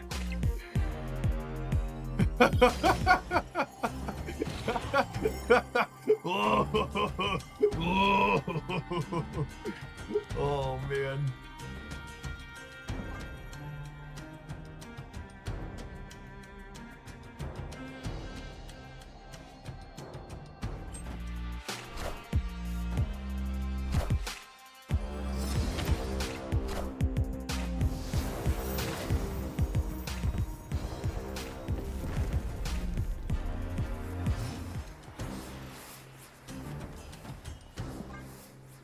Chat, I know what I'm about to say is shocking news, so if you're standing, you might want to consider sitting down.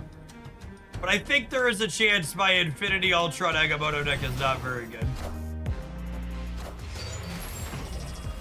I know this is potentially devastating news to many of you at home.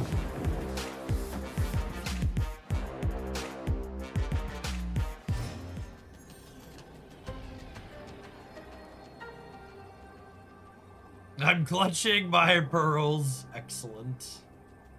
Excellent.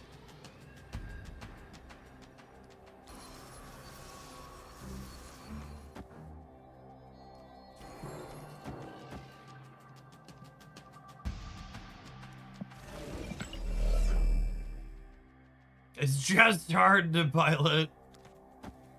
Hey, this never works. They literally have a Wolverine. It can't work, but it'll be funny if it does. Yeah, there was a Phantom X mill deck from the... We started today, if you missed it, the very start of the stream is like 30 minutes of running through a bunch of decks and data from the Golden Gauntlet tournament. And we imported a bunch of things. That's what we've been playing this morning.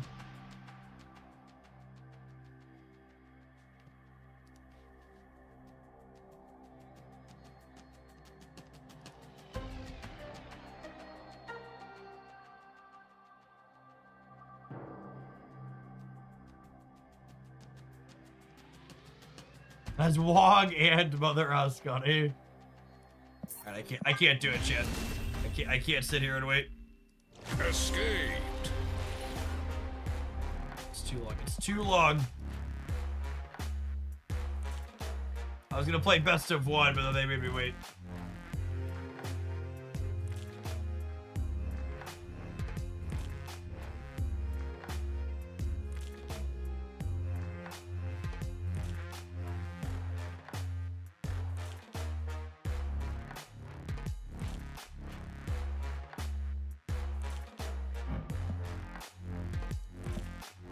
Is our opponent here? Am I here? Are any of us here? Is this a simulation? Hello? Bueller? Bueller. Bueller.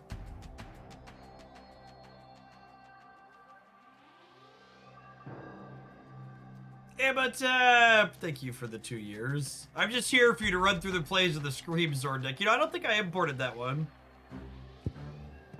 Existential dread sets in. Are any of us really here?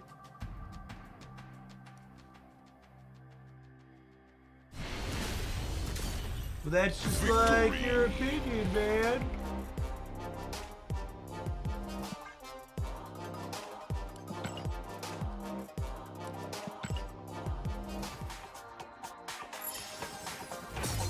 That counts as a win. Scoreboard. Another victory for Agamotto Ultron. Hard fought, well played. Hard fought and well played.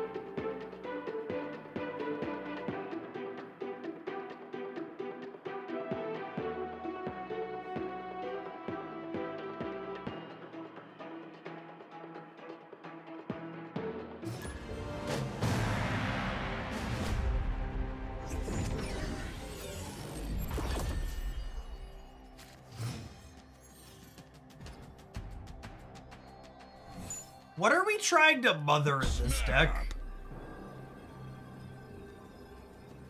What's the target?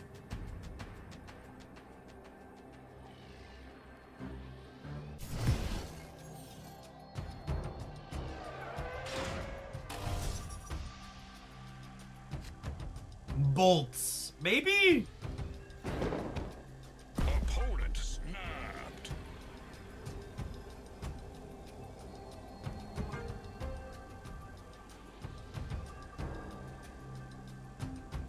It's just Gambit, isn't it?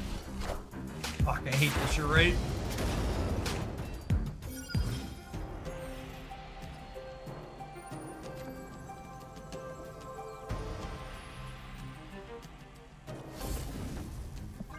Sage is a good mother target. That's true. It's our threes, potentially.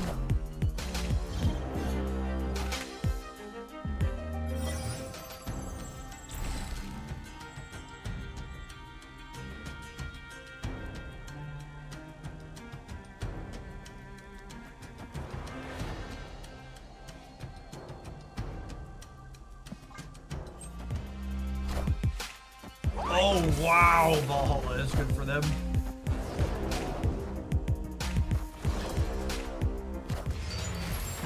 You could mother a stone. You can't really mother a stone.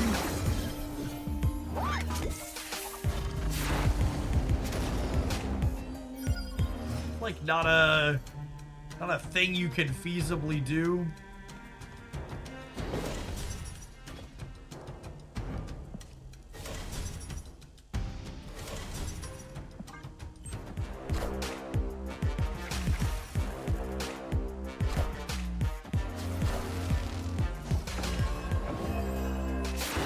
You need a hand of black cats and Makaris to mother a stone. That's true. That's a good way to put it. Not ironically.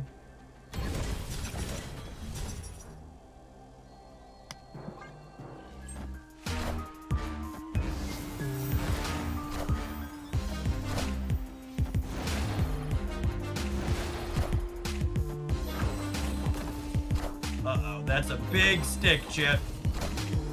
Meow. Meow.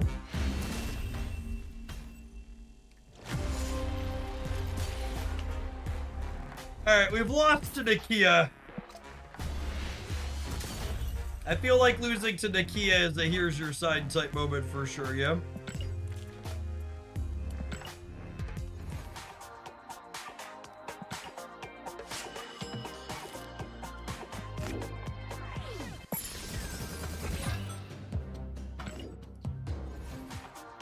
Poor Akamoto! Akamoto, another one of those decks or cards that people desperately wanted nerfed when it released that just like ended up being perfectly fine and reasonable. It's like not remotely a big deal.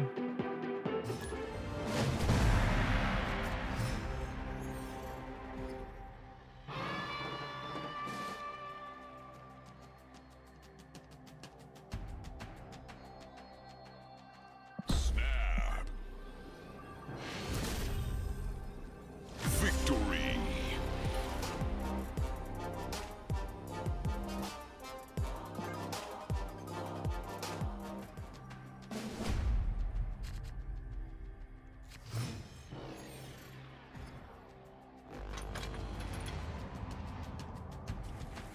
Oh, snap. Victory.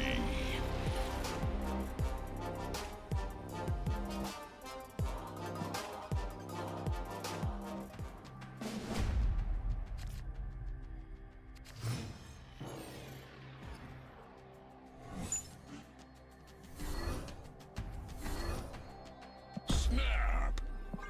Opponent snapped.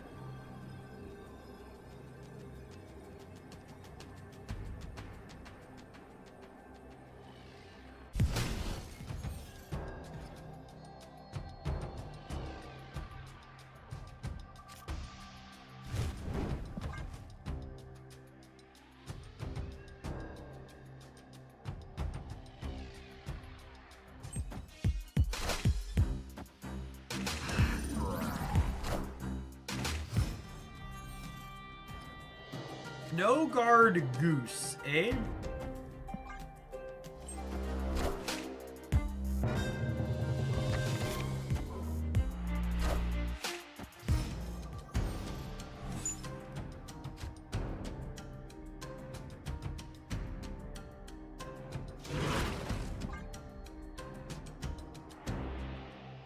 I don't know if this play is actually correct, but milling my opponent is a sickness.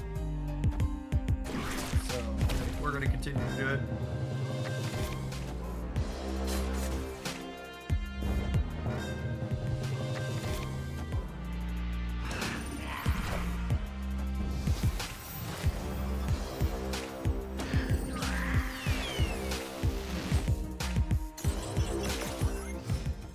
Alright, my opponent's deck is now empty.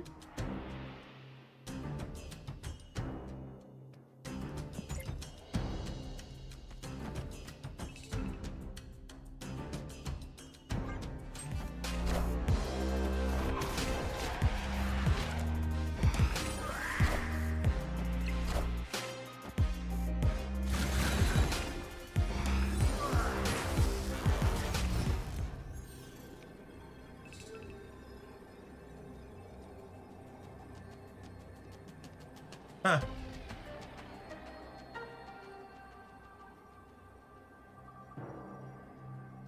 Are we dead, Jim? I think we're dead.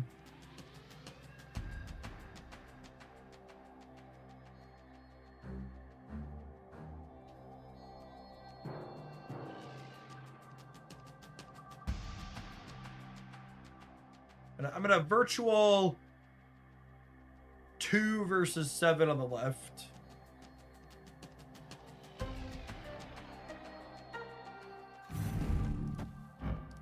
We can't be dead, we build the opponent. It's true.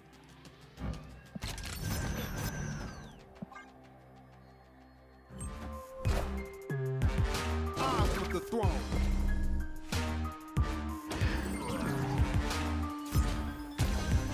That's Odin on the right?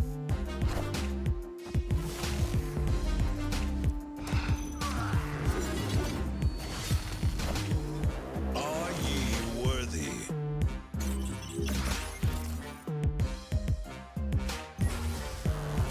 Alright, turn X, hit me, dealer. To me.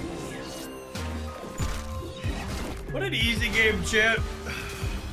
Imagine thinking we were dead at any point during this. Victory. Imagine being a non-believer. That must be pretty embarrassing. Incredible skill diff here.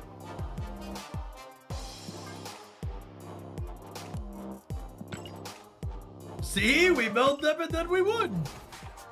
It's an easy game.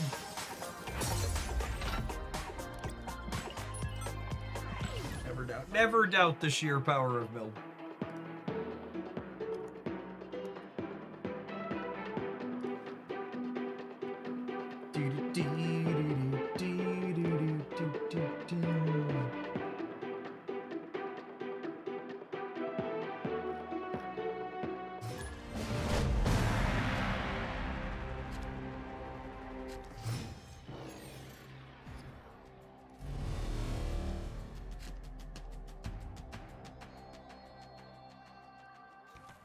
Oh, snap.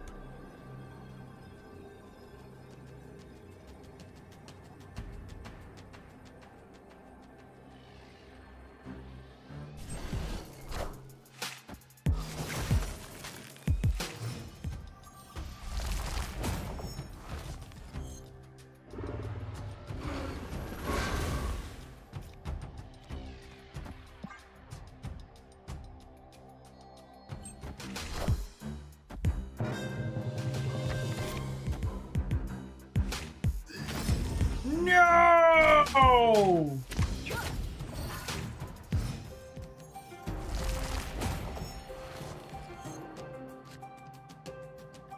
That's rude.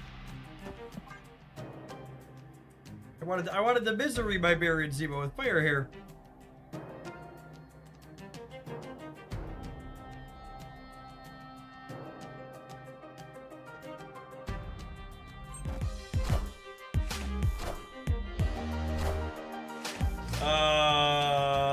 Honey.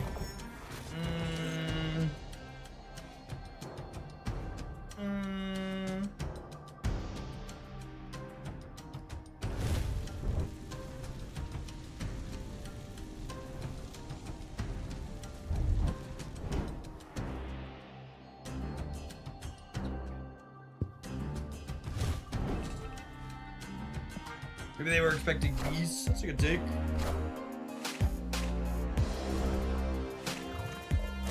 Boop.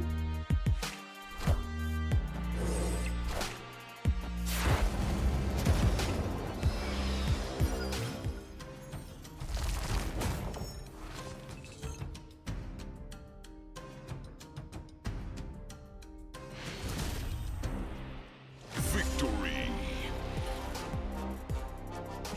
Had enough of us here.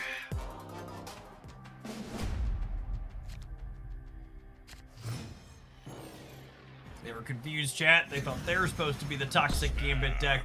It's all toxic gambits deck down here, Georgie.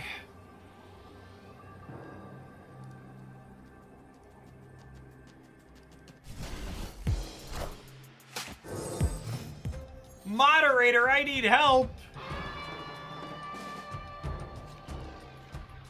Not sure there's any helping you, gamer. Can't be helped. Alright, they have a 2-4 carnage. Are we not a good guy with a gambit? Asking the real questions.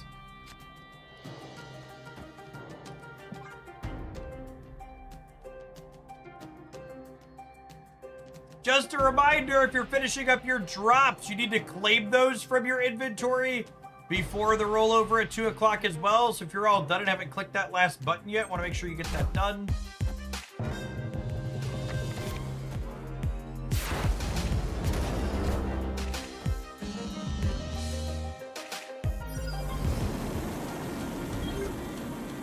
Baby, if you're having trouble with your Marvel Snap, you should talk to the people who make Marvel Snap, not people in a random Twitch.tv stream. Actually, let's not eat the Iceman, because this makes leaving this in play makes their game a bit worse.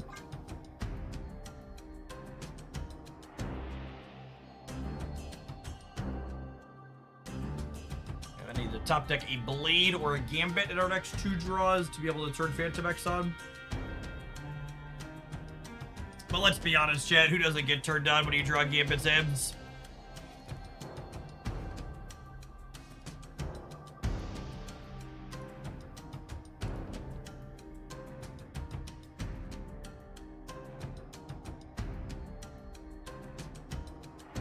He's a lovely lad.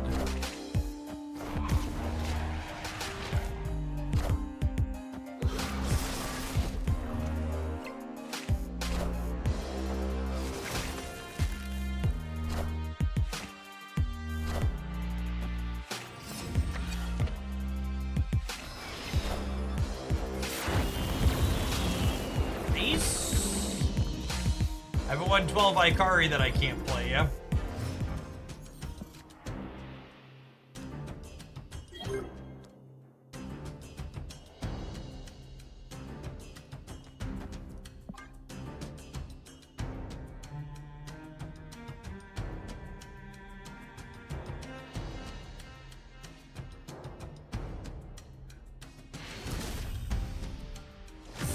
Gosh, our opponent really likes retreating before turn 6 when we haven't snapped. Marvel retreat! Marvel retreat! Do do do do do do do do do. Oh, snap. Ooh, I'd love a little Marvel retreat between friends, really.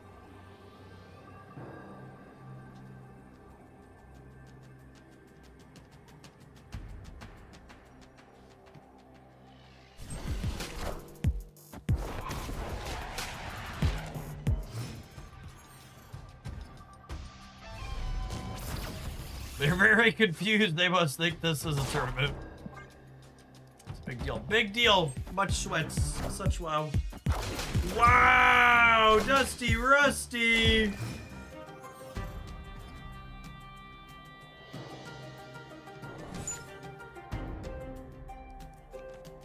Fuck that guy in particular. See if we can win our flip here.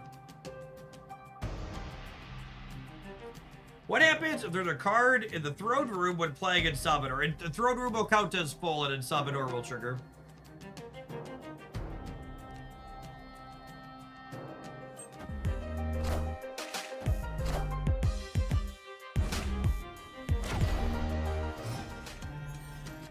Some hot Gambit on Gambit action.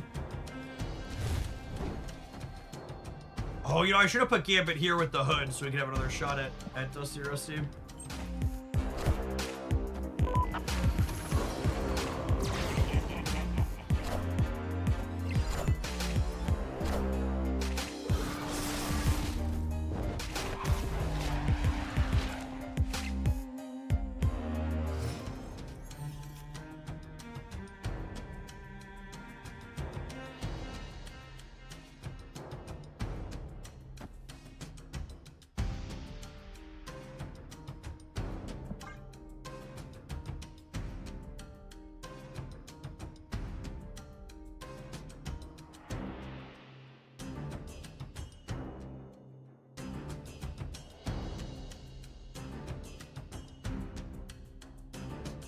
Now, unfortunately, not going to... Well, no, we're good, right? We gambited in, we carnaged. Oh, yeah, our Phantom X is online. We don't have to draw anything.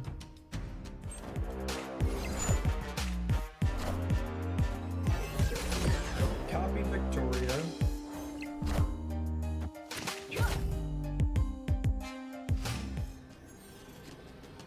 Unfortunately, we can't throw priority here.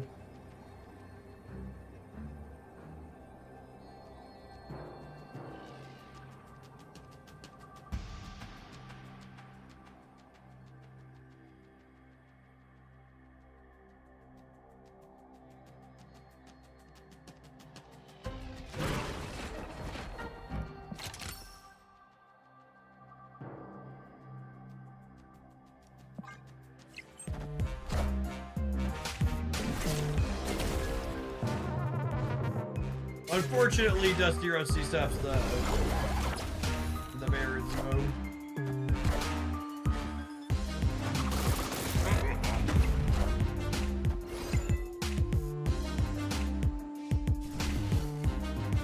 Flipped heads, and I should have flipped tails. Unlucky, really.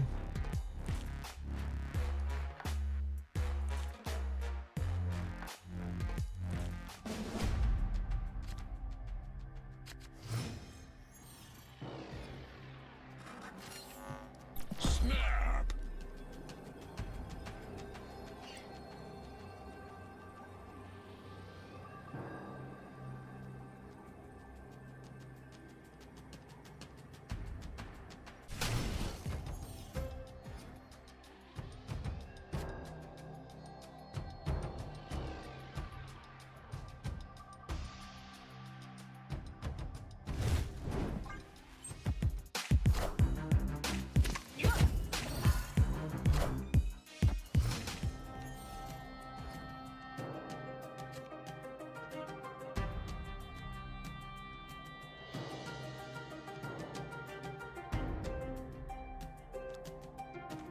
Try and get Mr. Zemo down here before we get dusted out of the game.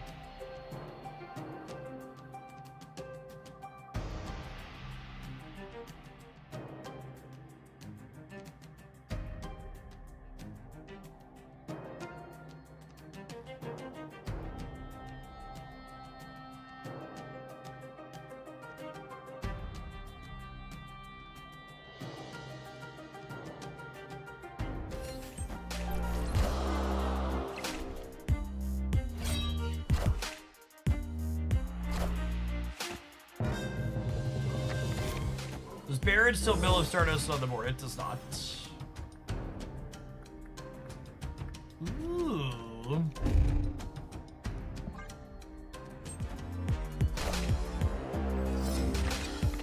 Okay, so we can't contest Mojo World.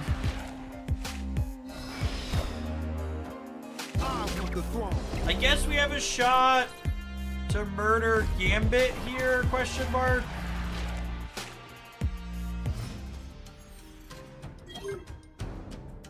Or I could just play Phantom X.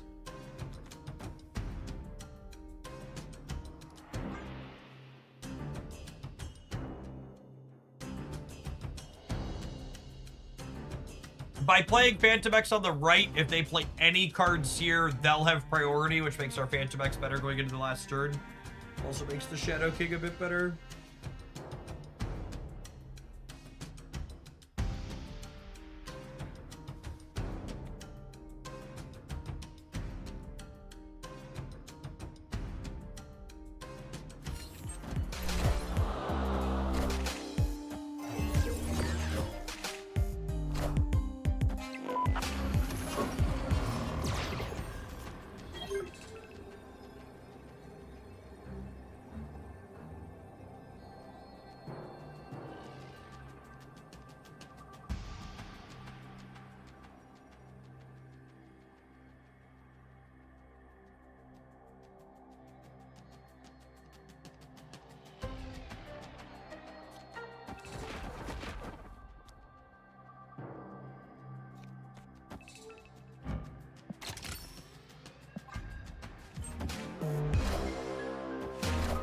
Here is, we likely just lose the demons in the set area.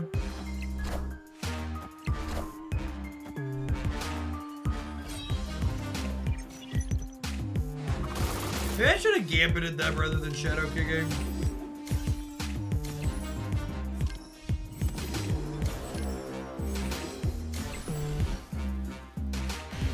Oh, hey, with Phantom X and Shadow King powers combined. Oh, we're halfway there. Oh, lizard on a chair, take my hand. We'll make it, I swear. I'm so glad they nerfed Gambit Horseman of Death.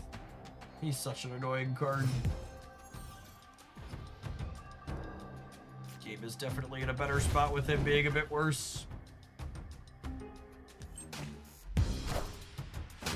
They have a 2-4 carnage.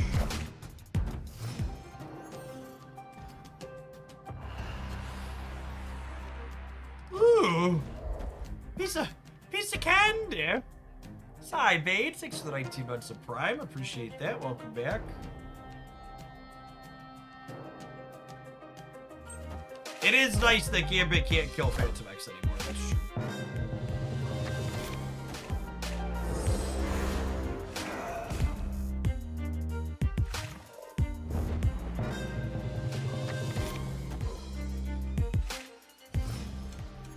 Ooh.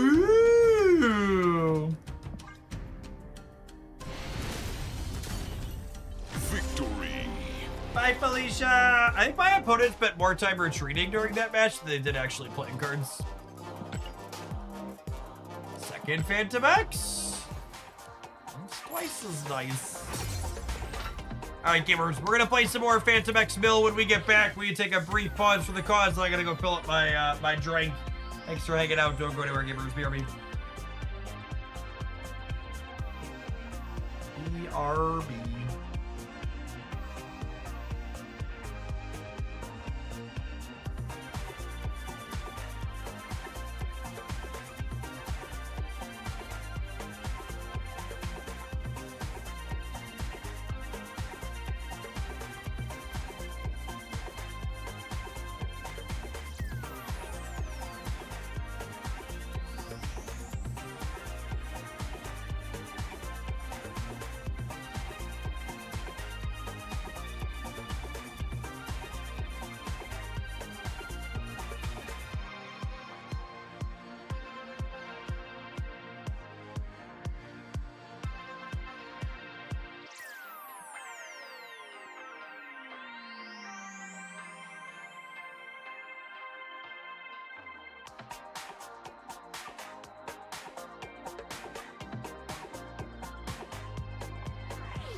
Possible, Flamingo. Thanks for making Hoaglandia possible for the last 31 months. Appreciate the over 2.5 years of support. Let's dive back into it, shall we, givers?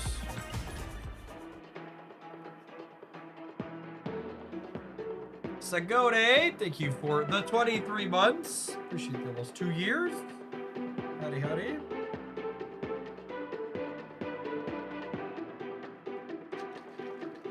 Legends, thanks for the almost 3 years.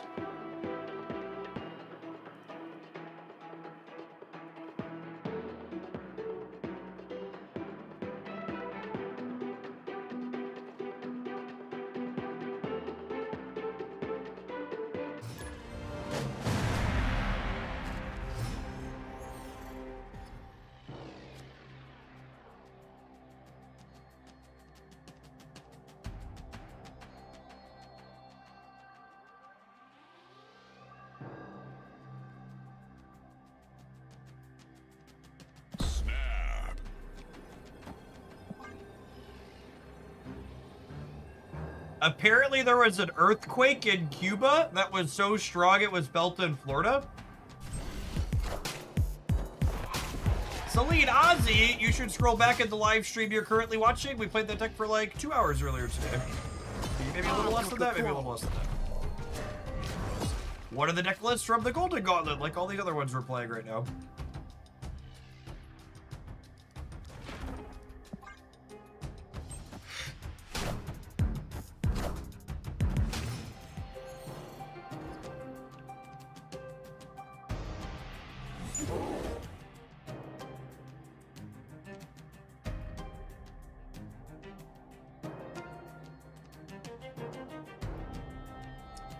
Know that I want to gambit here. I think we're just parroting.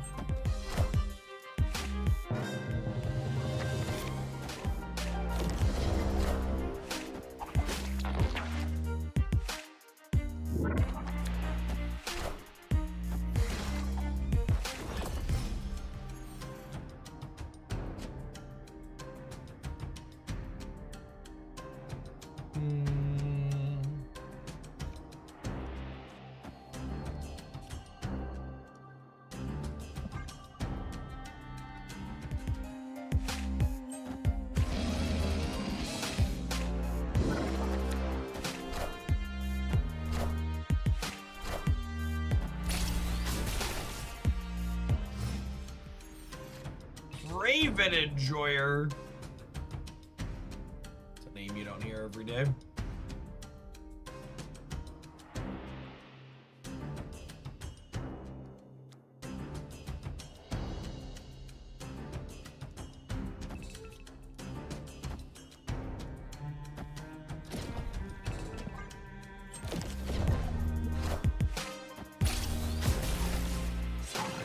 Spider-Man 2099! My poor demon. My poor demon!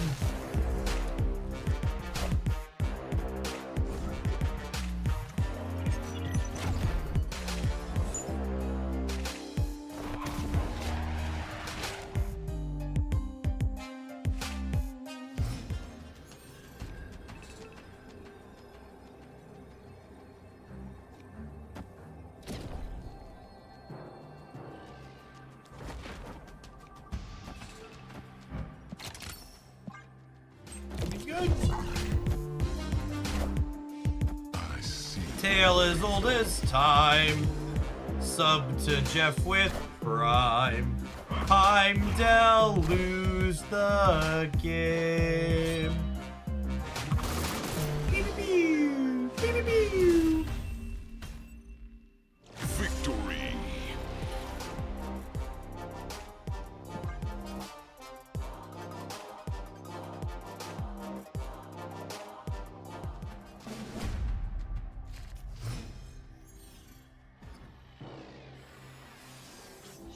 The Conspiracy Gamer was the first time in his life Spider-Man 2099 hits a good card. It gets brought back with a location. Wake up.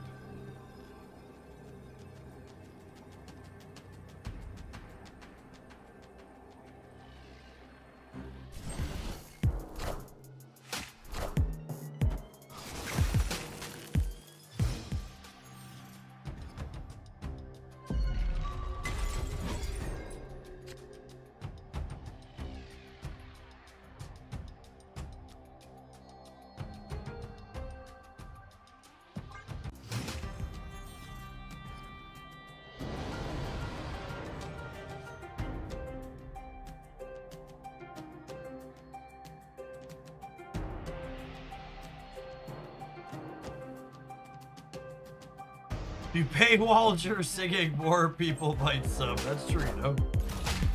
Glenn really took the secret Spider-Man 2099 deck with him when he left, didn't he? He did. Just keeping it from all the people who really need it.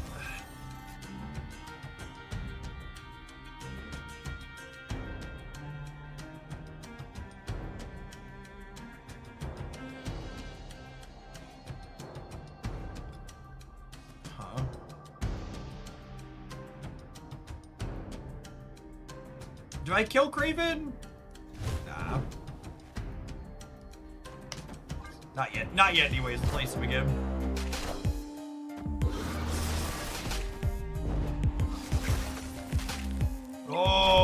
Miguel.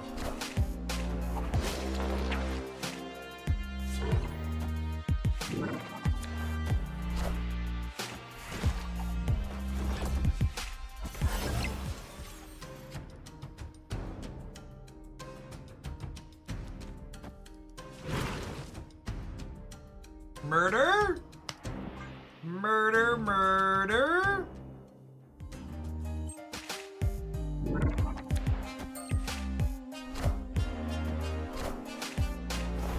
So we lose one of the demons.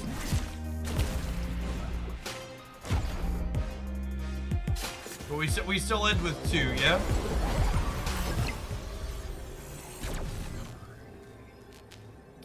Phantom X is a little bit late to the party, understandably.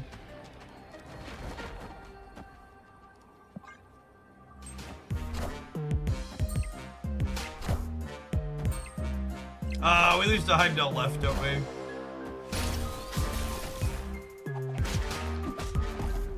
That one does not go. Sorry, I'm at Heimdall, right?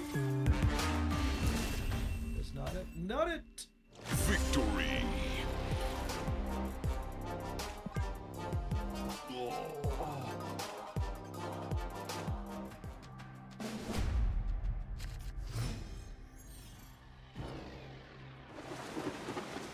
Snap.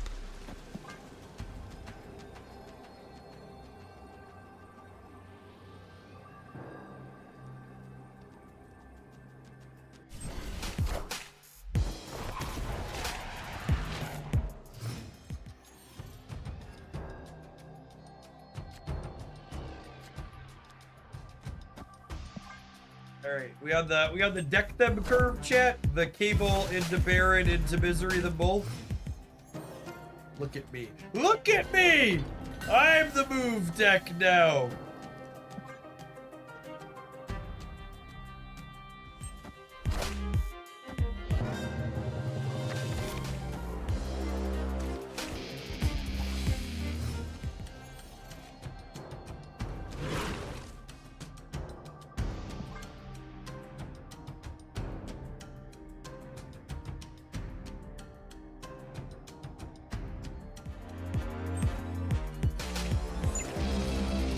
Morgan Le Fay be a good addition to this deck. What problem do you think this deck has that's solved by adding that card?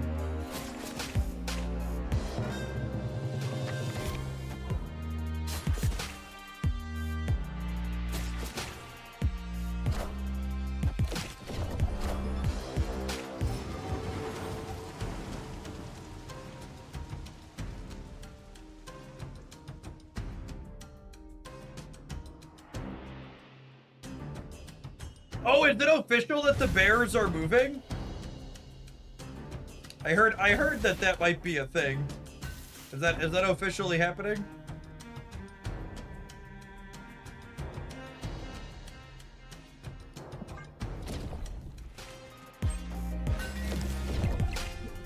It's very close, but technically not officially yet. That's fine. I think it's really stupid that the general public should have to subsidize fucking costs on things like stadiums.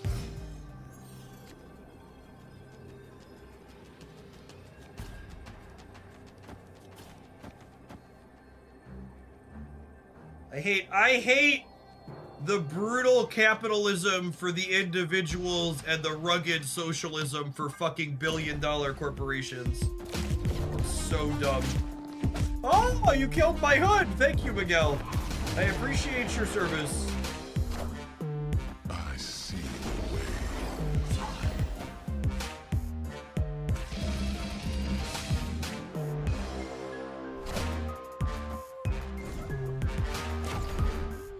Uh-oh! Oh, unlucky. We were a coin flip on that second one, yeah. I needed to kill either hit, could have hit Spider-Punk, and then on the second one we could have hit Spider-Punk or Heimdall. Yeah, Heimdall or Punk won us there. And on the first one, we could have hit Spider-Punk and then anything else. Spider-Punk would have tied and then won the breaker. So we're 25% to win outright, and then when we miss, we were 50%. Oh, snap. Unlucky, unlucky.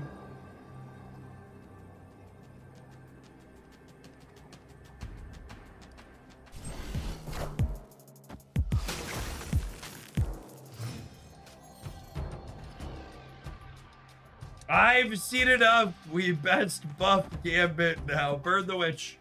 Burn the witch!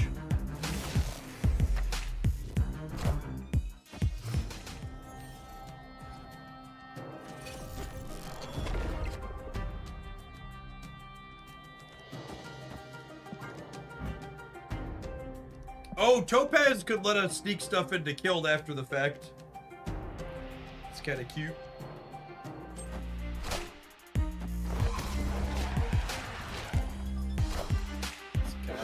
Adorable.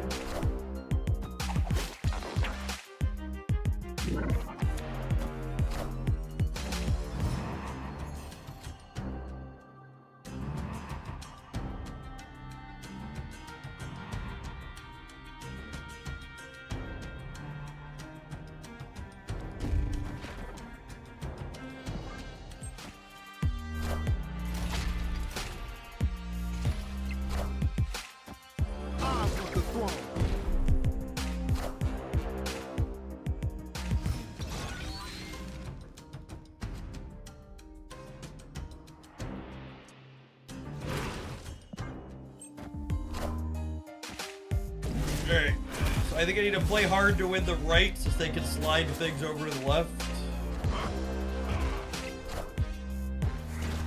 Oh, that complicates things. That complicates things.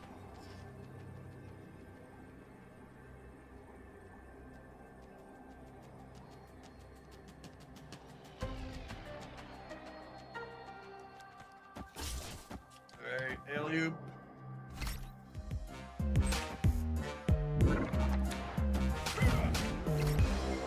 Oh no!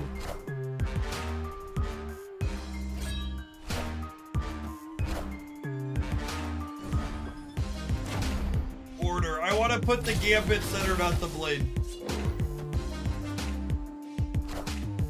I see. Oh, we lose the breaker because the Heimdall's got the +2. Oh. I did need the gambit center to win the center though.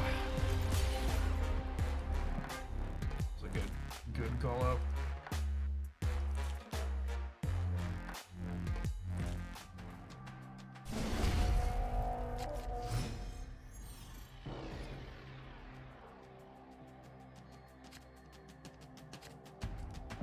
All right, chat. Are we ready to be the move deck?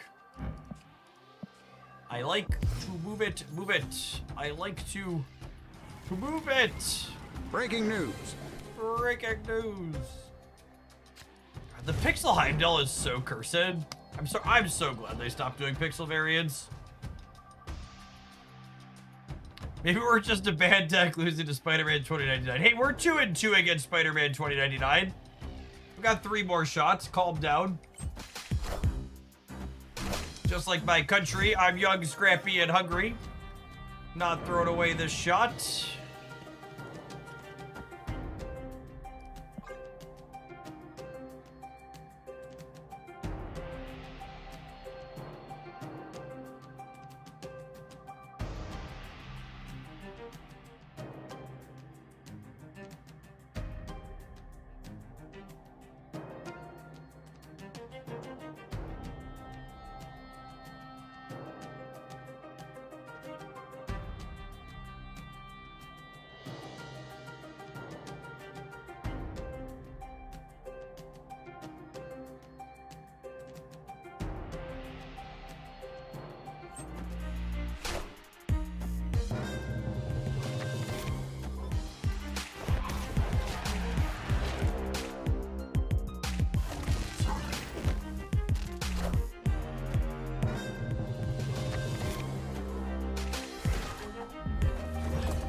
My children are home early. I wonder if their keys got rained out.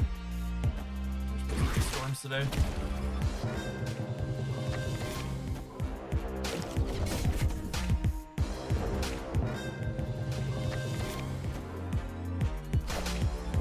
Like there shouldn't be child noises in my house yet.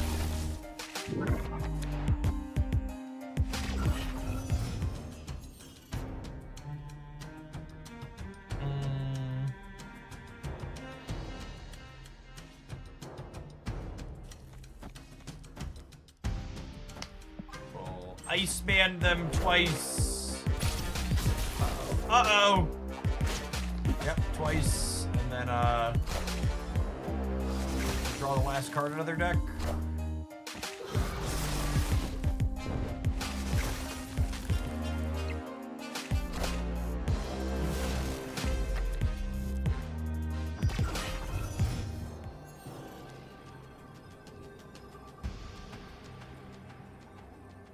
Okay, so they also have a Heimdall.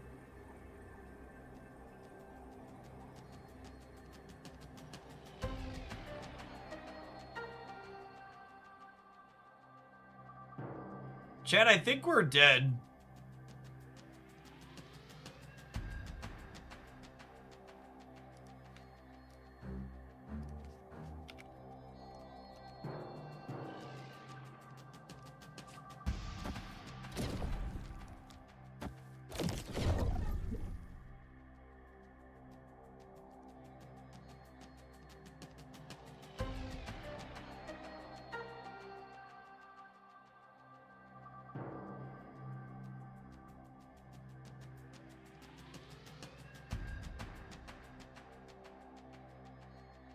Yeah, I can't beat the board.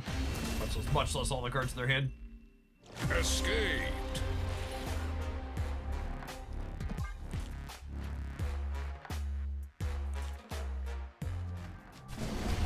All right, 2 more shots, says increasingly nervous man. Woohoo, it's going to be fine, yes.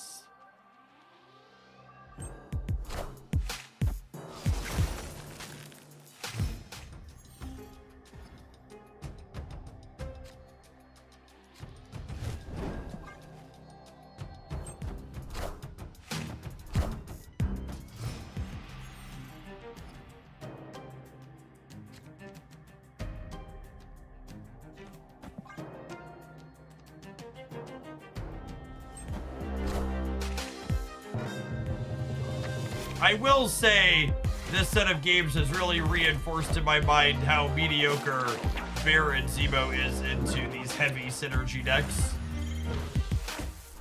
Baron's probably much better against like the super giant slop style stuff that people were playing in the tournament.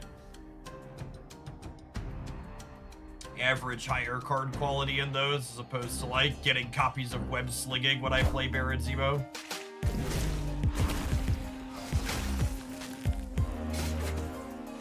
I think there's a few matchups where Baron Zemo is like very reasonable.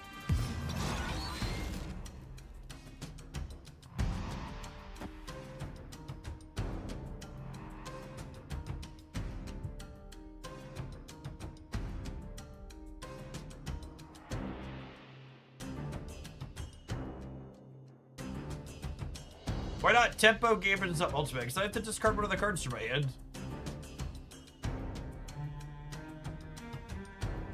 Which I don't love.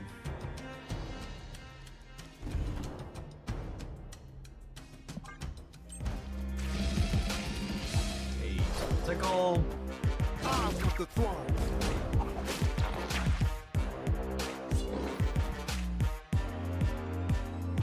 Oh, I forgot we were gonna go Spider the Misery. Awkward. Awkward.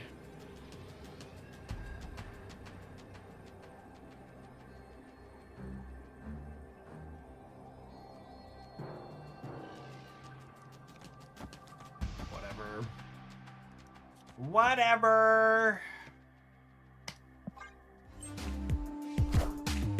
I see the way.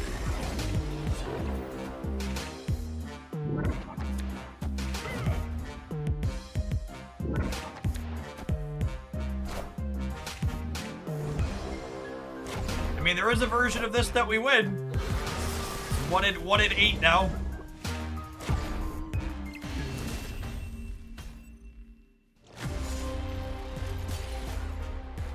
I don't know that I see the vision anymore, chat. We're now 2 and 4.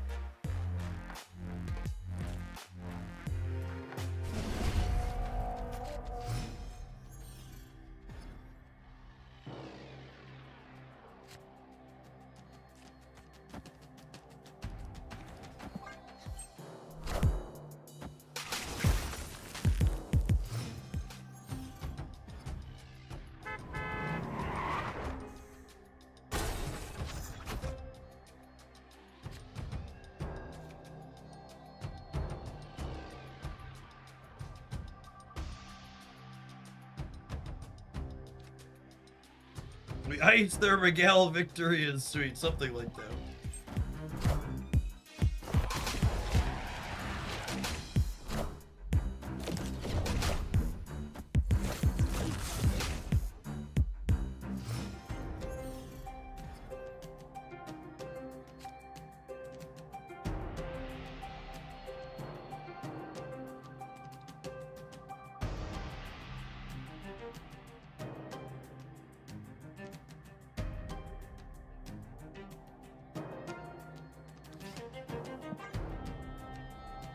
Yeehaw. Yeehaw!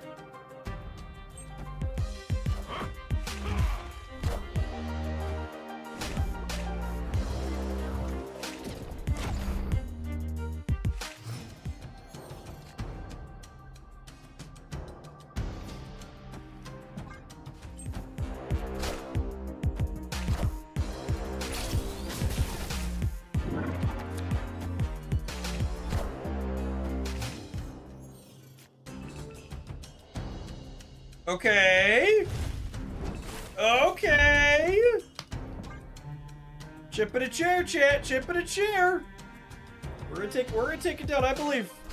I believe. I believe. I believe.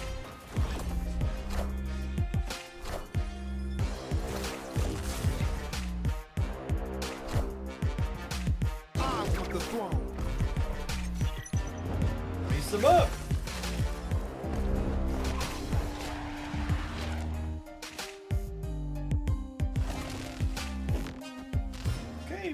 Okie dokie.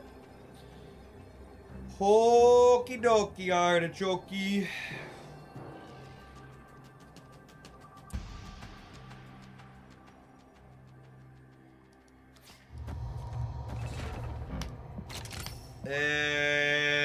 You?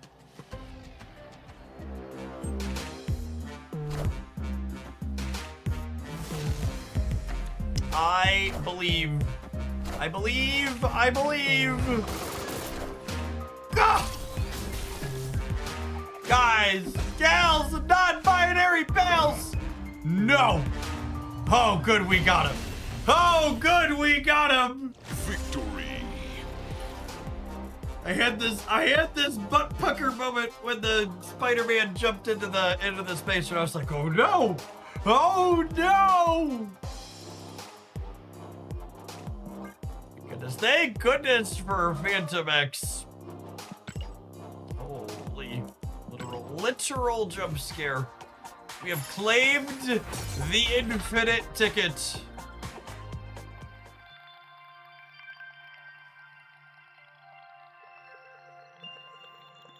Does 2099 win if he kills the demon there? Why ask a question like that? Why not just be happy?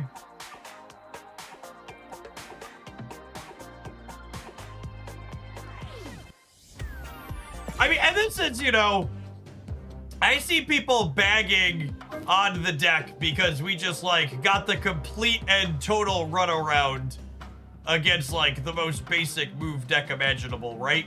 And truthfully, genuinely, like, Cable and Baron are cards that are meta-gamey slash tech style cards to a degree. Where, like, the more heavy synergies your opponent's deck has in it, the worse those types of effects are. So when our opponent has a bunch of cards like, you know, Web Slinging and Ghost Spider and stuff like Madam Web in their deck, like, these effects are providing a lot less value than they otherwise could be. So let's play at least one more, huh?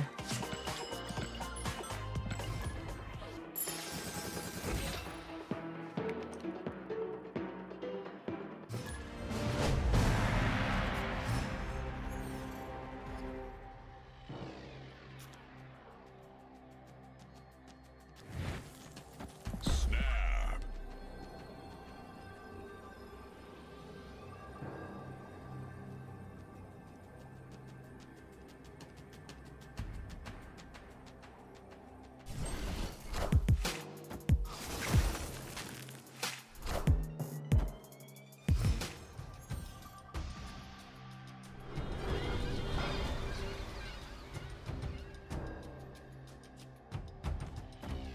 Yeah, you got 2 minutes to claim your drops if you haven't already.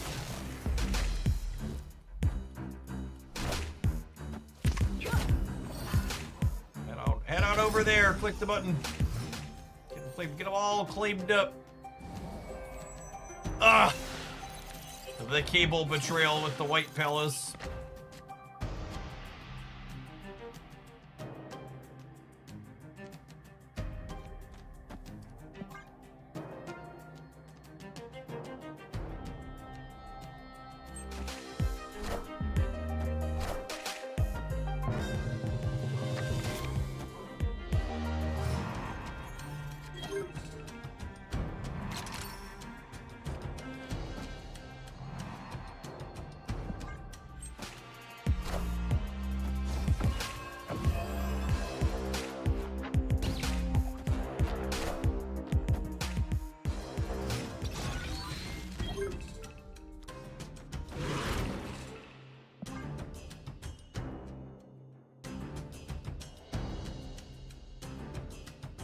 Killmonger, obviously our best top deck here.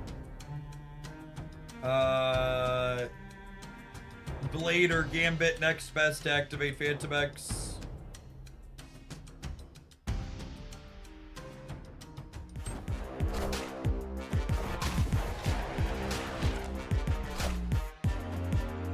Otherwise, we can just go Squatch Demon.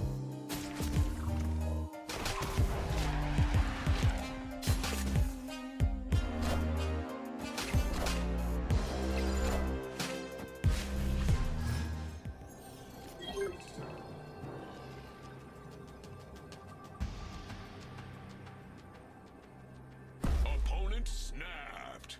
What do you want me to do? Not Gambit and pray?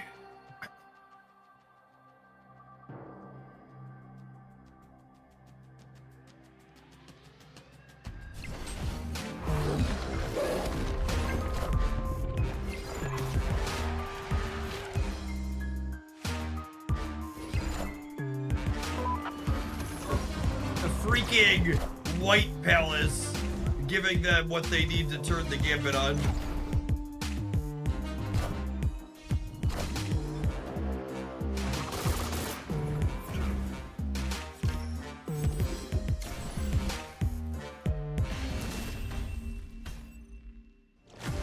Brood variant with a unique broodling for 1,200 gold. Say what? That can't be real. That can't be real.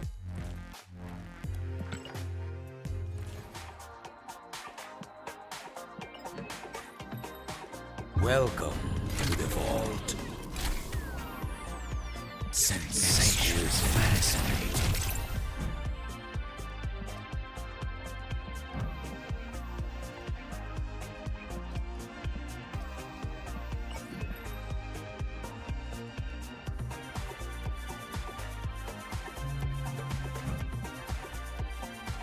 Ooh. Probably a buy, yeah. Bye.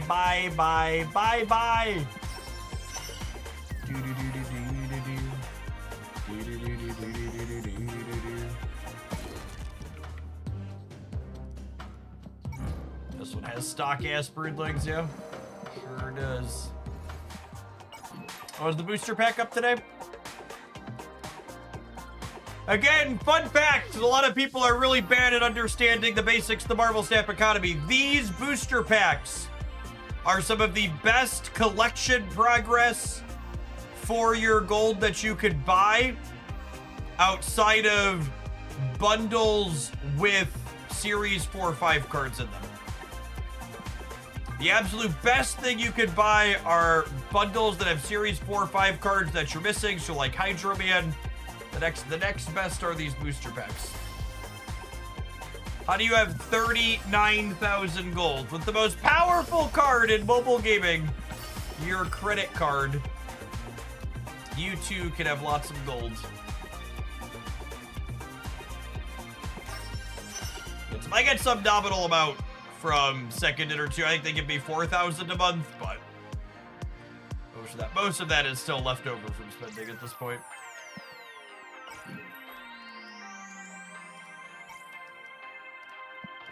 Let's buy that one. Lovely, lovely broodlings. Mastery. I don't know what we're gonna play after the break. Maybe something with brood in it? I think I'm overplaying Bill. Yeah, the super rare brood today has custom broodling tokens behind it. So, bye. Trump gave my credit card a nerf. That's true. BRB givers.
There are, in fact, children in my house early. The kids are at outdoor day camp this week, and they got stormed out for the second half of the day. Sedge. Can you show the new broodling with the gold background? Yeah, I can do that.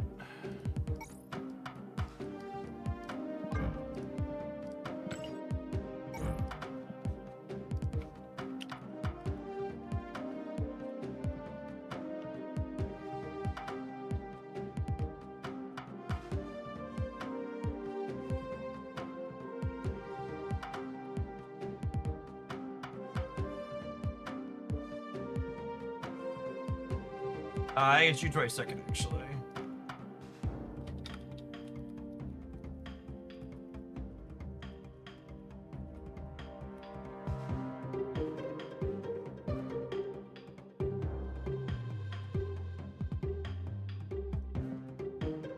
Do a brood split. Why? I already have what I want. I guess we don't have Galactic Storm. I'm missing Galactic Storm.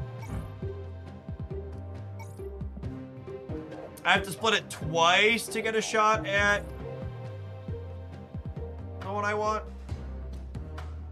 I guess I have enough credits to split it twice. All right, fine. I'll split it twice.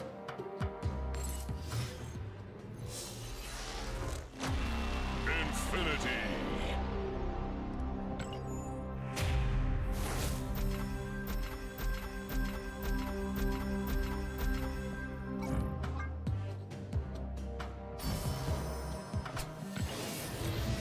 Mastery. Alright, so... Oh, I have to split it 3 times? God, I'm so bad at math. Math, not even once. Alright, fine. Such a spew chat. What else are we gonna do with the credits, I guess? Can't take them with me, huh? Infinity. Can't take the credits with me.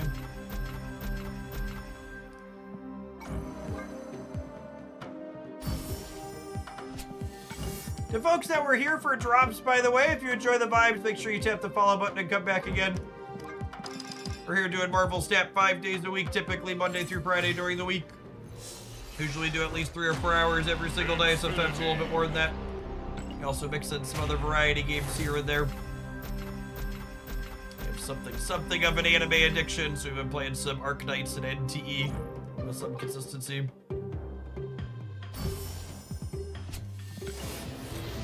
Mastery. Not the one I wanted, sad. Oh, that one's an orange border. It totally is.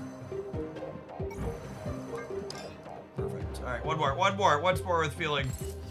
You're investing credits into Brood stock shares. Something like that. Something like that. Sabian, thank you for the 61 months. Appreciate folks like you making my job possible. All right, do we get the Galactic Storm background? Mastery. We did not.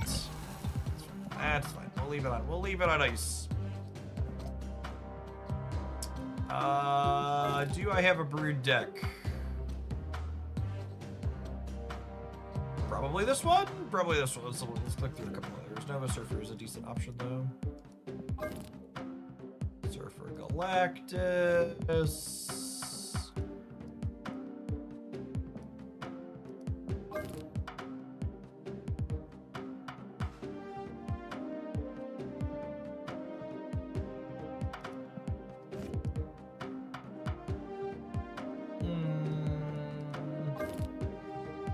Let's do this.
I think it's this, and then we Mother Venus, question mark?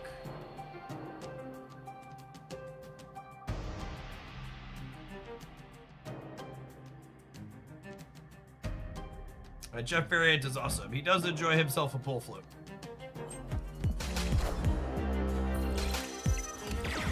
Error ship alert, by the way.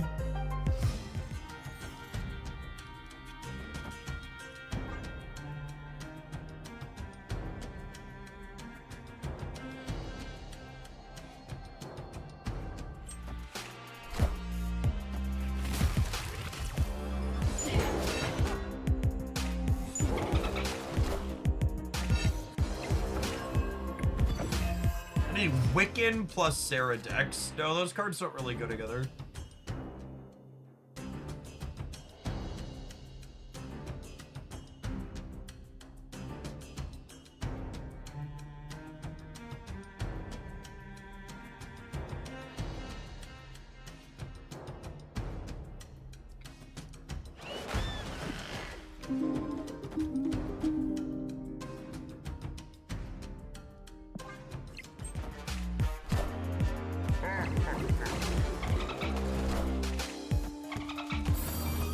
Looking to draw a copy of Silver Surfer here. Unlucky.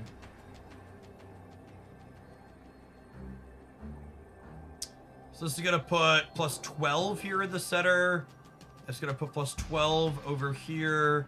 And then if I do this, I go -1 to 10, and then up to 15, and then 9 to 24, and they're at 22. So I'll be 34, 39, and 24 to 22.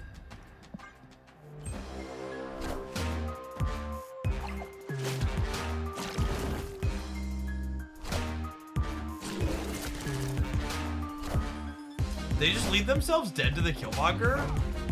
Okay, gamer. Okay, gamer. I want the throne. A little respect. A little respect. Hey, look, we counted right. Victory. I mean, that was a lot of math. Counting is cheating, to be fair. Like Spectrum says, chat, knowledge is power. Knowledge is power.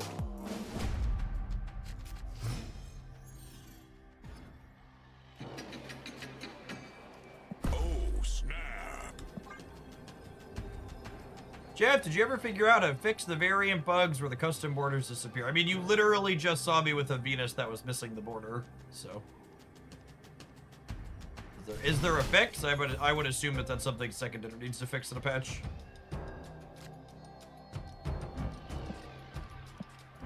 Seems to be most of these new variants.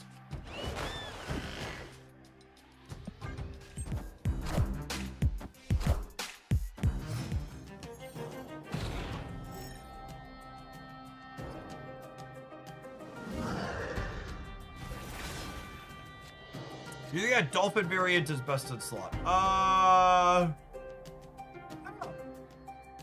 It's fine.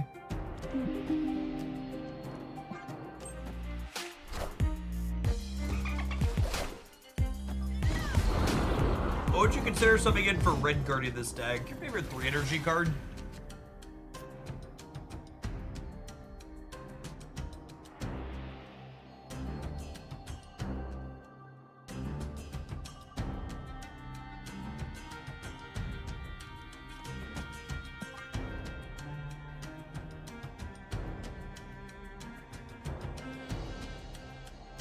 Very angsty teenage warhead. Fit Vision's okay. You don't need that many triggers on her for it to be useful. Does Red Guardian synergize well in this deck in your opinion? Red Guardian's not a synergy card. Red Guardian's what we refer to as a tech card or an interactive card. All 3 energy cards technically have some small amount of synergy with Silver Surfer, but that's not really real, I guess I would say.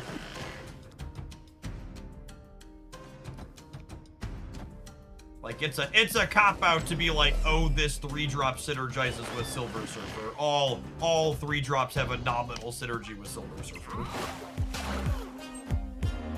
Red Guardian is a generically good 3 energy card that helps you interact with things on the opponent's side of the board.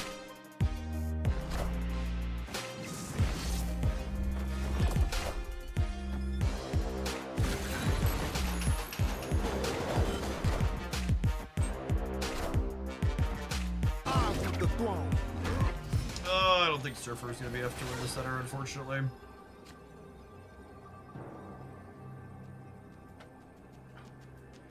I'm winning the right, most likely, but only going to 21 in the center, and they're at 16, and they have, like, virtual extra points. Escaped. Just getting back into this game. I'm seeing a lot of people play this deck, so I'm trying to learn why it works well. Well, so for reference, one thing to be aware of with Marvel Snap is that a lot of Marvel Snap has what we refer to as recency bias in terms of the decks that people play. So like this particular deck, or Surfer as an archetype, is seeing a lot of play because Venus and Jeff the Baby Dolphin are shiny new toys that work reasonably well with the cards it wants to be playing. We actually just had the Golden Gauntlet tournament over the weekend, and Venus failed to crack the top 8, and she was one of the worst performing popular cards in that event. Because while she's doing neat, sweet things, she's ultimately not that powerful compared to a lot of the other things you can be doing in the game.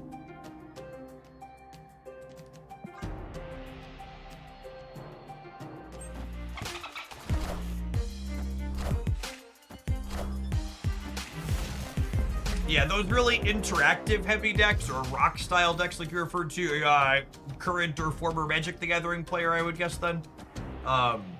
Those decks are always very good in Marvel Snap. They're just like not nearly as exciting and haven't gotten like new cards to them in a while, so like they don't see a ton of play. Although I guess the Techno Virus variations have some fresh cards in them. Okay, well that's one way to get rid of my Sarah in a roundabout way.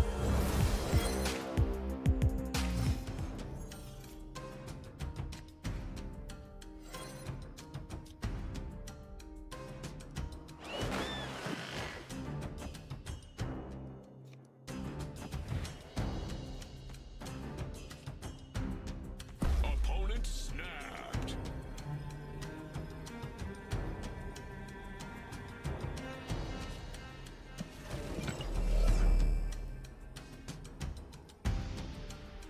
Hey James, thanks for the raid. Hope you're having a good stream.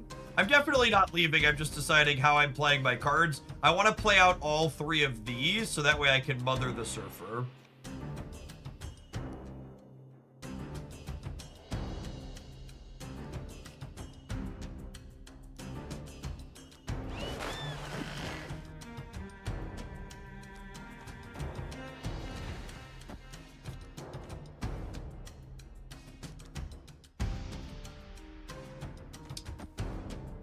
Honestly, I think it's this, just for board space reasons, and then we'll, like, put Sebastian Shaw here.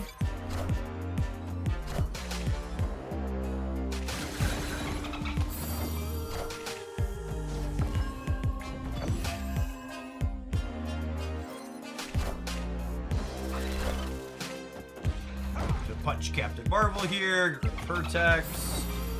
Our opponent is going to have priority next turn, which means, things like Alioth are something of a concern here.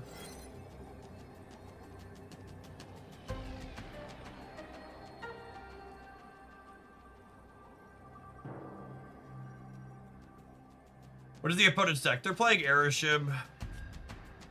So this is 8, 9, and then each of the Surfers add 6, 8. So this is 9, gets us to 16. 2 8s gets us to 32. So this is winning the center, says local man about to be Alioth. Oh, you should Nova first on the right. Yeah, because of teenage dickhead. Alright, cool. I think we win all 3 here. Unless this is something weird.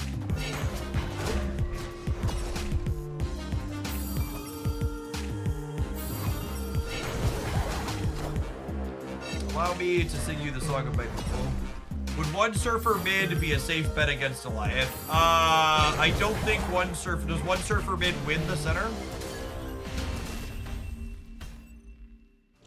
Like, say I put one Surfer mid, and then I get Alioth here. Do I win middle? I don't know that I did. I had what here? I had 5, 7, and then this would have been 9 is 16. And then Surfer in the center would have been 4 up to 20. And then would have been 26. And then another 2 is 28. I would have Surfer in the middle with this Surfer getting Alioth would have tied the center exactly, which maybe that's enough points to win the breaker. But like that's the kind of question you want to ask yourself, right? You're like, well, I can Surfer Center and like, but doesn't actually hedge Goliath. Like, is it good enough to like put enough points there? So it would have tied, I believe. Would have been 28. And I would have had considerably less over here though, yeah.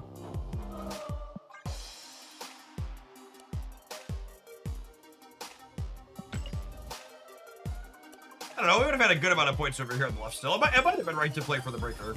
I didn't count it before we locked it in. Vibes based ship it.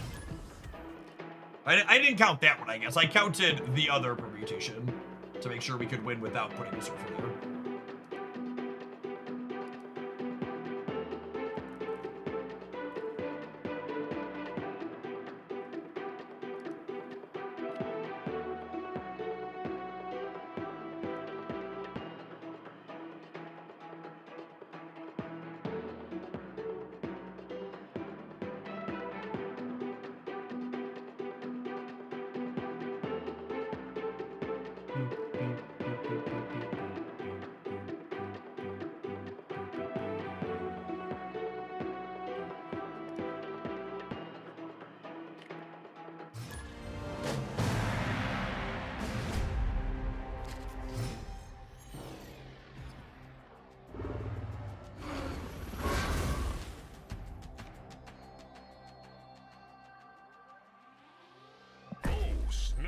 Silver Surfer on the left with Mother Ascoti here is lovely. We got Kill Daddy queued up with Nova as well.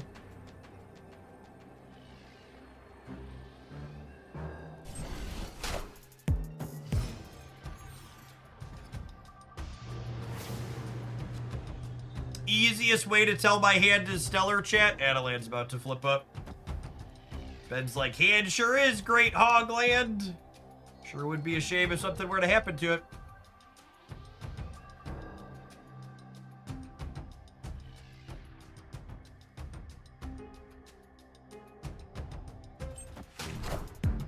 Did people generally underestimate Ascoti on release? No, I think Ascoti is exactly about where people expected her to be. For reference, Mother Ascoti was the 3rd most played card in the Golden Gauntlet this past weekend, and she had a sub 50% win rate. She is popular because she's fun and unique, and she gives extra life to decks that had previously struggled to be good. The people complaining about her are largely whiny babies.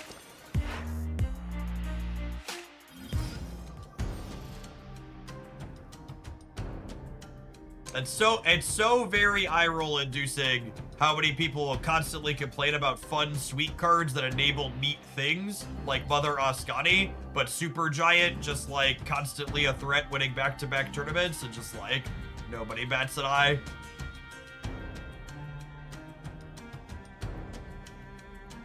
Pretty consistent gamer, pretty consistent. The greater Marvel Snap community seems to hate cards that do neat things and love cards that just break stuff.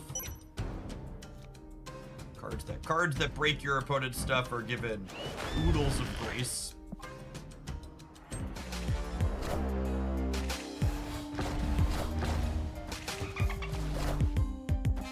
I want the throne.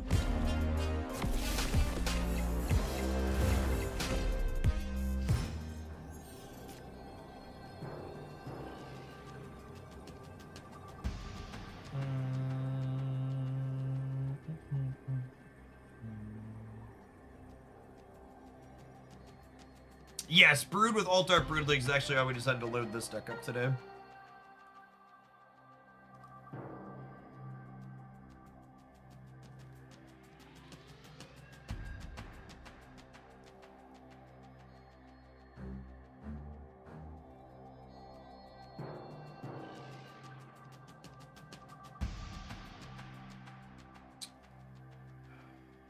I think my play to win line is this, but I'm not excited about it.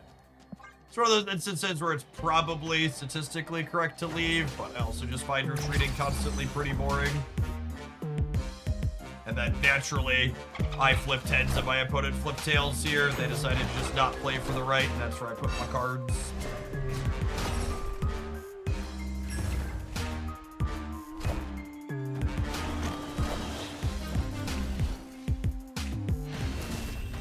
What's an Iron Patriot Goliath?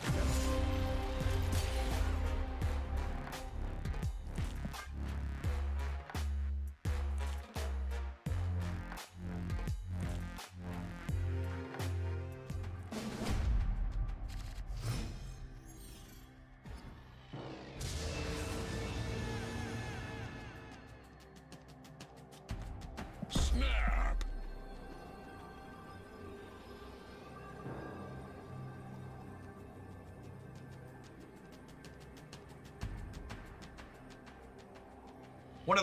One of the questions less experienced snappers will drive themselves insane with in games like that last one is, could I have beaten the things my opponent played out? And that's the wrong question you should ask yourself in a spot like that.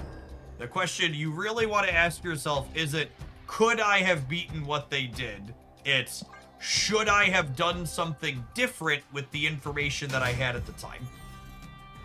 And that's a key distinction, because you can't look at things with hindsight and be like, oh, coulda, shoulda, woulda. You gotta be able to go, oh, did it make sense for me to do this other thing with the information that I had available to me at the time that I made the choice?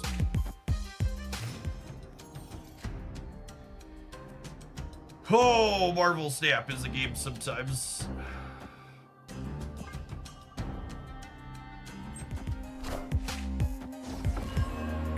If we top deck Nova or Killmonger, we might have a shot here. Narrator, we did not.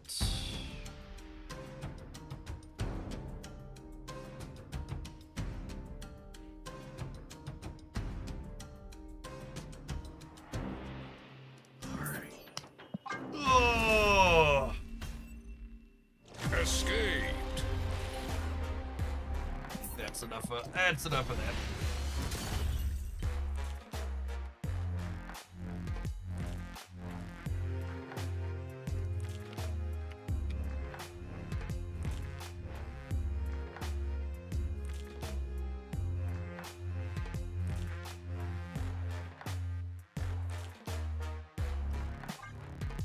All right, as expected, the tech sloppy bullshit that won the Gauntlet being popular has been really popular today. Drops are done for Snap. I'm gonna wrap up the afternoon with a little bit of chill NTE. I've been playing that one almost every day since it dropped about a month or so back. We're gonna wrap up with a little bit of that. Build our characters, fight some bosses, do some missions.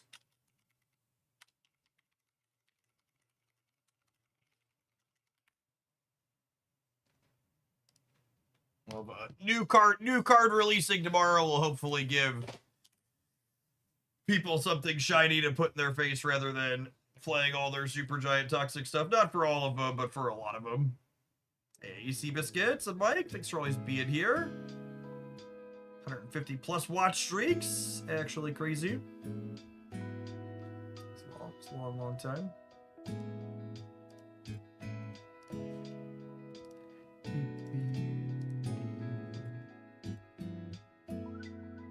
Oh, the lo-fi loading music is great. This one, if you haven't seen it before, it's an open world anime gacha game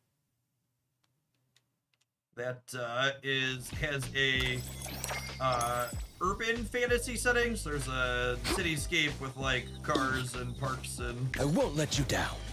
stuff like that in it, but your characters have the typical magical element as you're playing. What are we doing? Let's Greetings to you. Another Business is tough. Every little thing counts. we needed some more of these.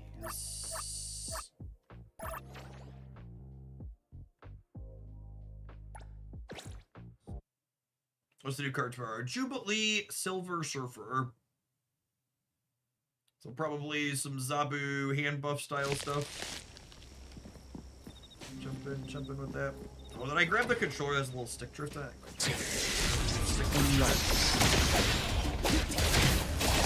Nowhere to hide.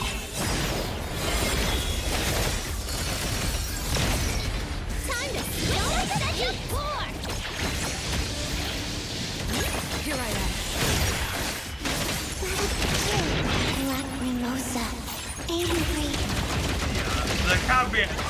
are some very colorful. Selfless, formless.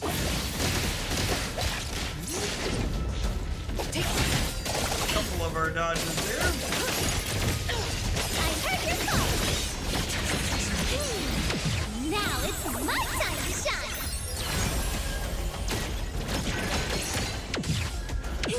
I won't handle this.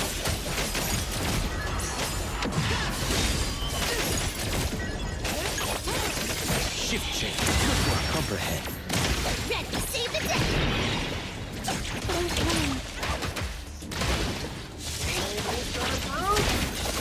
What you see is an illusion.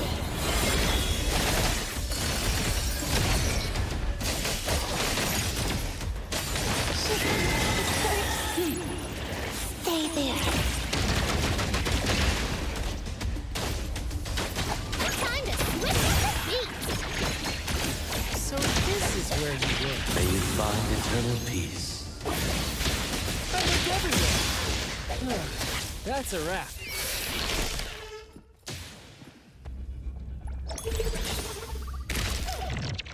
Why was Jubilee a Silver Surfer? That's a good question.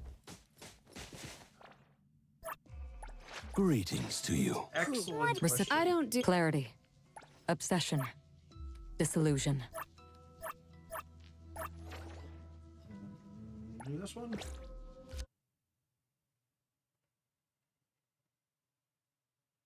Oh, I should probably hit my weekly boss bats too. Let's run through a few of these. Kick things off. That one. There's my vampire thing. I always forget there's vampire thing. Werewolves in the Marvel lore. Again. I heard your call. My turn. Werewolf fighting is such a random one. Leave it to luck. Chill. Forgot to dodge. Every dodge of that. No mercy.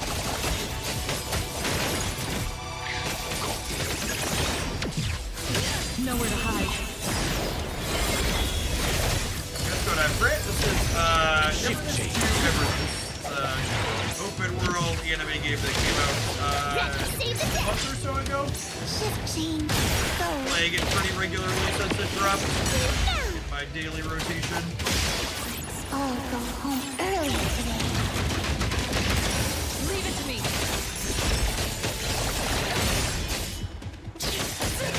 Relatively typical four-character team, rotational based combat. May You're you pushing your find buttons in a eternal certain order and you peace. combine characters to have their skills synergized.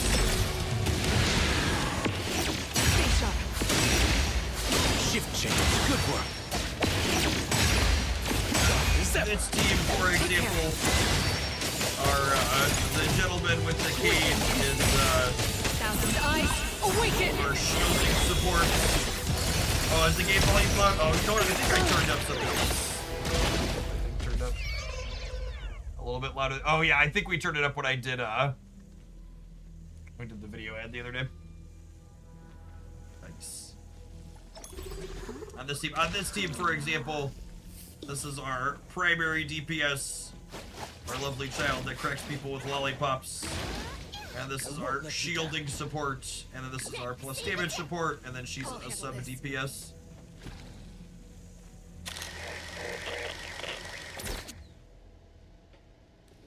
Might be a little loud still. Hold on a touch more.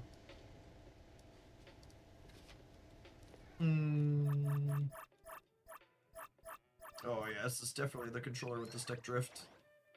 Push the wrong button. Man, I love the PS5 controller for how it feels to hold, but alright, yeah, I'll still get it for I can't navigate this menu at all. It's not too bad inside of combat, but man, is it awkward. The PS5 controller, the sticks drift on it worse than any other controller I've ever used.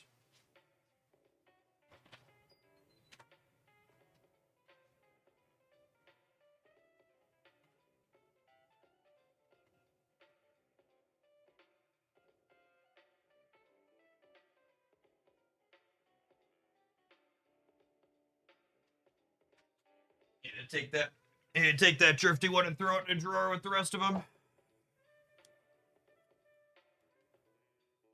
All right, are we good? We're good. Cool. Actually, not an issue with the PS5 controllers. The battery life is kind of mediocre in them too. That's accurate. If you haven't had a stick drift issue though, that's definitely you just haven't used them enough. It's a very, very, very common issue that they have pretty consistent stick drift.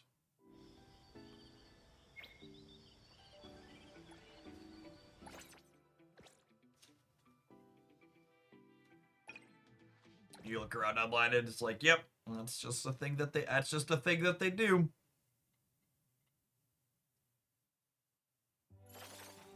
Shift change. Good work. I heard your call. Now it's my time to shine.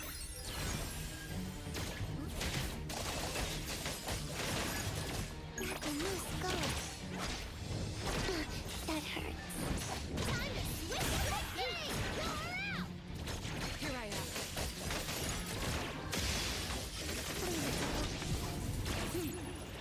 Stay there.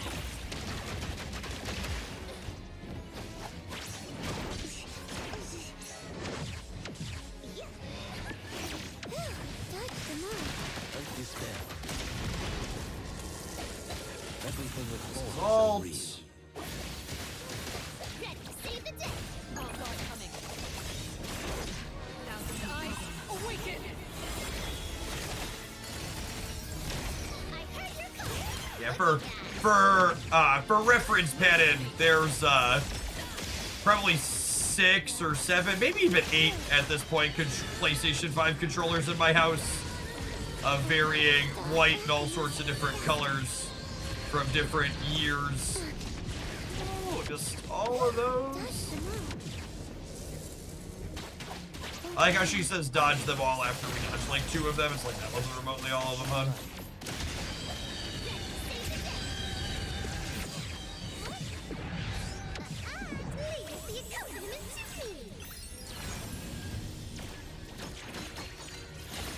Leave it to me.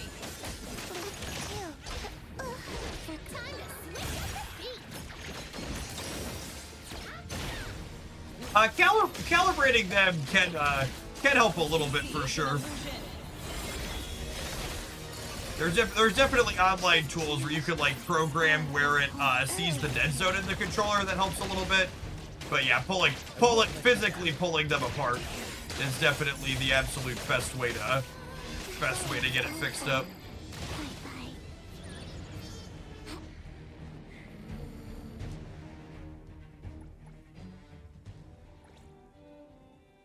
I actually found a local guy in town that I think I was like 4 of them that were all drifting to varying degrees. I think it was like $15 a controller. He just took them and spent an hour and cracking them all open, putting them back together after blowing them out. Just like one of those things where it's enough of a pain that I didn't want to learn how to do it myself, especially for that price.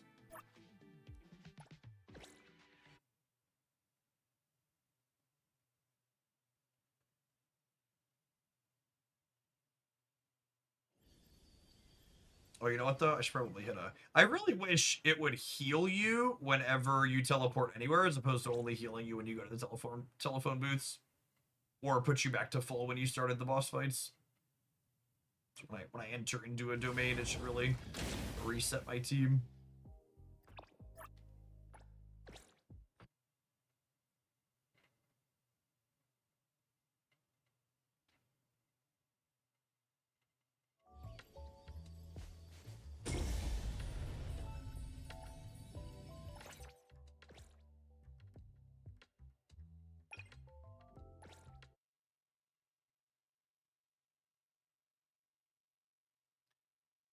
Next gen, when it comes to 6, should have companies moving to the Hall effect. What does that mean? Silence?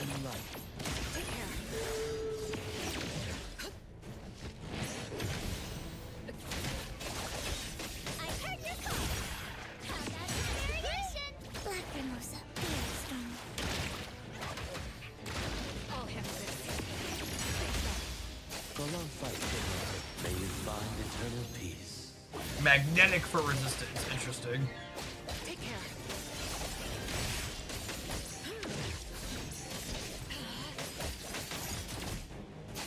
Thousand eyes awaken. They don't drift easily.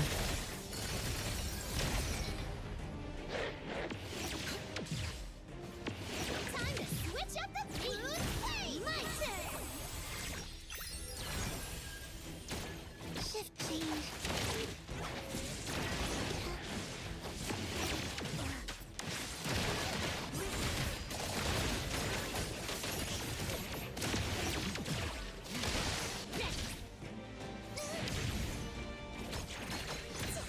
Here I am.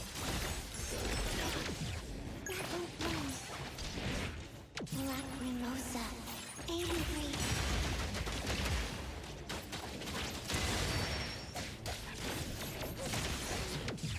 Time to switch up the beat. Just missed the timing on that one. Leave it to me now. For no fight taken. Selfless, formless. I heard your call. How about some variations? You come to me. Leave it to me. Nowhere to hide. Lacrimosa can handle. Lacrimosa, faster.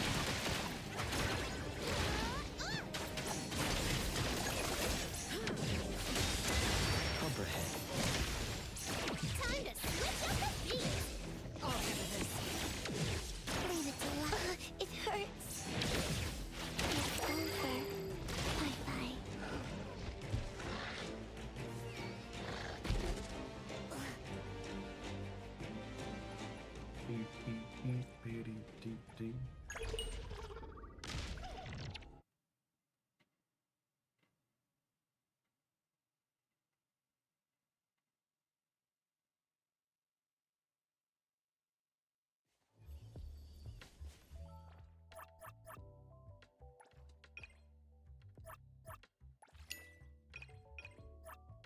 They like half fix the navigation issue in this menu in the patch. You don't have to fully back out, but you still gotta bounce back up and down.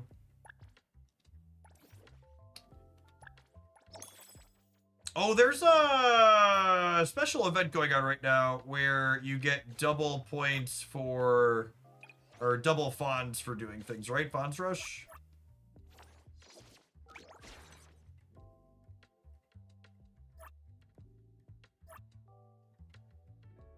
Yes. Throw hobbies.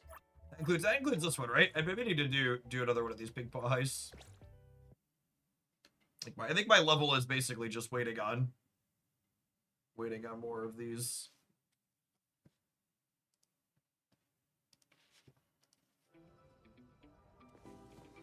Appreciate the folks hanging out for a little bit of variety stuff.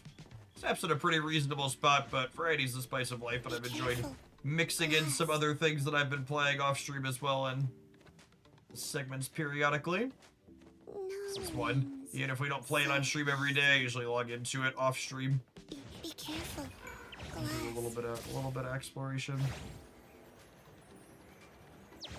No wings. So easy. There are instructions right on the Owner selection is the most efficient hobby for fonts. I think this game mode seems interesting. I've only done it a couple of times. Yes, of course.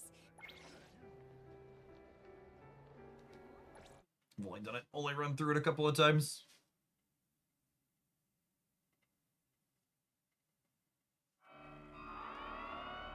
Welcome, everyone, to the Pink Paws Heist Competition. First, let's hear a few words from the organizer, Giovanni Dvorak. Hello, everyone. I am Giovanni Dvorak. In this game, you just need to select what you want and bring them out safely. It's simple and fun. I know you're feeling nervous, just like when I was about to cut. That sounds like it's the same as last time.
ahead. I heard your call. Hey! Nowhere to hide.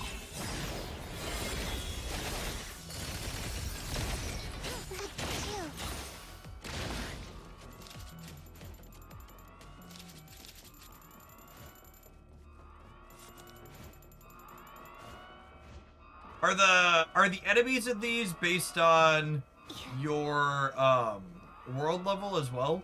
I don't know the key yet. Oh, that was the wrong button.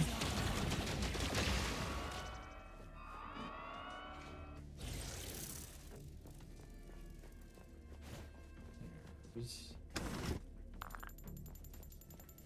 one of the exit points.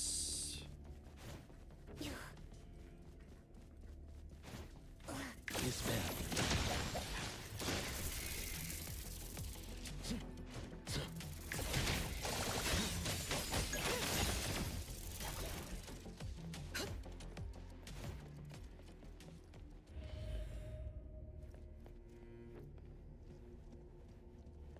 Twisty turvy. Upside down always throws me for a loop.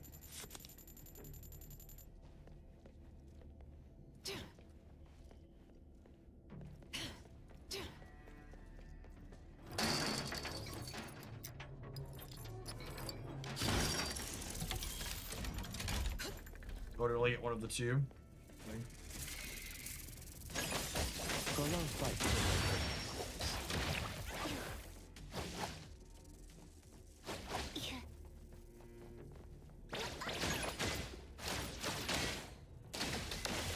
I like that La Carrosa has the option to switch to a ranged attacker. I really prefer the melee attackers on average, but it's nice that my primary DPS can do a little bit of both.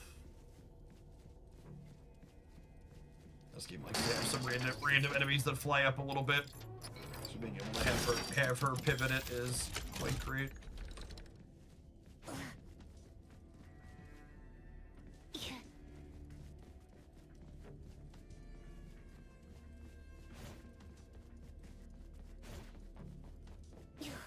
I need to finish building my Hattori team at some point. I ran out of resources getting this one up to everything at 60. Be the next thing I dump some, what's it called into? The pixels or whatnot.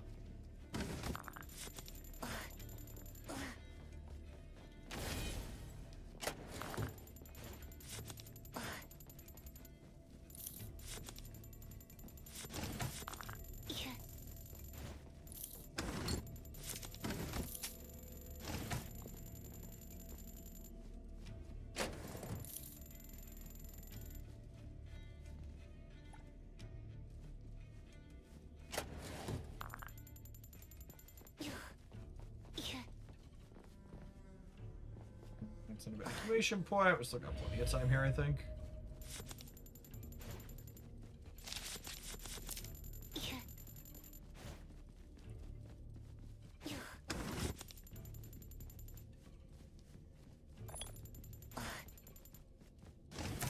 Hey, Pink Wash, thanks for the 25 bucks.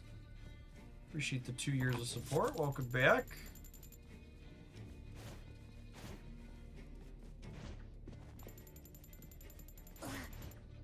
It hurts. Can she fly in here?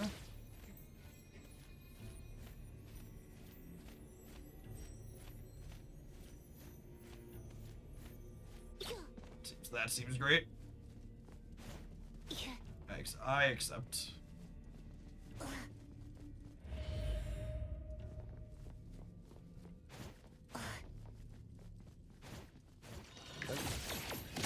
Take all coming. Ready to save the day.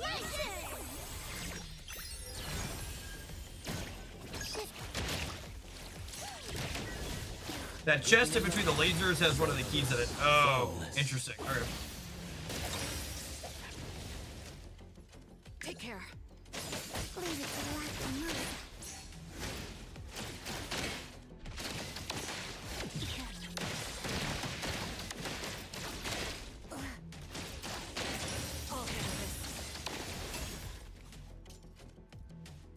I'm usually pretty selective about which DPSs I pull for these in these games, because usually all the DPSs are among the best characters. Like they just have like such a shelf life on them. Ooh, it is a vault access card. Good call, good call. Matori's good. This also a time stopping. Good to know. Oh, that's an evacuation way. Do like the vault keys carry over between runs? I forget.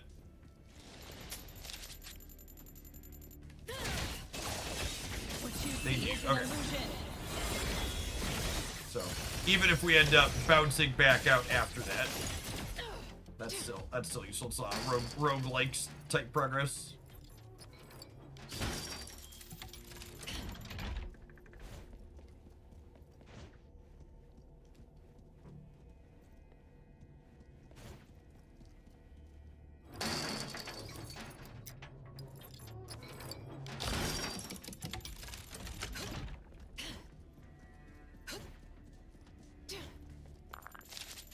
Us bank just has like stacks of cash sitting around everywhere.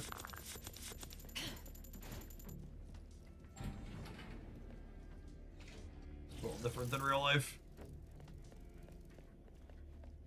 Those things totally look like they're going to attack us. Oh good, there's a foot booth right over there too. Sweet. Keep an eye out for those as we're walking around.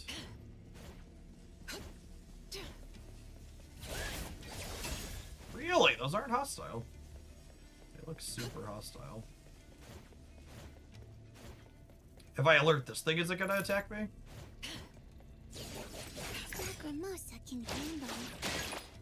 Oh yeah, that's totally what it is.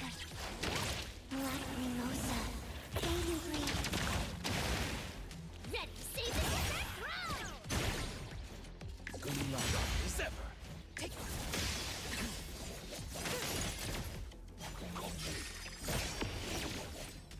shift change. Go. Ow. I heard your call. Leave it to me. That ult just put me through the floor. That's funny.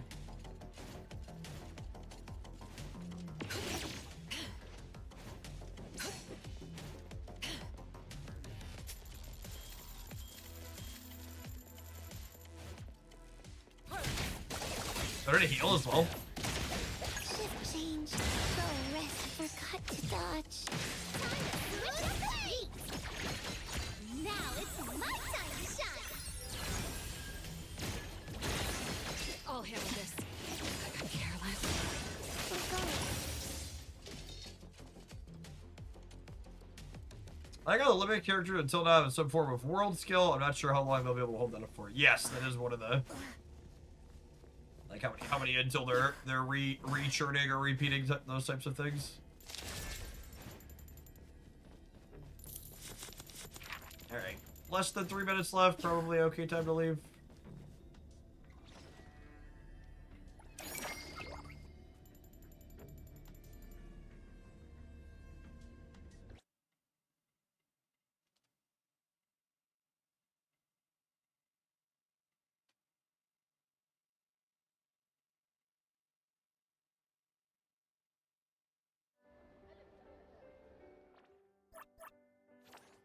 Yeah, was that not the Yosa Tycoon level?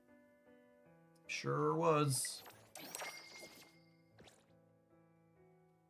Twitchers! I'm gonna tap an ad roll. Otherwise, those are gonna happen automatically. We'll see you in 120 seconds. Oh, while I've got people here that know their way around, I was working on my Hattori team. Going.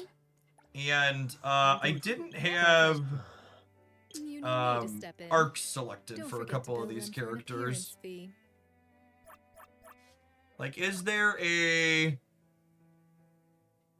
like a build guide or like a place that I could go get what's the free to play weapon for her? Like, I didn't pull for the premium weapon.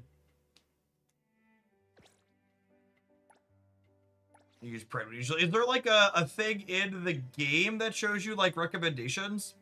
In Arc Knights they've got okay, you click here and it gives you like recommended weapons and stuff. I don't think someone in the Discord was saying that they have recommended ones in here, but I don't Like, where else do I get them from? Because, like, here I only have this one that's the Forgotten. I would be surprised if that's hers. There's arcs that you can go farm somewhere, right? In the top right, there's a thing. Going.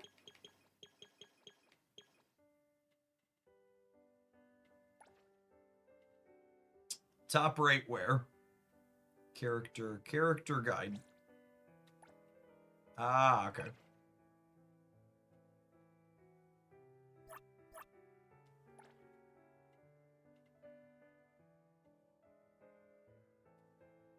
So this is her signature, what I assume. It says S.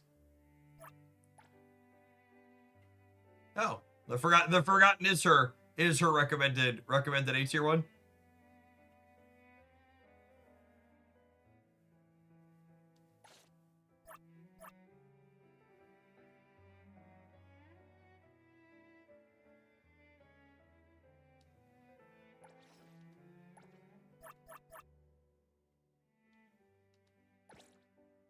All right, and so like on him,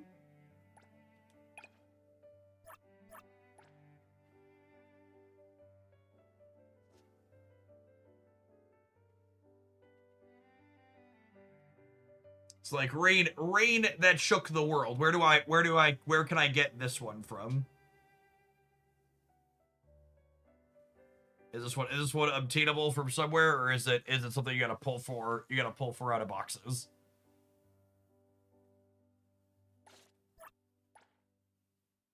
Or there's just not a lot of this one also has the Forgotten as his secondary one. So where does this one come from?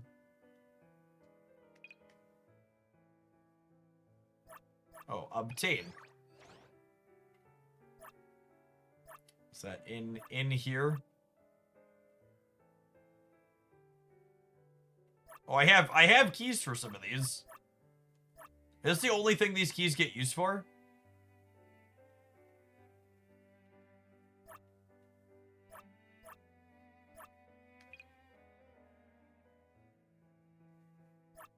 Oh, yeah, I have a bunch of these too.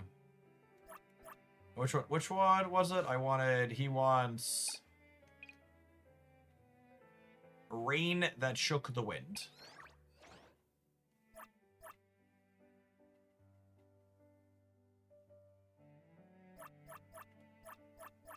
So that's none of these ones. The keys are also used for limited weapon banners. Okay.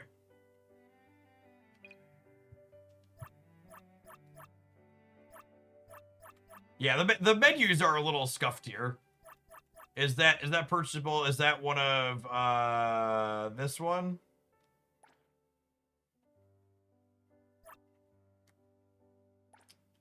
That's the sky. Okay. So this is that's relatively common in these games. Maybe I'll throw a few bucks at them. I've been buying there's a $5 daily login thing that's typical, and they have a battle pass that runs. The only things I've bought in this so far. And the consoles are like the equivalent of the character equipment grind. He's got an okay one on these.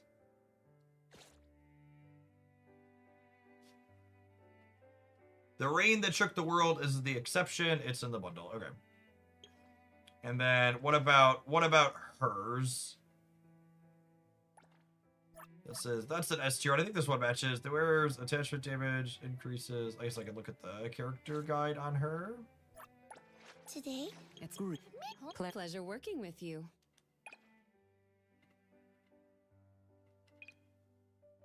Alright, so I have her Recipient recommended. Confirmed. And then hers is Raging Flames is equipped. Okay, so I'm good on both of these ones. Hers I need to develop and level a little bit more.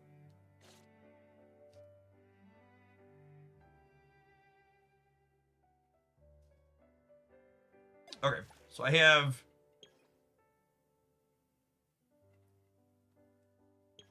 think I'm good on weapons on all of those then. I just need to wait to have enough pixels and stuff to work our way through.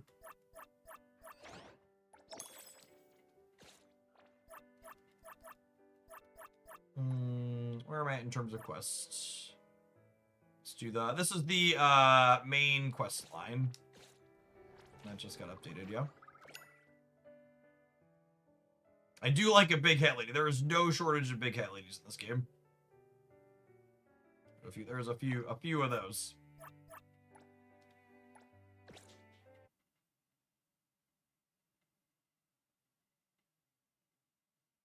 I'm more of a dapper gentleman guy myself. Good thing I'm not late. He's also my shielder, so he's usually pretty optimal to walk around with as the one that's out. The biggest hat lady is the witch. She is the biggest hat lady.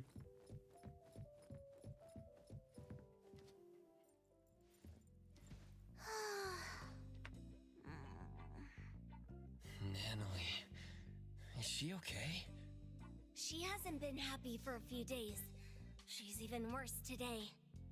Considering what she went through, the boss gave her a few days off. I think everyone understands why she isn't feeling well. And the reason has to be... Natalie is worried about Daffodil's injury. She just wanted to know how Daffodil is doing. But Director Alfard has ordered A-Bone to not interfere with what's going on with Daffodil. And what does Hattori think about this order? She's not pleased, but she understands the Bureau's concerns. This isn't something one person or one organization can deal with anymore. We're always under the constraint of things more complex than ourselves, such as...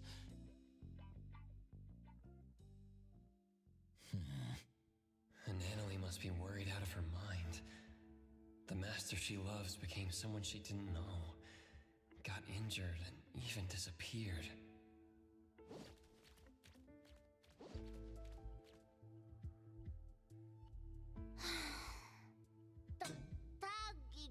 We tried to calm her down, but Natalie insists that she was the reason why Daffodil got injured. She keeps talking about family and the responsibilities that come with being the Ichi Daime. She just wouldn't listen.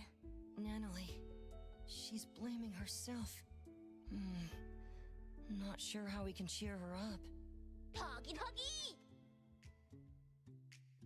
Tagi Tagi-do! Sunward Resort. It's a special charity house funded by the city and managed by the BAC. It's located on a nearby standalone island. The charity house doesn't simply contain anomalies. It specializes in rescuing and sheltering bioanomalies. Appraiser, I assume you know that anomalies deemed too dangerous or too hard to control are contained at the Seleno compound. And the rest are kept in this charity house. Exactly. The government built this resort to be a home where people and anomalies can coexist. The charity is open to the public precisely to help anomalies find guarantors, so that anomalies can better integrate into the city. Oh, you know, one thing I was wondering, I was kind of surprised they didn't add more anomaly-style missions where you, like, hunt things down.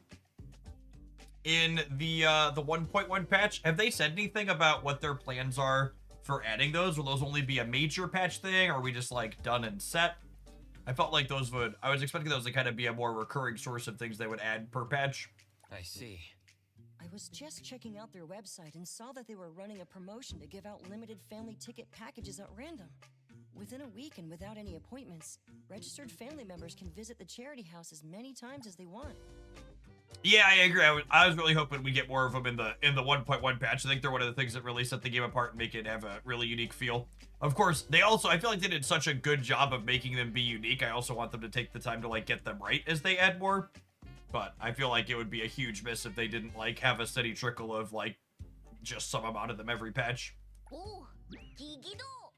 The island is only reachable by boat, right? The ticket package already includes the boat trips. They've thought this through. Really? That sounds great! Looks like Takido got super lucky. I already verified the serial number on Takido's ticket. The promotion is authentic. All of us at A-Bone have our info registered on the ticket. Looking at the pictures on their official website, you can interact with many cute anomalies. Seems fun. Whoa. Like a benign anomaly museum. Nanalie, Tagido wants you to have this precious ticket package. What are you going to do with it? Me? Tagido hopes you can relax on this trip. He misses it when you were in good spirit. Tagido Tagi. Since Tagido is pouring his heart out, thanks, Tagido. I'll gladly accept it. Take it as a tribute from your lackey. Okay, then. The old Nanalie would have gotten excited at being the Ichidaime. This is going to take some work. Don't worry. Daffodil is tougher than we know. I'm sure she's fine and she'll return to us in no time. Since you got the ticket package and you're off duty, why don't you leave now? Appraiser, can you go to the resort with Nanalie? I need to sort out a few things with the boss. We really wish we could join you, but we're still wrapping up a commission. I didn't say I wanted to go.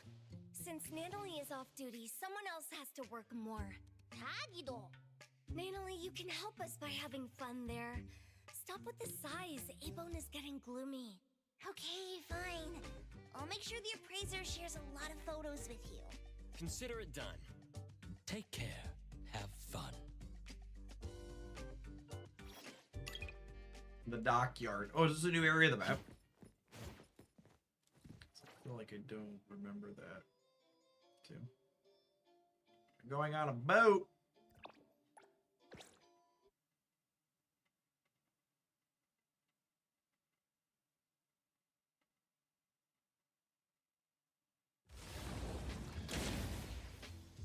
Things have really changed. Things have really changed.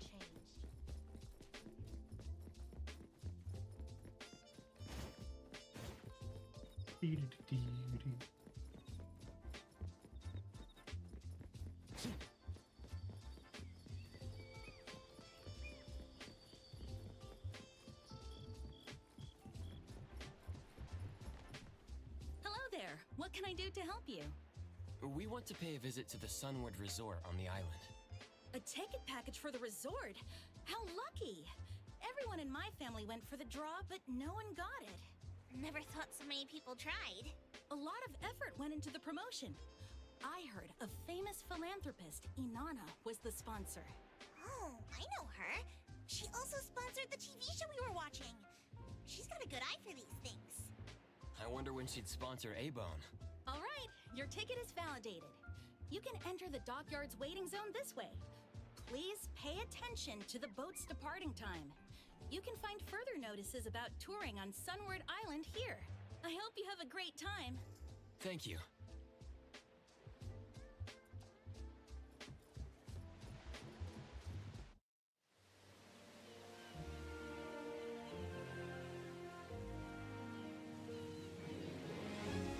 Well, they have a whole universe, gamers.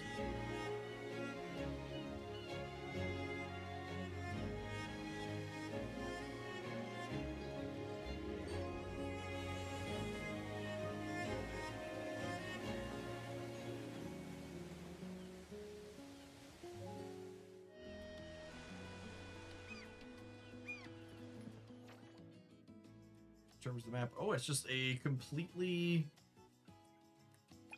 separate section, huh?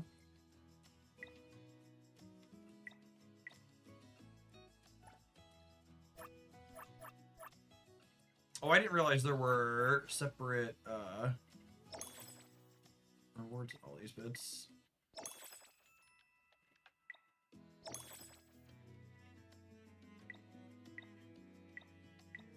Guess that makes sense.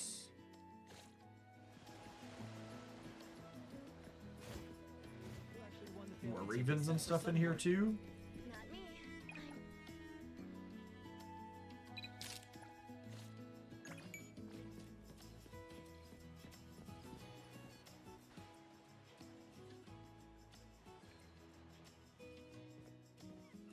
Greetings.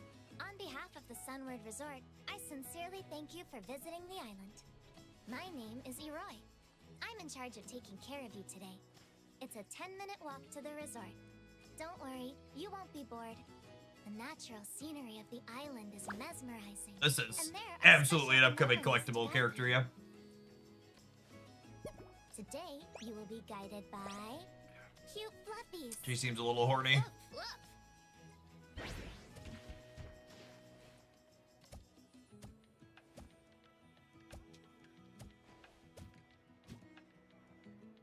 So soft.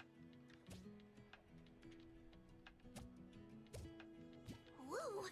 The fluffies here are friendlier than the ones in the city. Why am I feeling healed? I think a group of these attacked me on the way by when we were in the city. Are the best of the best. The fussy ones are unable to handle tasks like welcoming guests. Fluff. You two are the winners of the Lucky Family Tour, right? Mm-hmm. Your profiles can be found in Bagel's back-end records. Is this your first visit? Then you must explore everything here. Ow! Watch out for the pebbles. This island was developed around the Sunward facility. It's not your usual tourist location. To keep the island pristine, we didn't construct too many buildings. It's a lot different from Hetero. Most guests from the city come here to relax. Whoa! They're dripping with style! When you walk around the island, try not to get too close to preservation areas. They're not actively maintained, and the falling rocks can be dangerous. Some might still Watch out for the pebbles. She isn't wearing shoes, is she? They're ready to pay the price with their lives. Of course, they can go ahead and explore. What's up with the thing floating above her head? Anomalies lose their way or get themselves in danger, we hire hunters to help them. Oh, you can totally commission A-Bone. We're pros. I haven't heard about this team before. I'll keep that in mind. Staff members of Sunward mostly live on the island. Their family can live here too. Other volunteers, like me, take the ferry to the island. The trip is a little troublesome, but the food is... You can't just ask people about the things floating above their head. It's probably personal. That sounds pretty cool. All right. I'm going to work hard today. The anomalies should be getting active from this hour. Big demonic Halo vibes, though. Given the black and red horns too.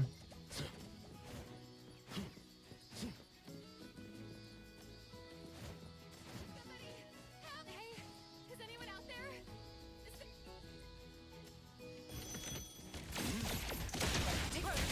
This is our wonderful island vacation home with mimic anomalies that eat people. I heard your call.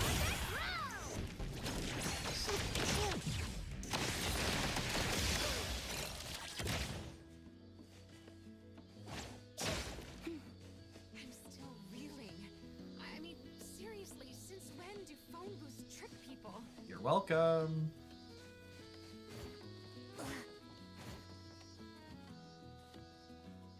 Welcome to the Sunward Resort. Hope you have a great day. Whoa.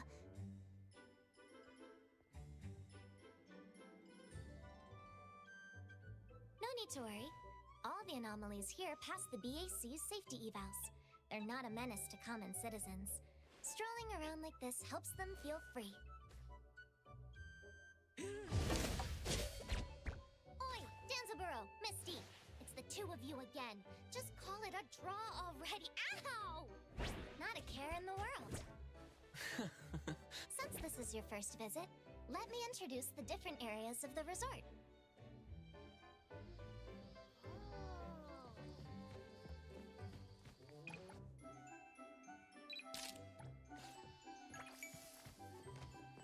Sorry, lady.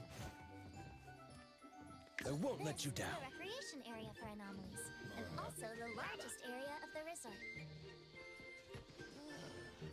Visitors can interact with anomalies here and closely observe them in their habitat.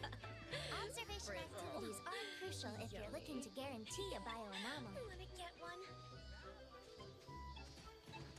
I like that they do the subtitles in spots like this as speech bubbles above the characters. To feel a little more organic.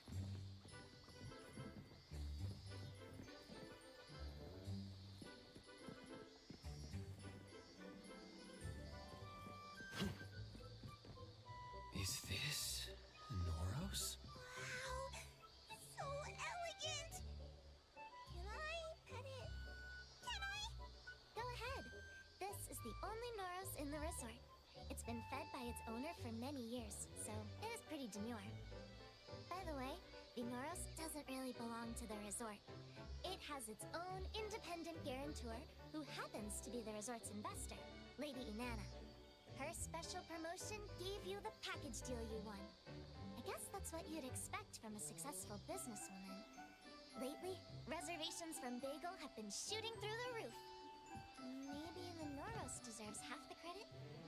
Oh, I know! Ever there's a Noros, good fortune and good vibes follow. The audio being spatial too is great as well. As you walk back and forth, you hear it on the sides as you look around. This is where most of the aquatic anomalies live. When it gets warm, Great this little place attention to becomes a details. popular recreation spot.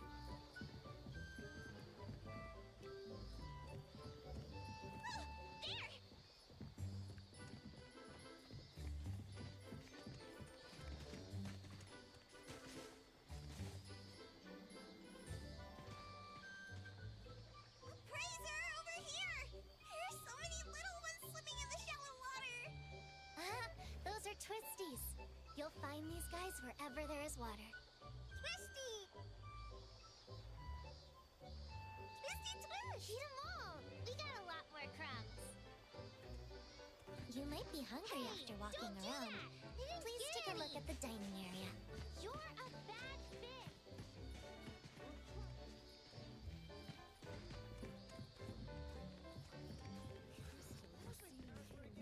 Take as many snacks as you want. Just make yourself at home. Home isn't quite like this. The boss would never buy so much food for us.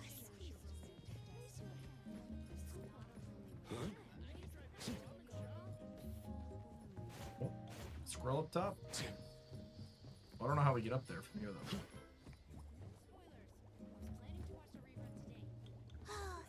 Deep, soulful eyes. They keep staring at me, as if questioning my identity from the depths of my soul. Take it easy. It's just the Ichidai the Kaluchi's passing through. Oh my gosh, what's this over here?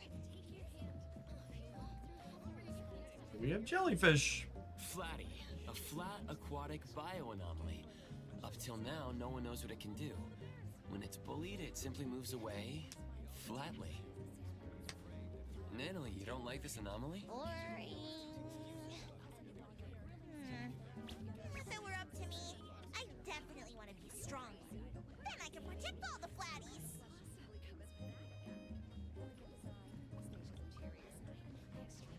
What on earth is Tug? They give me fries? They could give me fries. Next, let's take a look at our ecology farm. Transportation is difficult here, so Lady Inanna had the idea for the island to grow its own food. That way, anomalies specializing in growing and watering plants. Leave it to Oh wait, it's like how do we get up top? Life here is really close to nature. I like picking vegetables. Oh yeah. Easy. Be careful. Traversal characters are great. Just Betty. Anomalies here work at the garden and the farm. Sunward Island lacks natural resources. Local produce is only consumed on the island. Oh, why is my brain tickling? Is this the feeling of getting smarter? I think that was just the effect of Wakey Bee collecting from your head. More precisely, your drowsiness is being collected. This bee's honey can make some great sleeping aids. Since your head is feeling tickling, Nunnally, have you been getting enough sleep? Huh? If you haven't slept enough, the collecting process could be slightly irritating. I've been flustered in the past few days. I probably haven't slept well. Wait, isn't this a great chance for me to try the honey? Maybe it'll help! Well, it's still a kind of substance. You should get a prescription. Maybe there are other ways to improve your sleep. There's a kind of bird here that goes by the name of Alio Avio. Its feathers resemble thinly sliced garlic. They say you'll feel more peaceful if you eat its feathers. It'll make you wanna say, Ayo, Ayo, just let it go. Psst. I have a feather here. You wanna try? Oh look, there's actually something in her hand. I'm so used to the Genshin of just like hold out hand when it's supposed to have thing and it's just empty animated wise. That's unexpected. Whatever you have in mind must be weighing on you. It's okay. I'll get over it. Of course, if I can bring an anomaly here back to Avon, I might get over it sooner. Oh, these cuties somehow give me a sense of comfort. Like back in the day. Bring one home? Are you saying you want to be a guarantor? Yep. A guarantor? I think I should ask Hattori about this. But since Nanoli's in high spirits, I should ask about further details. What's the process of becoming a guarantor? The process is straightforward. We just need to make sure the applicant meets everything on the checklist. One of the criteria is age. Nanoli, it seems that you aren't an adult yet. I'm sorry. Adolescents cannot serve as guarantors for anomalies. What? That's not fair! Perhaps your friend here can be the guarantor. Once the anomaly is off the island, you can take care of it together. But if that's the case, I wouldn't be the one who's connected to the anomaly. The kind of connection I'm looking for is one and only. Undeniable and untouchable. Like long ago with... Who was that again? Who is she talking about? Nanoli, it's alright. Let's see if we can find another way. Yes, our rules only apply to this island. Maybe there are other ways to get what you want. No. Is she deflated like a popped balloon? This is my first time seeing Lady Inanna. She's so graceful. I just got a signature from her. Oh, I almost forgot. As the primary investor of the resort, Lady Inanna is visiting on site today. Well, since this investor prohibits adolescents from serving as guarantors, I can't say that Lady Inanna is pretty open. If that's the case, as the leader of the Colucci's, I have to seize this chance to prove my capabilities. Where can I find Lady Inanna? I think she's over there. Nanoli, wait for me! Ran away already? Well, have fun visiting the island.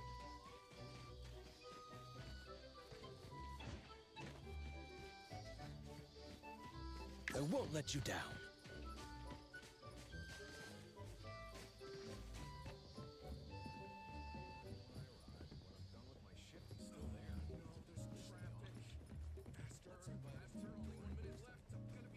He seems to know exactly where she's going. I guess she's like just over there, and we know exactly how far to run.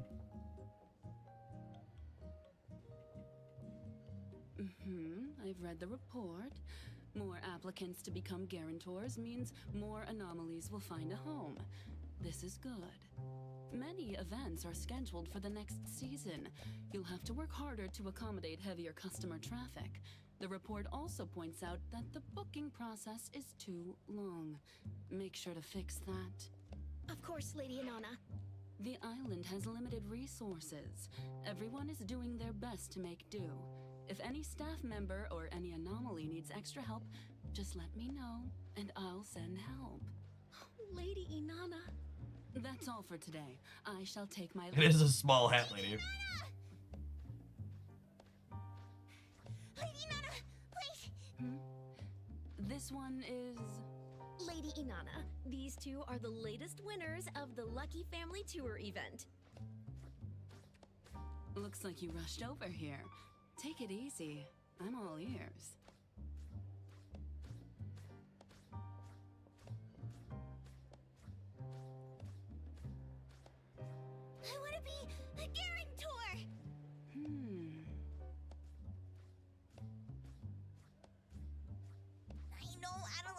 aren't allowed to serve as guarantors.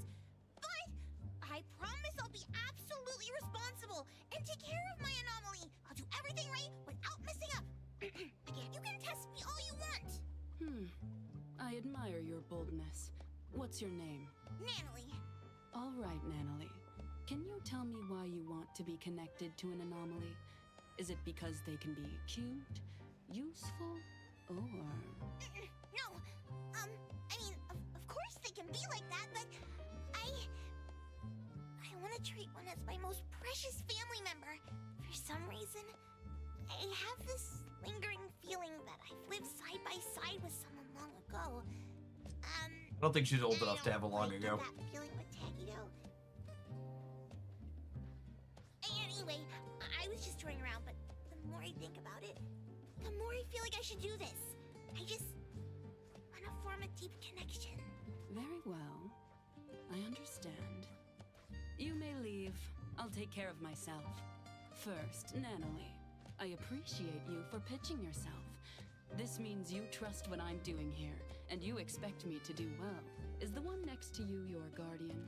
A friend, or family, the appraiser of A-Bone. Greetings, appraiser. Greetings, Lady Anana. About being a guarantor.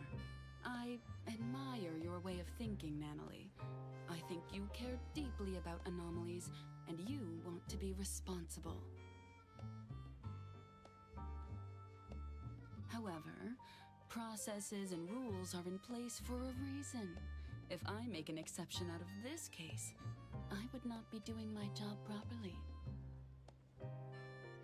Nevertheless, if you want to establish deep and long-term connections with anomalies on this island, there is another way. Really? How can I do it? Find an anomaly in the resort that is a good match. If the anomaly agrees, you can enter a future guarantor agreement. You won't be able to bring the anomaly home, but as long as you register on the manual, you can come here every day to spend time with your special family member. I'll do it! Natalie, that's great. I didn't know there was a future guarantor program. Your Roy somehow didn't mention that. Oh, you mean the one who wasn't in uniform. She's a volunteer here, not a paid staff member. Perhaps she isn't familiar with the new programs. Please forgive her. If that's all, I'll have to take my leave. Esteemed guests, have a great time at Sunward. An anomaly that sees eye to eye. Okay, let's start over there.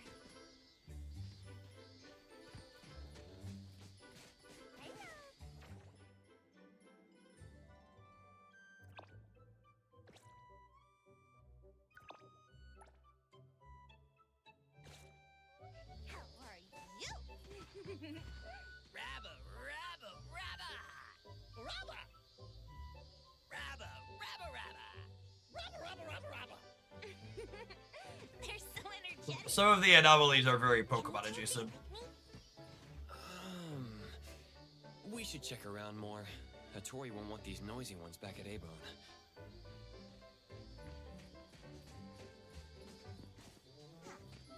What about a fluffy? It's soft and fuzzy.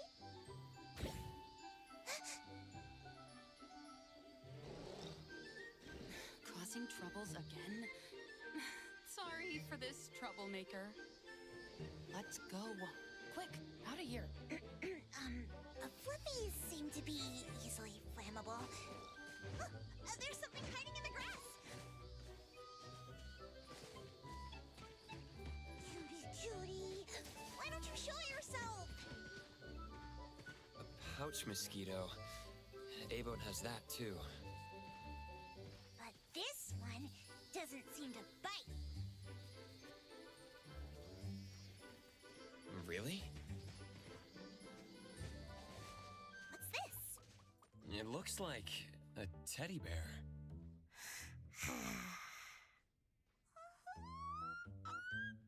I choose you! Let's sign the agreement! Here's a pen. Sign here. Hey, just a second. What just happened? That was fast. Appraiser, you know it's fate when spiky hair meets Scarbeard, when eye patch meets dog tag, and when Natalie meets Boss Tiger. Hello? That's a bear. Are you sure about that name? The bear does look a little evil. It just popped out of my brain. This all feels too fast to me. This girl, familiar, like I met before. Me likey. Natalie, it seems to know you. Have you met before? A little creepy too. I can't tell, but I do feel something vaguely familiar. Could it be the same anomaly Natalie mentioned before? But how did she lose her memory? Anyway, I'm glad that you're feeling better. Now that the agreement is signed, That's rude, chat. find a staff Amnesia is our bit as the anime pro tag. Paperwork done already. We followed the requirements of signing on the manual and documenting the date. Natalie and Boss Tiger make a great team. Caretaking manual will turn into staff. You're a reliable boss, Tiger. I think our time is up. Shall we head out? Sure. I'm ready to share this breaking news with security. Oh, I already miss you, Boss Tiger. But I'll see you tomorrow. See you, Guarantor. Let's go. Appraiser, back to A-Bone. Boss Tiger told me I can rely on him whenever I need to. Then he gave me a big warm hug. Tomorrow, I'll bring Boss Tiger some cheesecake we'll sealed man-made. I'm sure he'll like it. Forgot to ask about his hobbies. Oh, I need to do better. I'll tell everyone about Boss Tiger as soon as I get back. Then, I'll send a message to Master. When Master comes back, I'll bring her to see Boss Tiger. I'm sure she'll like him. So many lost wallets at the resort, chat. I feel like a thief.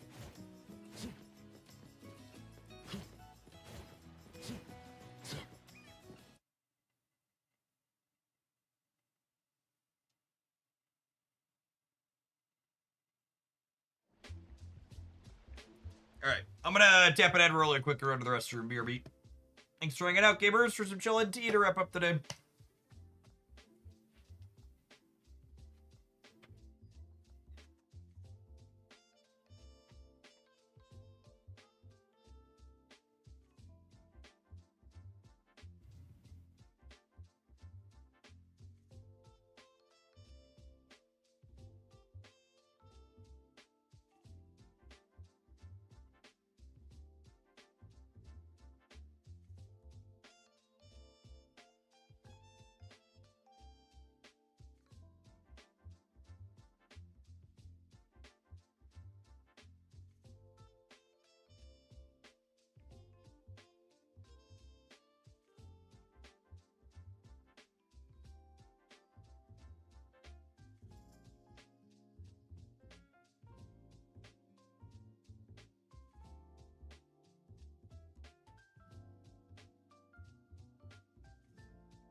Oh.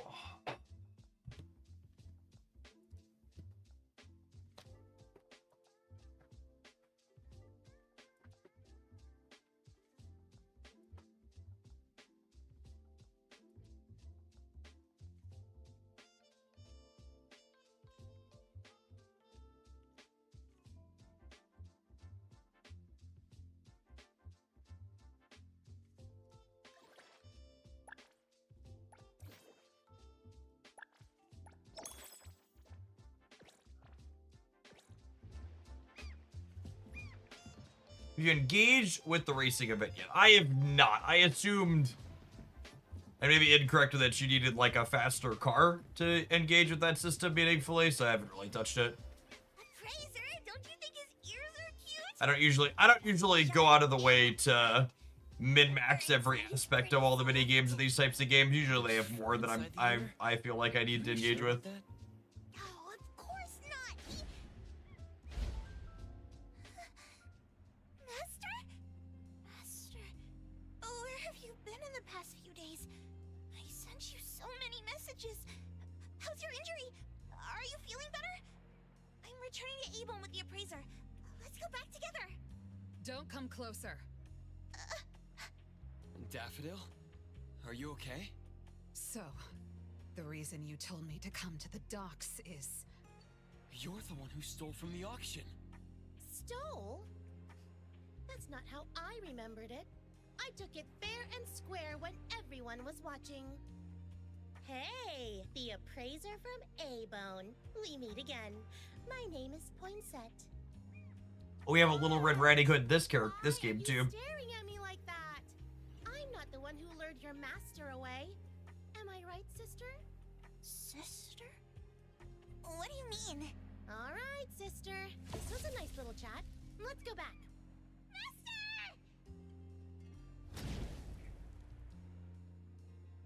It's the same trick again. There's no way to track Daffodil's location when they use this. Finally found her! Why did Master follow that weird person? She said Master was her sister, just like Zanko. Could she also be a member of the Scarlet Letter? She must be threatening Master. Appraiser, we have to save her! Or was it because I let Master injure herself, and she's disappointed in me? Take a breather, Nanalie. She hasn't responded to me in days! She even told me to stay away! I promised Master I wouldn't let her down. I even said I'd protect her! You're not thinking straight. Let's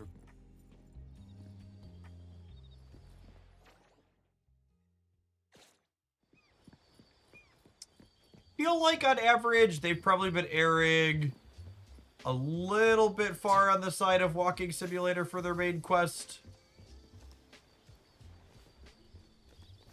This one's been entirely Walking Simulator so far.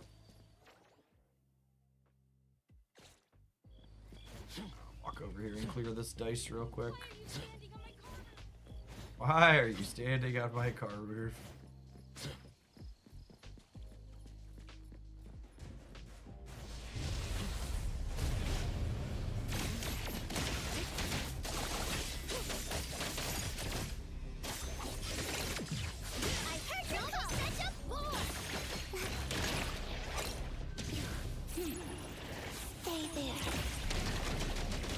But I just ult before it's all bars up. I got ulted before it's all bars up.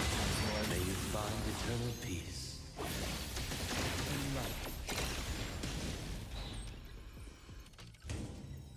Oh, looks like we might turn a profit this month.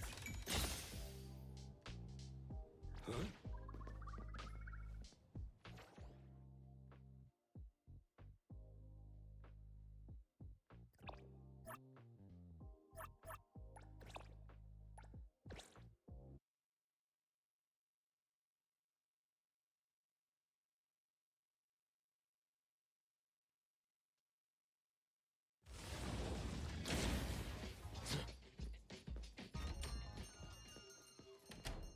You're back. How was the trip? We just encountered Daffodil at the docks. She left through a portal with the member of the Scarlet Letter we saw at the auction. We don't know where they went. Although they were moving as a group, Daffodil seemed to be acting against her own will. I'm thinking, if she was put on the Bureau's watch list like Adler said before, would the Bureau have a better idea of what she's up to? Lady left after she got a call from the BAC. I guess it must have been about Daffodil. We don't have the whole picture yet. She just told us to stay put. I can't stay here and do nothing. Is there really nothing else we can do? If Master never comes back to A-Bone? The Nanalie I knew would never think like this. You don't believe in your master? That's not what I meant! Then don't say things like that. I'm going back to my room. I've never seen Nanalie so depressed before. A-Bone has always been rather peaceful. We were only more recently antagonized by the Scarlet Letter, especially Daffodil. Lady is the only one who knew that she had connections to them. But since she never told us, we never asked. From the moment Nanalie joined A-Bone, She idolized Daffodil and saw her as her master. She must be anxious of her master's inconvenient past. Besides, she seems to have been feeling guilty, thinking that it was her own weakness that caused Daffodil to get hurt. Tuggy, Tuggy. She must blame herself for not being able to protect her family. In the end, Nanalie is still a kid. I'll go check up on her.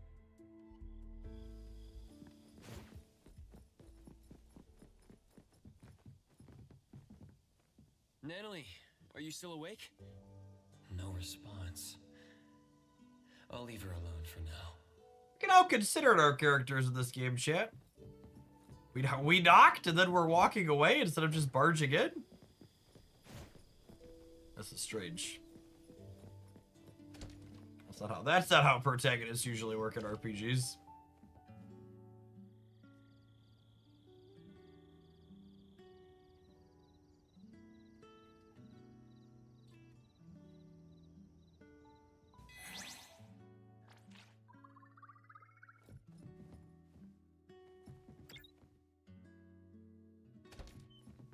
What's going on? Sakiri wanted to apologize to Natalie in the morning, but there was no response from her room. I tried calling her, but none of my calls went through. No one can find Nanalie? It's unlikely, but could she have left us a written note in her room or something? We're heading there to check now.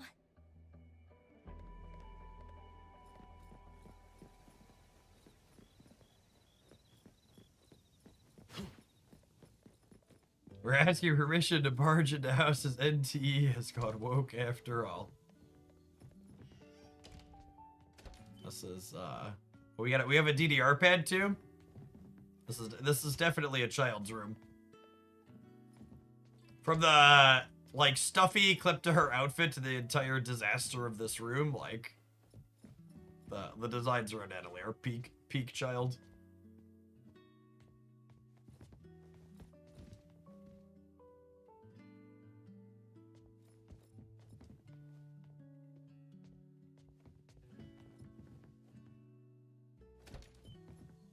Really good attention to little design details in this game. But I noticed the ticket package for the Sunface Haven wasn't there.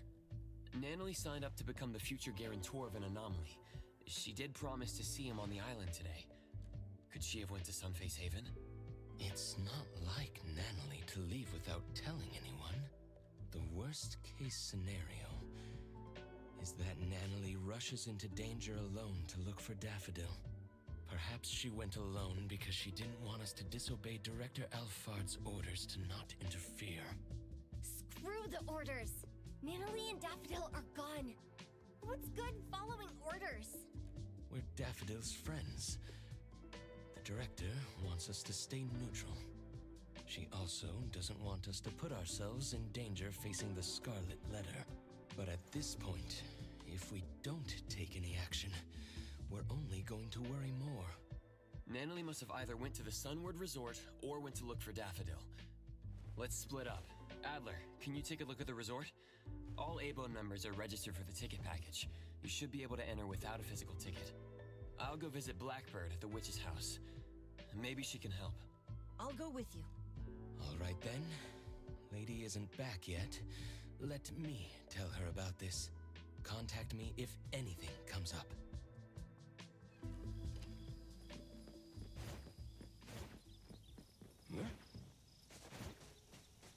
Is the wind picking up?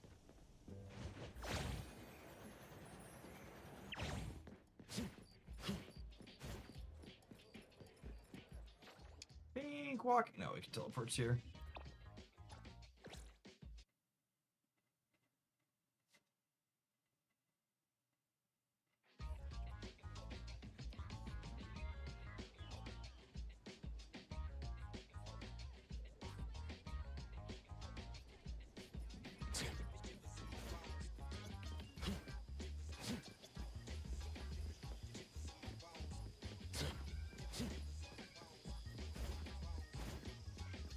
Very convenient way to travel.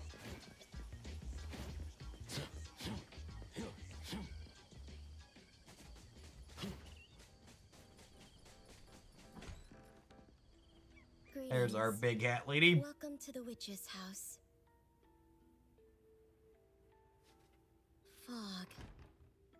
I see all things in a mirror. Fog started to creep in, distorting the lantern-like radiance. Distant waves echo like irresistible calls from afar. A half-enclosed giant object, crisscrossed with fissures. Whatever lies within is difficult to see. Fog, echoes of waves, and a giant object? Is that where Natalie is? Against all will, ensnared there still. When the wheels of fate turn in reverse, you're usually in for what people call a destined challenge, like Sisyphus and his boulder. That sounds foreboding. And putting these elements together, I can only think of the Sunward Island we visited recently. Seems that Natalie went to the resort. Appraiser, we already arrived at Sunward, but we couldn't find Natalie. Neither did the staff members see her. There's another strange thing. Did you and Natalie really sign a future guarantor agreement with an anomaly? We did. You can ask a staff member. They logged their registration on a manual. There should be a record for that. I was just thinking Sisyphus exists in this world. So they have like, do they have like all the Greek tragedies and lore set in stone here? That's why it's strange. The staff couldn't find any related info in their database. Huh. Could Boss Tiger have forgot to submit the manual? Adler, please wait there for a bit. I'll be right there with Edgar. Blackbird, thank you for helping us. We'll go find the others now, and we'll pay attention to the leads you shared with us. Just doing what I can. Appraiser, wait. There's something I need to say. If you keep moving forward, you're bound to encounter a critical juncture. This juncture can lead you to drastically different there's a shot. Either a triumphant comeback or an unexpected loss. You're talking about my future. Things aren't what they seem to be. Are you sure you want to go all in? Oh, gamers. Recently, there have been more customers. I'm staring respectively. Me too. Perhaps Natalie got herself caught up in a similar scenario. Some are saying that when these missing people return after a few days, they act strange. I assume her banner is going to sell very well. Different people.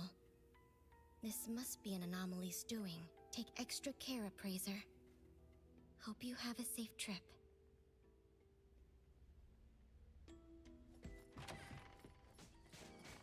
Go to Sunward. We fast travel to there? No. So we can.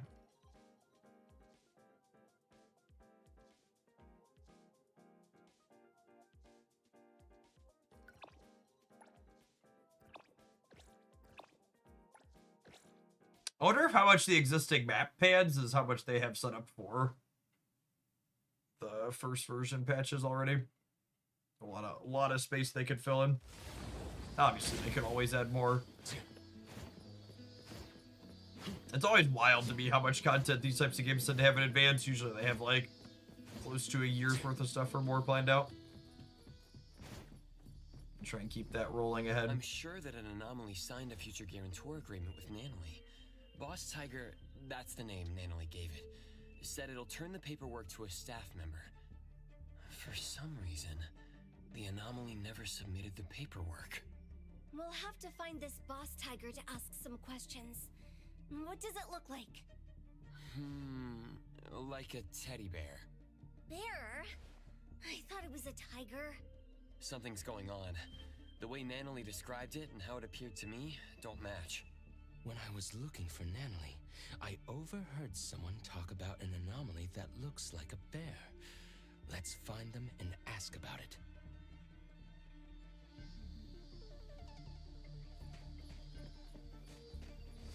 Yesterday, after Lady Inanna finished inspecting, she told everyone to watch out for a bear-like anomaly. It shows up wherever kids gather, and then it strikes. It's a creepy pedo bear? I don't really know what it does exactly. This type of anomaly is pretty rare. We only know about it because Lady Inanna warned us. With so many visitors at the resort right now, it's even more likely to slip in unnoticed. I feel like anomalies that wanted to do terrible things would have a great hunting grounds here. Because people are expecting them all to be friendly. The cuter something looks, the more dangerous it is. I haven't actually seen that anomaly. But that's what Lady Inanna says. Besides, there are tons of precedents like this in movies and games, right? Like that game about school life and zombies.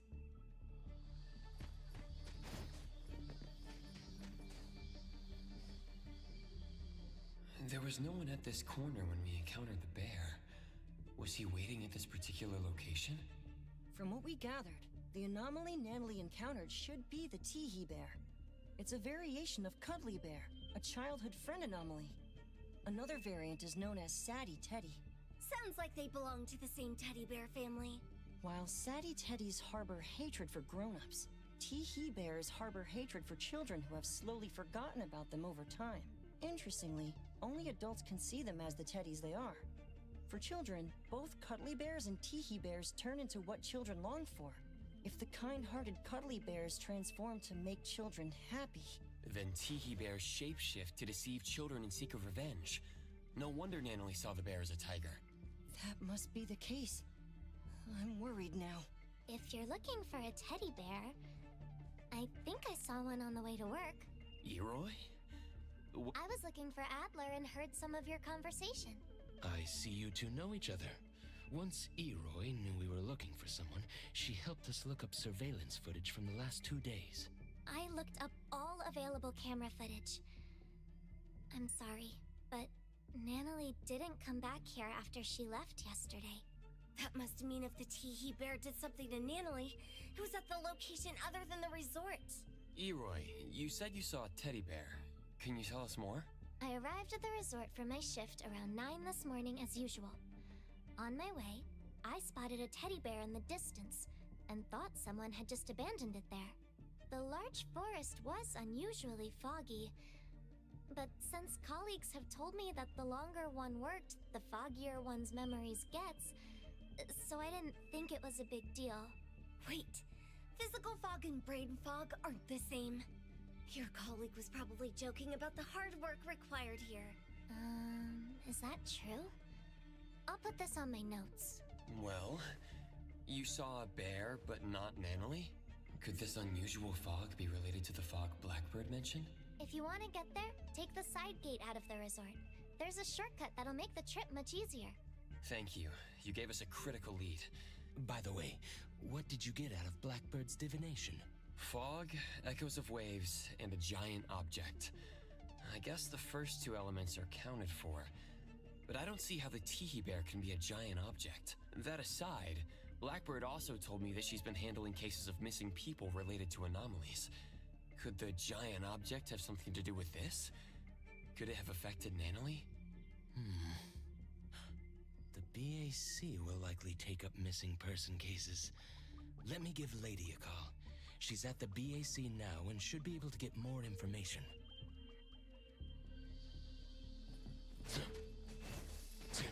There we go.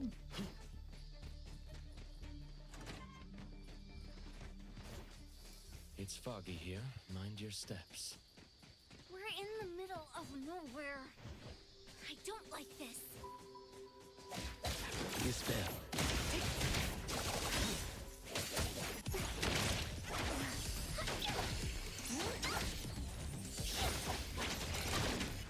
Good thing I'm not late. Ready to save the day! Please be accompaniment to me! Leave it to me! Leave it to what remote. Can't throw things around.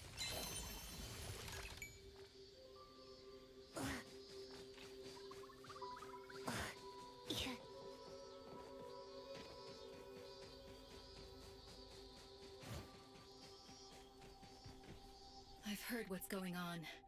According to the reports, the missing persons had all experienced something distressing shortly before disappearing, such as layoffs, the death of a loved one, failing an exam. All kinds of things, big and small. While some were no more than everyday troubles, the impact was significant. After all, each person faces different challenges.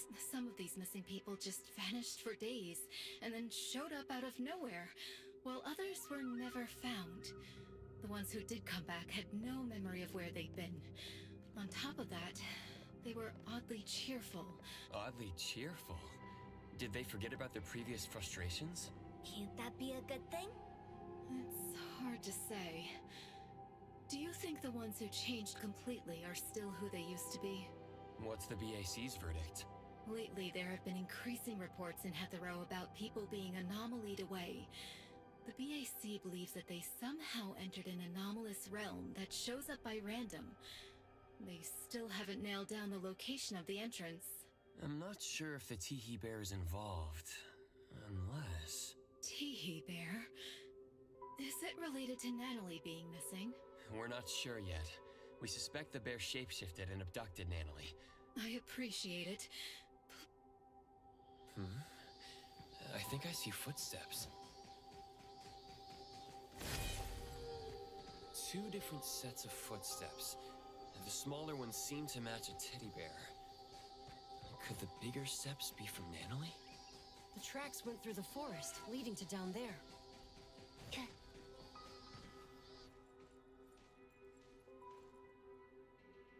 Ah, it's you, Garantor's friend. Where, Garantor? Better wait for long. No, come. Feel sad. Call yourself a bear? I thought you were a tiger. Still faking it? Tell us where Natalie is. Shut it, kiddo. Huh? Teehee, too bad I wasn't able to fool you too. This bear was stalking you from last night. You didn't even know, Teehee. I followed you all the way home. And I also saw you meet that woman with an eye patch. It just took this bear one single look to realize that my guarantor had an unusual connection to the eye-patched woman. This... You done yet? You're worried, aren't you? Kiddos like her are foolish, rash, worrisome, and annoying. This bear simply sneaked into her room in the night, said this bear knows where Master went, and she just followed. How dumb. All Natalie wanted was to find... We can choke out this anomaly? It certainly looks like it. Utmost trust of a kid. How despicable. Exactly. That's why this bear is so great. Wanna know where she went? Psst, let me give you a hint. A kind woman told me about this secret place. When you bring someone there, board a boat, then wham, bam, shazam, the person vanishes. I tricked them. I tricked them all. They're all gone, every single one of them. And not just my guarantor, but the grown-ups and the children too. So it was you who tricked her into entering the anomalous realm related to the missing persons case. Huh? I've been treating Teehee Bear and the missing persons as 2 independent cases, not realizing there was a link. Teehee Bear lured Natalie here, then left her in the anomalous realm relating to the missing persons case, with the intention to trap her forever.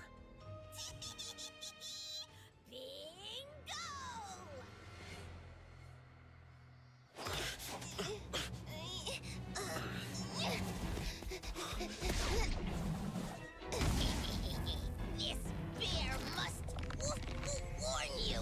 Careful, the bear is transforming. This bear must warn you.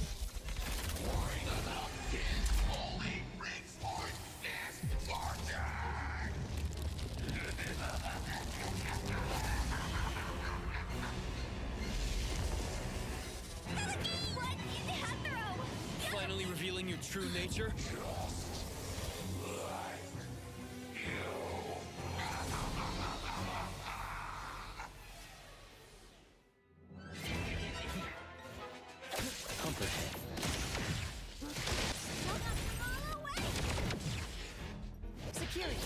Kirimaru digest his food.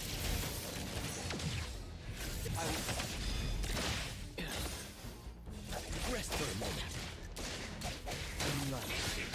Adler, I still have much to learn from you.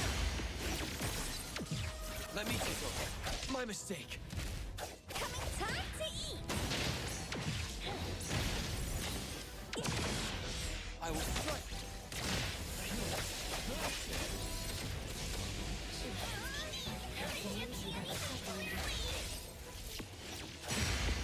Divide. Like zero.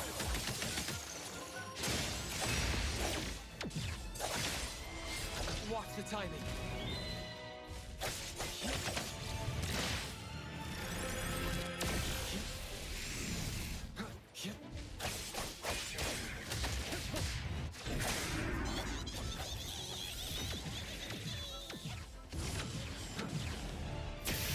Feeling good.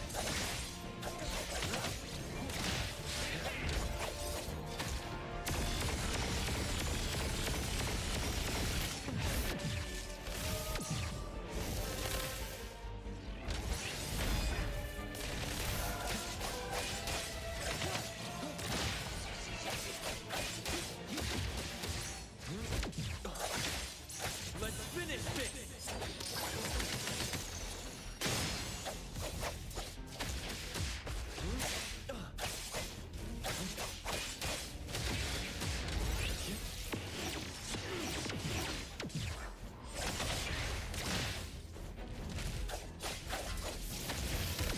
Not too difficult.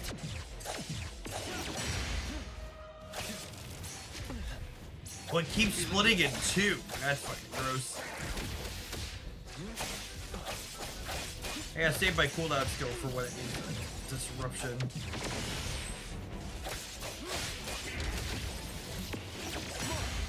There we go. I kept using it just before it had that interrupt window. Splinter and fracture.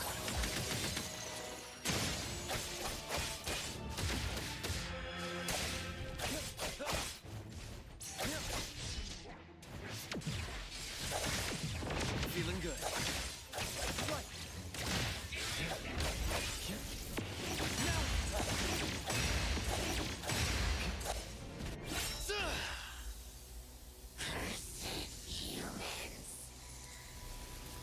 Mood. Cursed humans.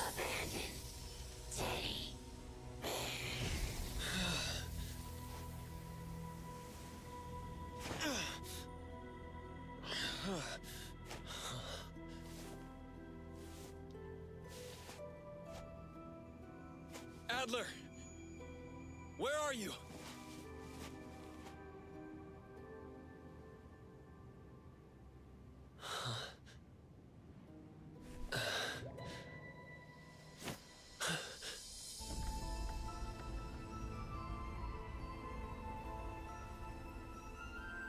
This our boat to the anomalous realm, or is it returning Italy to us directly? Doesn't look like her.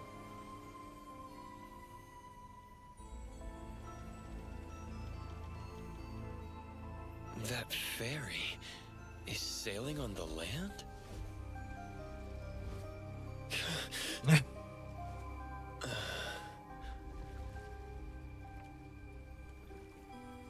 mean, I suppose our fairy creature could have been creepier.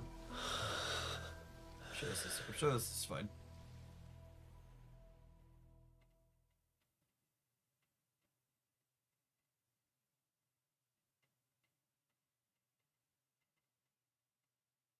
Let this ferry take you, sink, drift, wonder is but forgetfulness of the day. Okay.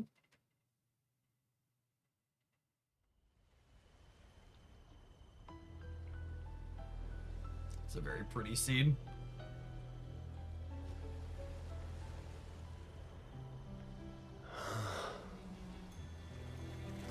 From where we come to where we go?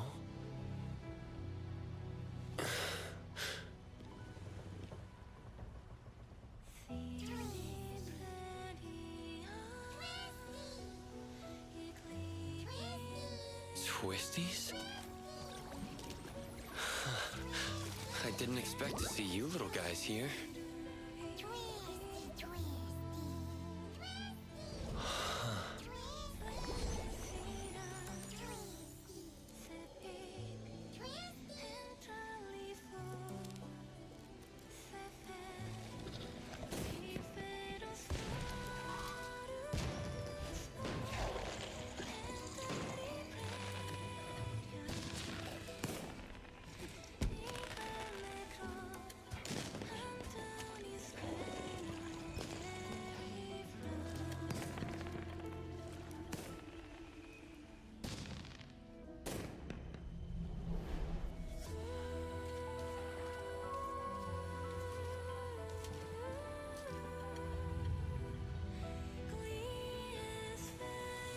What's that? The sun. No rise. No set. No morning. No night. Fog. Echoes of waves. And a giant statue. These all match Blackbird's divination. This must be the anomalous realm Nanoly got lost in. For some reason, I'm the only one here. I need to tell the others. No cell towers in the anomalous realm, it would appear. A free game has no right to be this beautifully scored. No kidding, Silence. I'm always almost a little bit taken aback when there's like good vocals underneath it too. Like usually there's pretty good instrumental in these types of games. This game's consistently had like good vocal cuts underneath it as well. Like very haunting melodies. You're in the corridor of echoes, but you're not constrained and have no dreams to walk. How strange. I don't understand. Do you mean there are rules I should follow here? To be precise, people don't follow rules. They follow instincts. But I do not sense such instincts in you. Oh, this gotta be a collectible, friend. You don't belong here. And who are you? Did you also enter here by mistake? Who am I? It's been a while since someone asked me this question. Call me Time. Time? Did you see a girl with red hair and glasses? She's my friend. I need to find her. Oh, so you're here to look for someone. She might be there, dreaming like the others. Dreaming? I call them dreamwalkers. They relinquished unnecessary baggage by casting them into the sea. What remains of them are but vessels, brimming with forgetfulness and joy, reveling in the dreams of the past, exchanging sweet murmurs. Dreamwalkers only acquire legs that move forward once they accept the fact that they've been stalling. It seems to me that they're moving backwards. Of course, there are those still in pain. They're usually newcomers who haven't yet awoken to their truths, thus holed up alone in their rooms. Look that way. Don't worry. They will eventually leave their rooms and join this grand procession. If you're looking for a friend, make sure you find the right one. Appearances here are fickle, and people aren't always self-aware. Just rely on your intuition. All right. Also beware of those who devour dreams. They resent how you walk without dreams, and they are ready to make a move on you. Thanks for letting me know.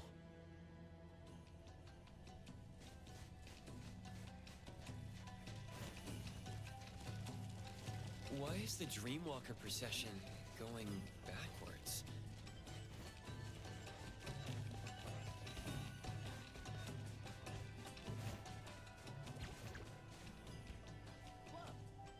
That's Nanoly's time. That is Nanoly's Nanoly, wait! I'll have to take a detour. Why can't I transform? Am I not as fluffy? She's gone. She should be hiding there.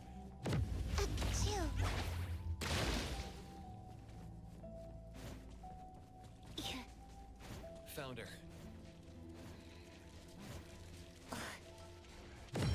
Is this the room Time was talking about? Nanalie! Nana... Tiger?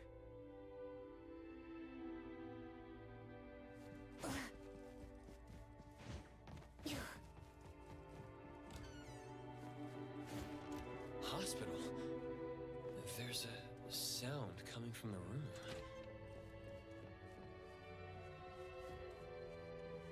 Mom and Dad were crying last night. I think I'm dying, Doctor. I'm not scared of death. I'm just scared of waiting for death. The cleaning smell and the rusty smell together are really Creepy and sad. She's gone all of a sudden. Well, I guess this is less creepy than the haunted hospital and that other one.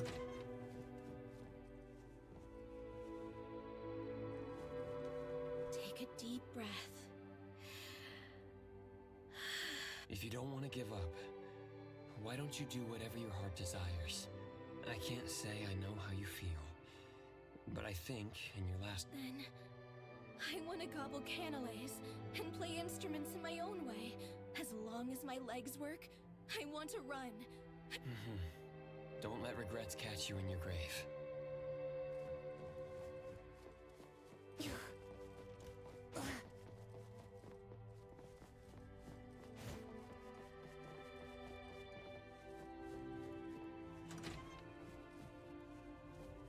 Doctor, if I can do whatever I want right now, can I lie to someone? Forget it.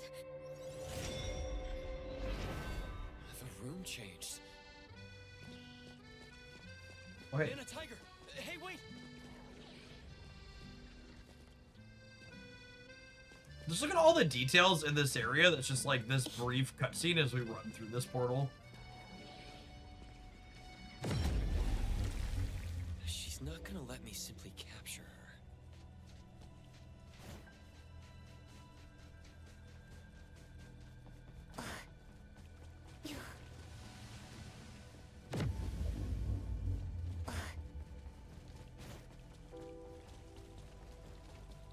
Don't go there. Don't. So scary. It's like a nightmare. Oh, there's the kitty. Rest for a moment.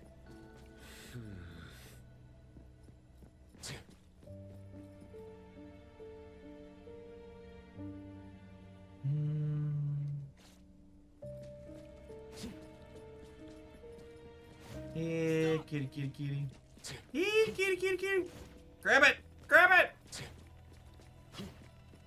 If you're feeling satisfied, clap your hands. There are processions everywhere. Esteemed guest. Well, merry-go-round. my pleasure. Greetings. I am the king of this place. I'm looking for a little pink Tiger. You see, although I am a king, my Your body disappeared? Indeed. However, it is not. Just remember, I just hate hating.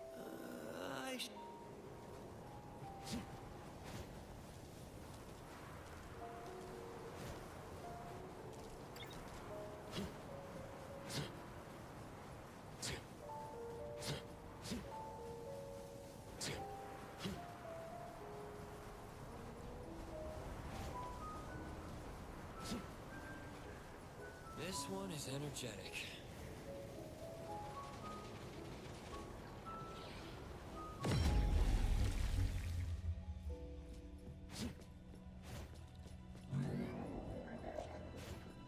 Overhead. No mercy. What you see is an illusion.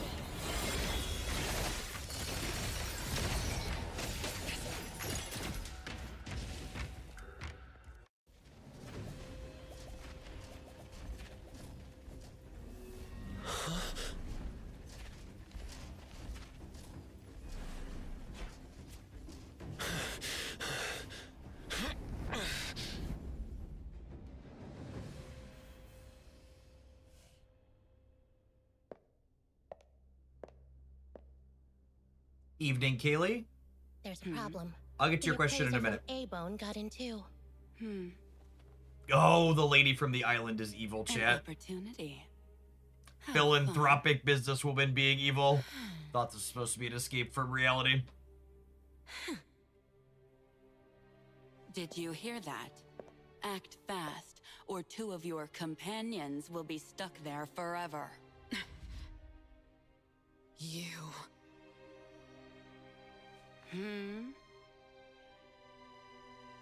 I already told you. I will get the target. This has nothing to do with them. Sis, how would we know you're committed this second time if we didn't have leverage? Dear, some flowers blossom further after their branches are broken. I trust that you'll make it up to me. What if our dear sis gets trapped inside too?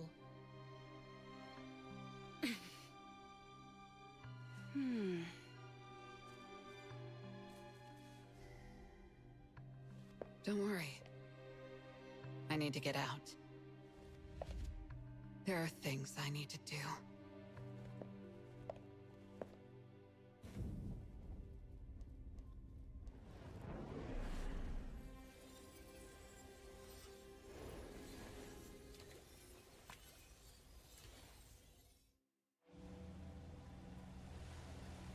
Which game do you prefer overall, Genshin Impact or NT? Which do you think is better? So I was the daily Genshin player for close to 4 years, maybe a little more than that, long time. And picking up NT made me finally stop logging in over there. Sorry I entered your room. Did you see a little pink tiger? You must be troubled. It's okay. You can search here. But that tiger, what is she like? I think in general, Genshin Impact has not aged particularly well. It also has kind of the too big to fail issue that games often have when they're first to market, which is like they make piles of money so they don't really need to like innovate or have better systems. So like it's missing a lot of like quality of life features that more recently released titles like this one or Archetypes have. And Genshin definitely has the least generous of all the gacha systems at this point because again they have their base. They don't need to attract people, so they can be like extra stingy. This kid likes to eat and mess around. She's also a troublemaker who acts tough a bit too much. But she's also brave, passionate, and has a strong sense of camaraderie. Everyone appreciates how she gives it her all. She sounds great. If only I could become someone like that. Do you remember how you entered this place and became, a dreamwalker? Dreamwalker? I see.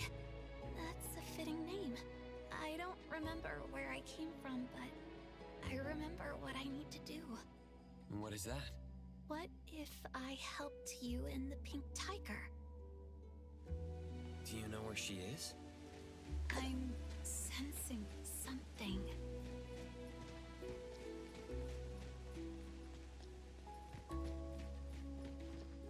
This house is huge. Should I take a look inside? That's my place. This is a pretty lake. There's a great range of scenic places in this game. Illusions and lies are always flawless and pristine. If you want to see more interesting things, take this. My parents were archaeologists. When I was younger, they said, if you want to see the true nature of things, you need to look from different angles. The water became mud? It's the essence of this place. This is what I was talking about. There are other illusions in effect.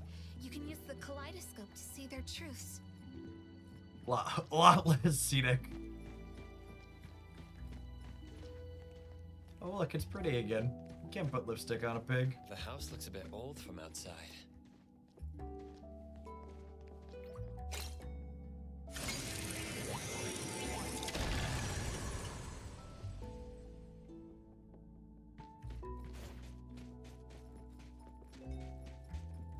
Here, this way. Why do enter from the front door. We need to avoid Mother's gaze. Mother?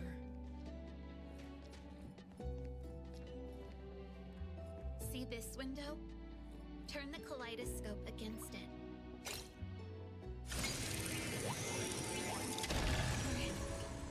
Must find my room first. Isn't this your home? But I'm not too familiar with it either. Like you said, I'm a dreamwalker. This is a place of my past dreams, stitched from my memory and imagination. Don't take the stairs. It's too noisy. Go through this room. It's so dark. When I make a mistake or when I fail a mission, Mother shuts me in here.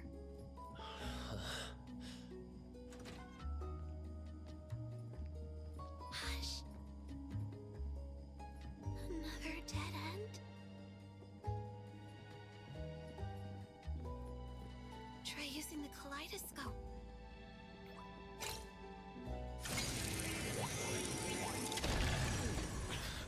We're underwater. It's hard to breathe. It's safer like this. Just hold your breath. We'll be out soon.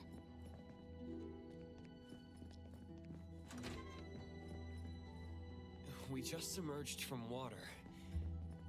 I really can't figure this place out. Follow me. The higher it is, the better the view. He's not wrong. I like to use binoculars to look far.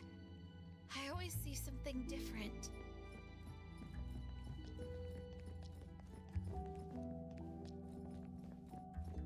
Do you want to give it a go?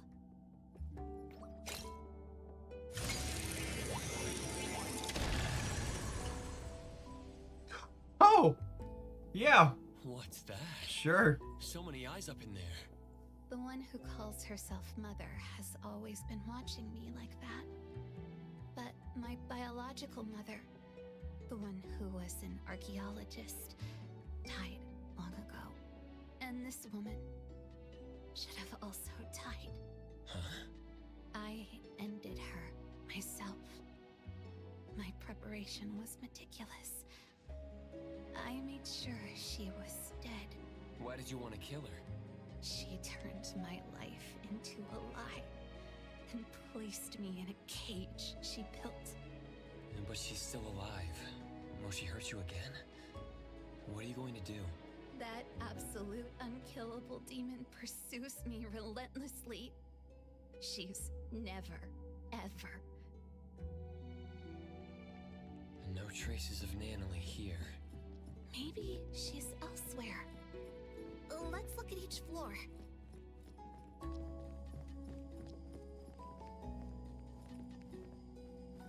My room should be up ahead.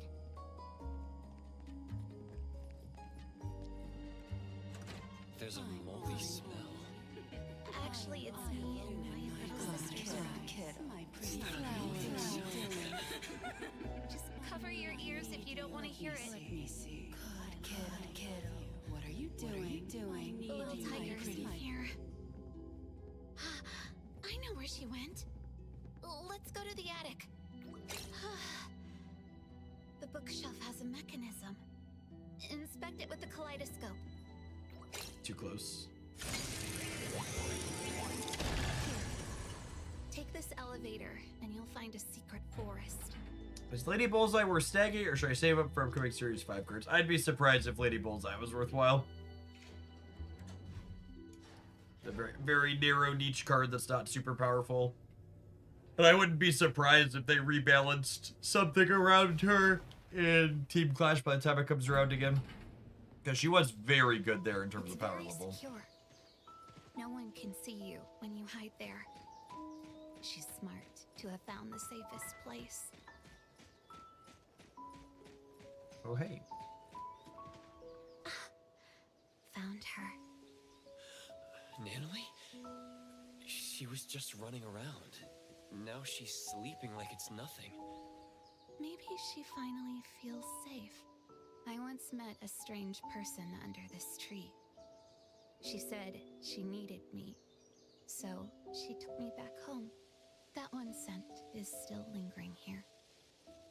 Natalie would have liked her a lot. And you are... She's deep asleep. Might even be stuck in her dreams. Her room should be this way. Go there and get her back. What about you? There are still things I need to do. Goodbye, Appraiser. Well, I don't think we told her we were the Appraiser gamers.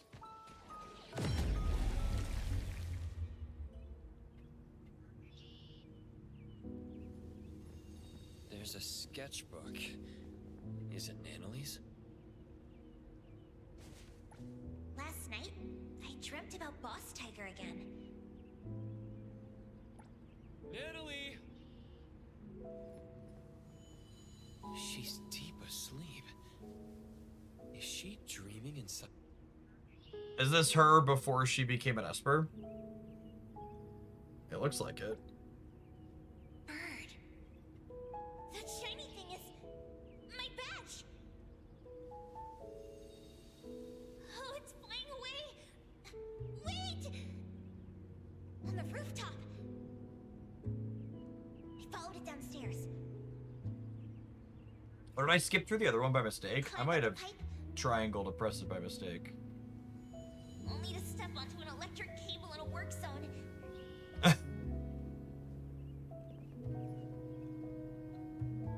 But Boss Tiger caught me just in time. I felt a shock from my feet to my palms. I stuck to the wall easily.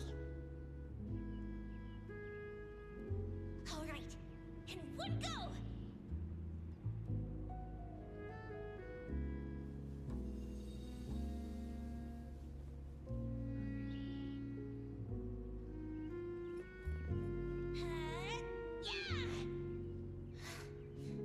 I looked closely and realized it was just a bottle cap.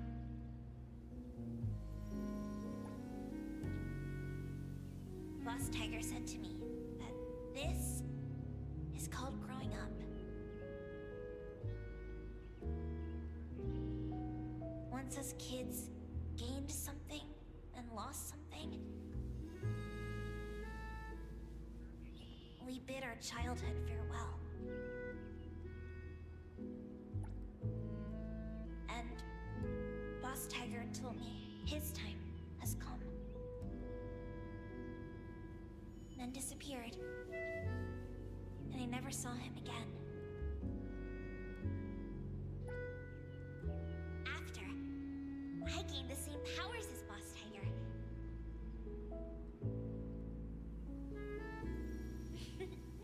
Everyone was amazed. So you weren't lying to us. We cleared the misunderstanding, and the family got stronger.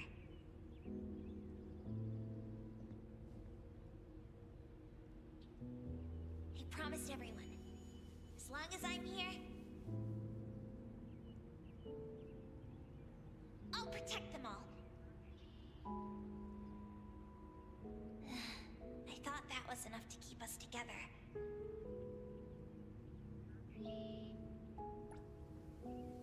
But slowly, some graduated, some moved away. Why is growing up different for all of us?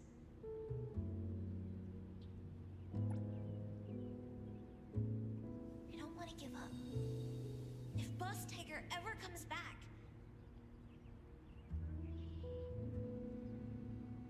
the Colucci's have to welcome him, even if it's just myself.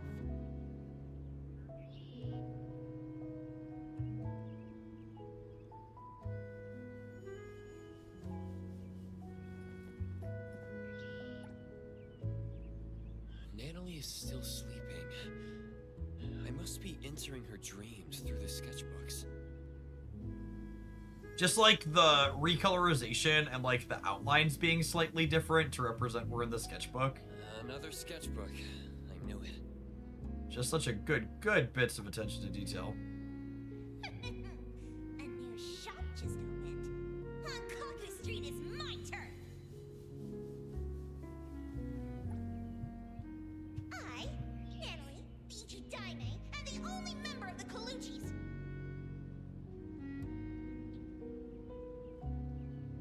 Is here to challenge you. This place is going to be my secret hideout. Tell your boss to come out here right now.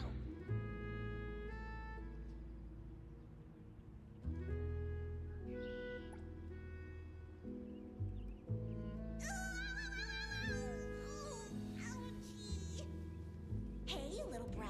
You just broke the most valuable antique in our shop. I don't think you can ever compensate us. Stay here and work off your debt.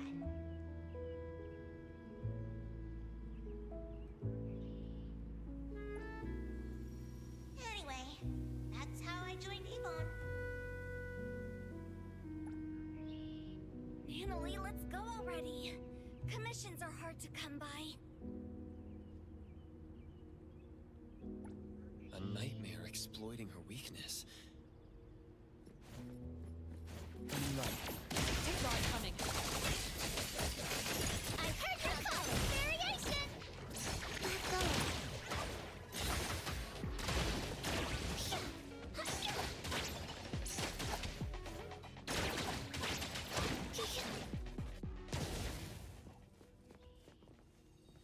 She's not waking up. Is she in an even deeper dream?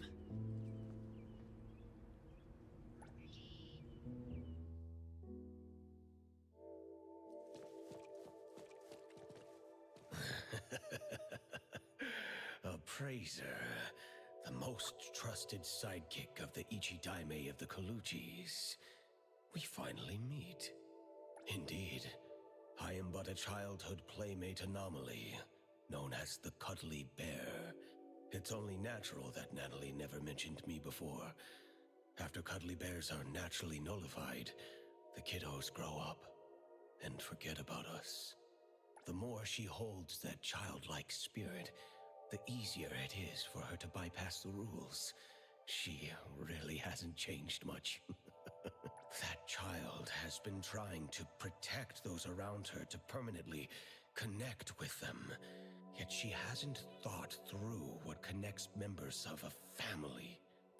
Though she came here to escape from reality, please trust me when I say, in the future she imagines, she has friends, strong Coluchi members, and family from Abon. Me. As long I'm not as she crying, it's just remembers really me. dusty in here. At any rate, Natalie is looking forward to the future more so than anyone else. So please, Appraiser, bring the real Natalie out.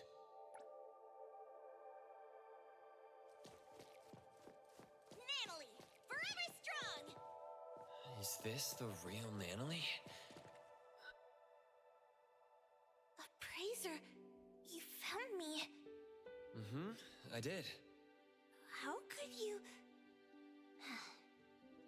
Since you went through all that trouble to find me, I can't refuse to go back. This origin story really hammers home that all of the furry people in this world used to be regular humans and anomalies changed them. You'd rather stay here? Nope.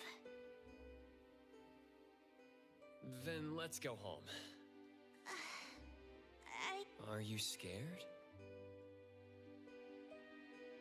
Appraiser, you once asked me what this blue badge on my clothes meant.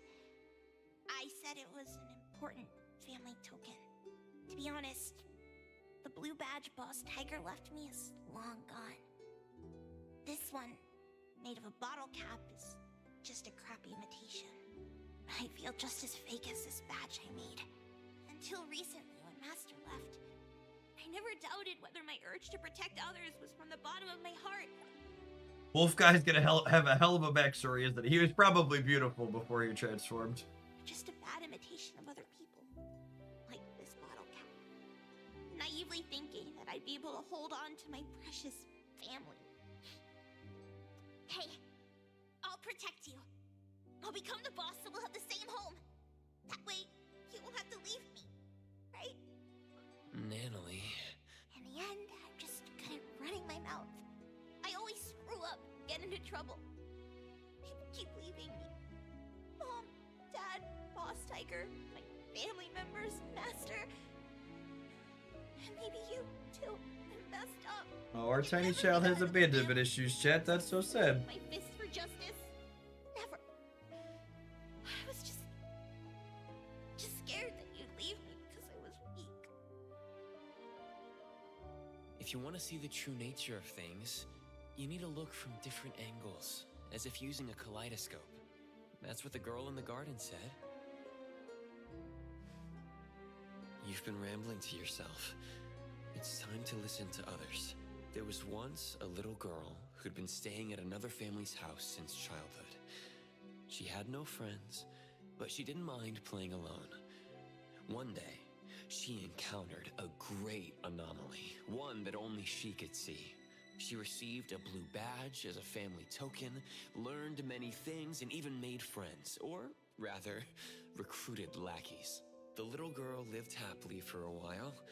She liked to imitate cool fighting moves, jump on walls and climb trees, and even murmur to herself.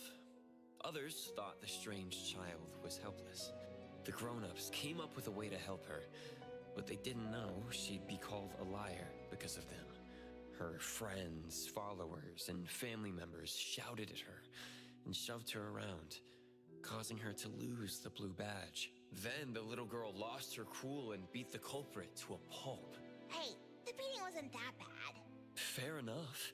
Anyway, the girl was wrongly blamed, deeply hurt, and lost a precious token. When her angry and well-trained fists rained down, she still held back. Perhaps it was because they swung at faces belonging to family. In the end, the little girl lost some things, but found another. She didn't get her badge back, but her Esper abilities awakened. The price she paid for growing up was the disappearance of the anomaly who always stood by her. To make things worse, her memories of that anomaly began to fade. Later, her friends moved and went to different schools, and no one would play house with her again.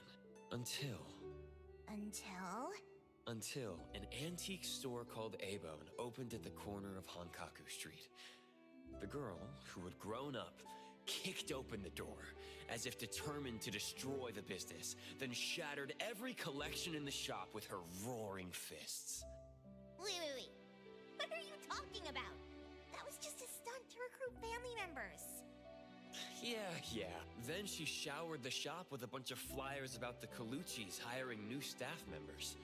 Come on, it wasn't that bad. With no way to pay the staggering damages, the girl was stuck working off her debt. What she couldn't have imagined was the ragtag group at Abone would really end up becoming her family. And no matter when, they'd go all in playing house with her. And all she could do is to repay in kind with all her heart. Some of those at Abone aren't good with words, so she'd speak up in their place. When any of them felt sad, she'd spend the entire night with them despite not being a drinker. When someone It's fine. Hattori drinks it up for everybody. To the pharmacy in a flash. When an otter had trouble dating, she did her best to be a wingwoman, even though she's reckless and always ends up causing trouble. Then what does she swing her fists for? For justice and for pure heroism. Though she gets defeated from time to time, the little heroine still has a lot of time and space to grow. She's still a kid after all. See the girl in the mirror? She's lost. Afraid, timid, running to hide in an ocean, all because of one thing. She questions her motives, believing herself to be fake, terrible, and unfit to be the Ichi Daime. Here, take a look at this. Turn the kaleidoscope and it will show you the nature of things. Natalie, look at your own heart.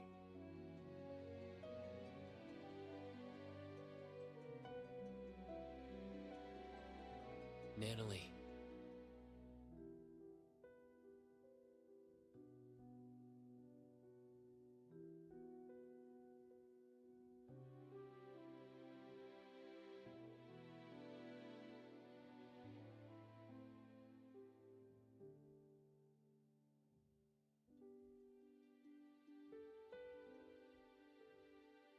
I feel like they sent Daffodil in here after us a while ago. Is she gonna pop up here soon?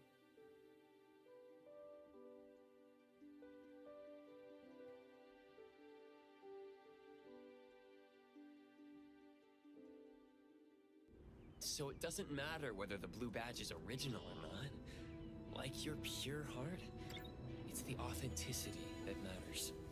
Why don't we go home together?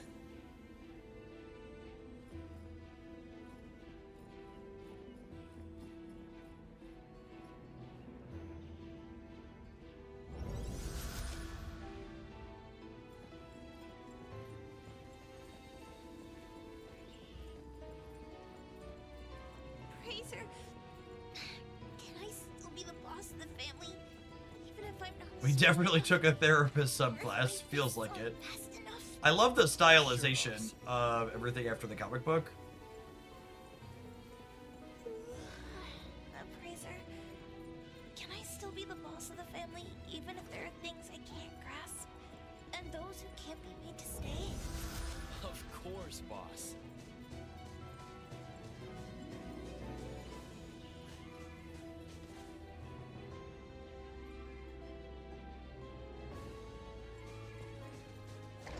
Fraser, can I still be the boss of the family, even if I'm this weird kid, like forever and ever and ever? Sure thing, boss.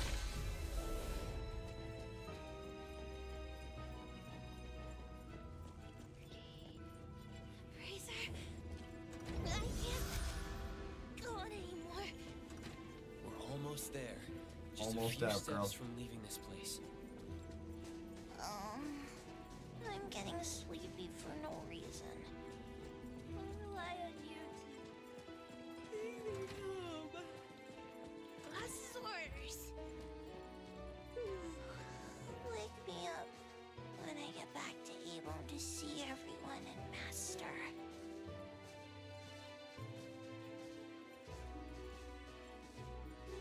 Alright, check her through the portal.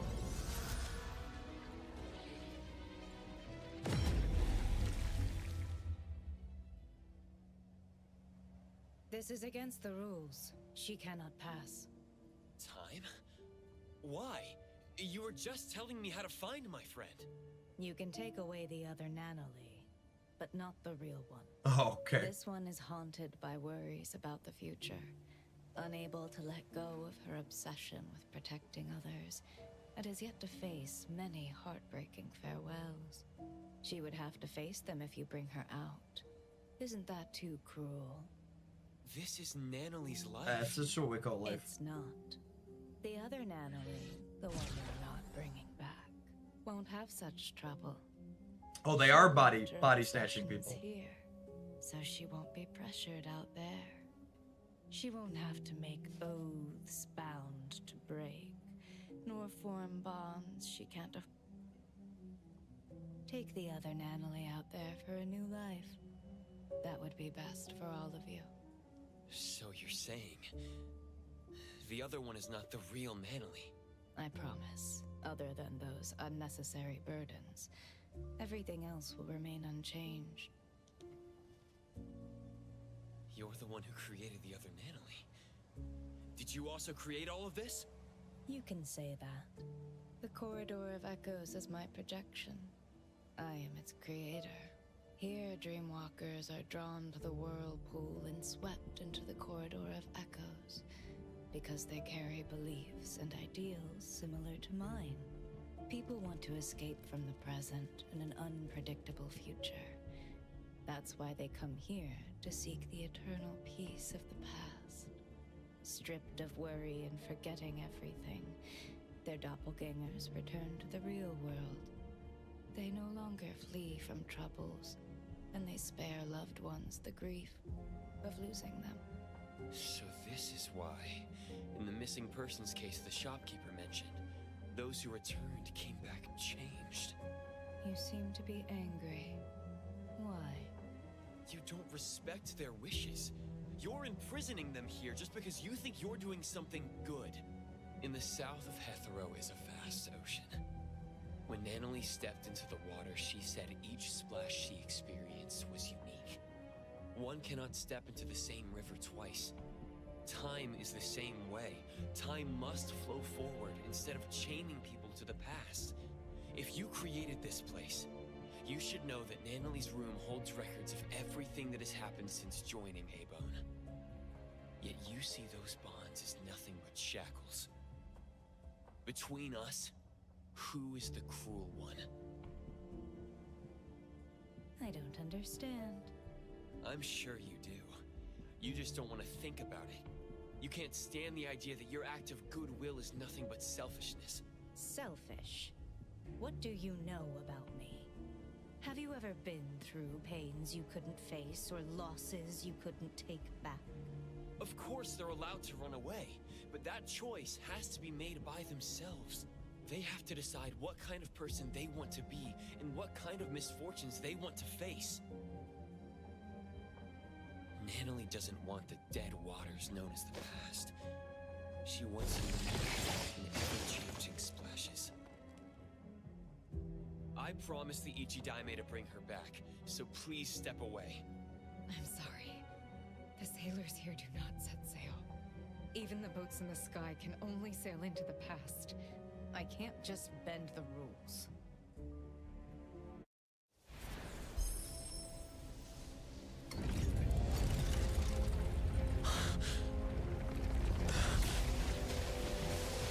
Age-old video game question. Boss fight or just proper cutscene?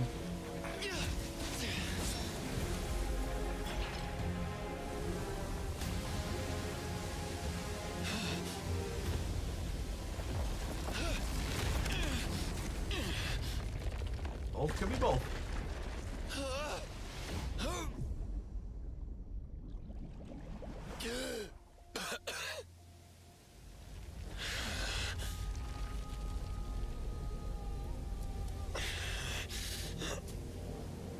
Oh yeah, that looks like a boss fight setup. They could have lived easy lives. Why make them suffer? Toss away desires to become a happy shell of oneself? I'll show you that Nanalie is better than that.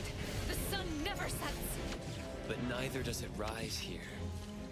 Aren't you tired of this view? Don't go! Stay! Time, you created this space. Better get used. Are you running away from something too? I'm not running away. That's not true. Oh, that hit like a truck. It's safe here. No one gets hurt. My final friend gets to exist here in time. If what you're doing makes you at ease, why is your voice trembling? Stop!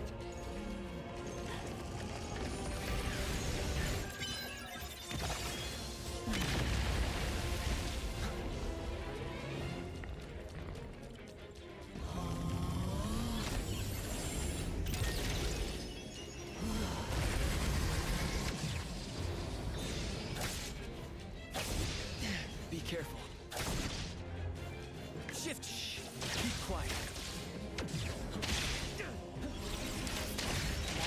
Feeling satisfied. It does feel a little strange if they gave us just random characters, but I appreciate not having just one person for the fight, I suppose. Forgot to dodge. One of the downside for the combat being squad-based in general, I suppose, for moments like this in the story.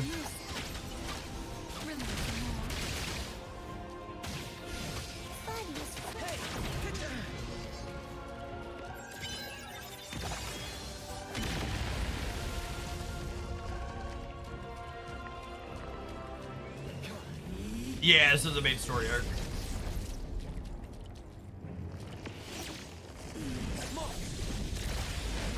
Oh, I timed that wrong. Shift change. Go rest now. Okay. Formosa won't lose.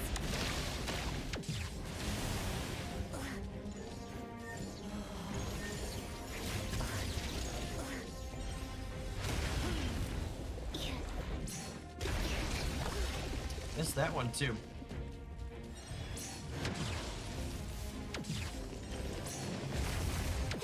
Dodge them up.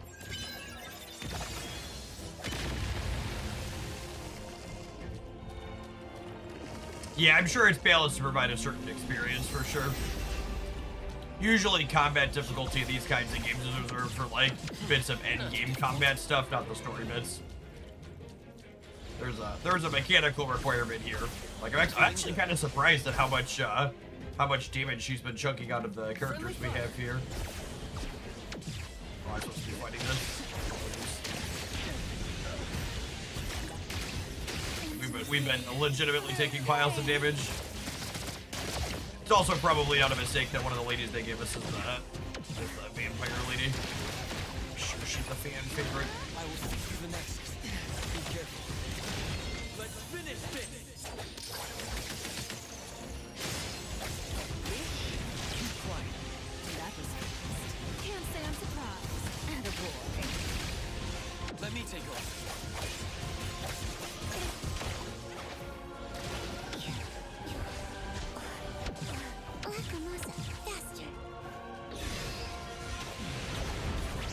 Almost had it. One shot away. The helm of Theseus. It won't allow rules to be broken. It must sail to the past. I feel like that's a name I've heard before too. Or is that something new to this game? I feel like that's legend lore somewhere. Theseus. Does it make the rules? Or do you make the rules? I can bring you out. Along with Natalie, the girl in the garden. Oh, the ship of Theseus. Yeah. That won't do. The rules. The rules.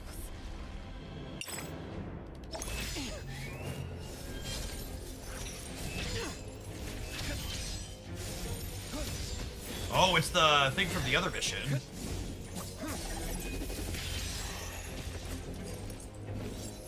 We have some more QTEs in here. When I first entered here, you told me the rules here don't apply to me.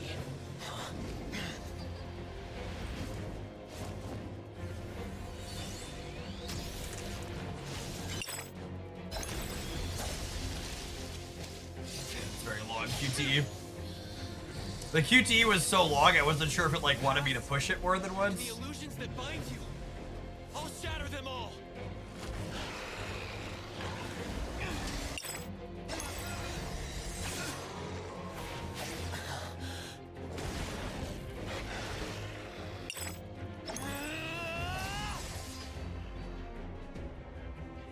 These are all of the monsters we fought up until this part. I am the embodiment of neverness. I might as well bring back these riffraffs.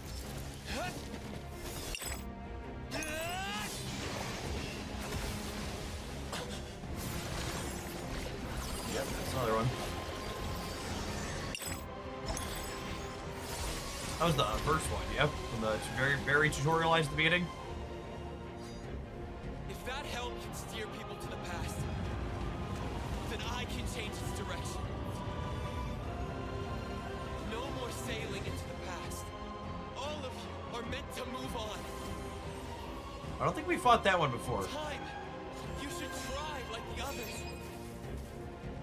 Carry your anger, sadness, frustration, and regret.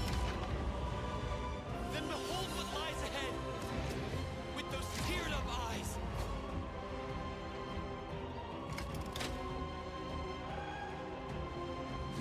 He did say the title screen, didn't he? Spoken states must not be. Oh, that hurt.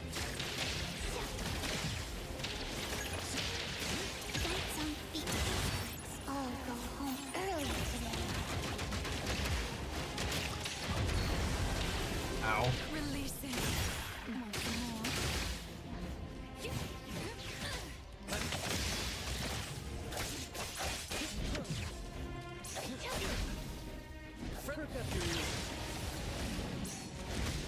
God, the visuals are just so good.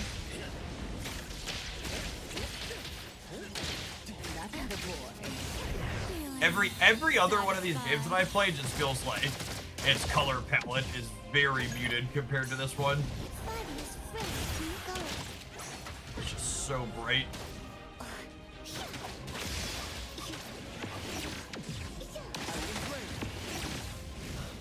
Splinter and fracture. Almost hit the break point. Words spoken aloud must be honored. The villagers from Eldenville. Are they your family? They're all dead. A long time ago. And always Lacrimosa. Avery. always been thinking, why am I the only one who survived? Why can't I just die?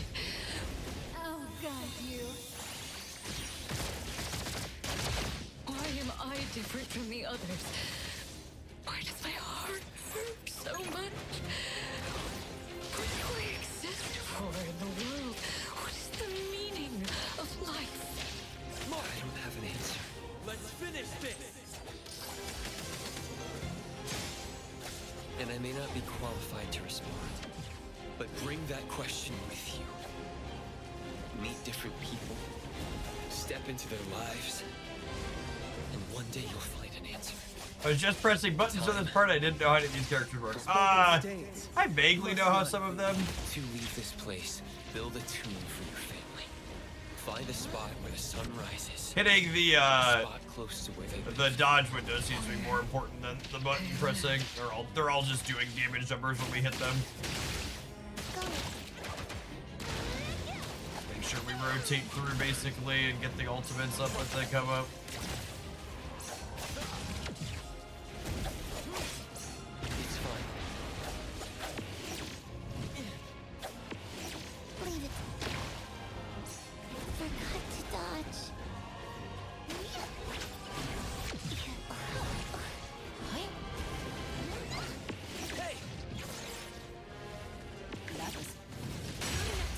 Nice. Okay. Finally hit the interrupt there after failing several times.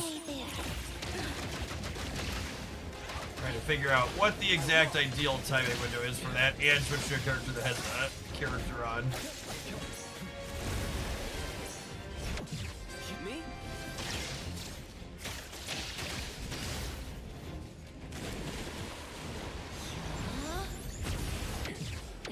Just charging forward. Feeling satisfied.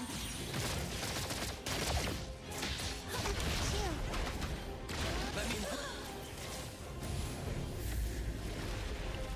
No more running away. The projection is changing. Yes. We don't have to nullify her too.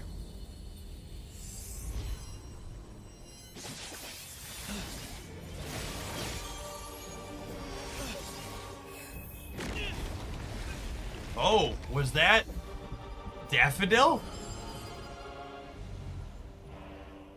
Daffodil.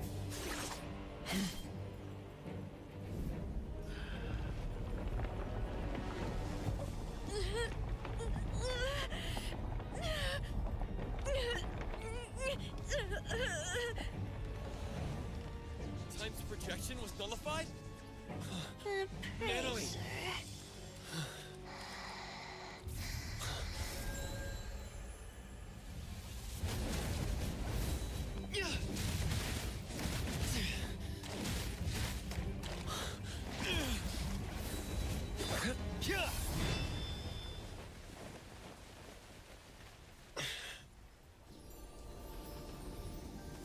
You did your job well, Daffodil.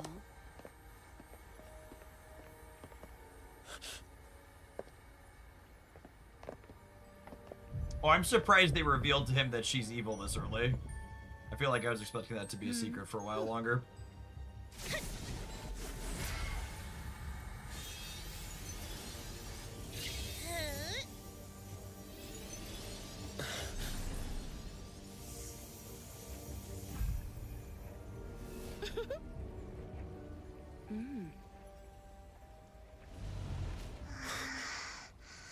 It's 5 o'clock. I was not expecting to be live this long. A helm to keep everyone trapped in the past. This quest just kept going. We were into it. Dreams. How wasteful it would be to simply change course. The helm of Theseus. They took the helm. It hurts. Oh, I thought she worked for them. Strange. The She appears to be one of the victims of this. Nullified. So why are these annoying flies still here? Does the master still pity her student? That can't be right. I'm sure I... Come back, good kiddo. Daffodil, what are you doing?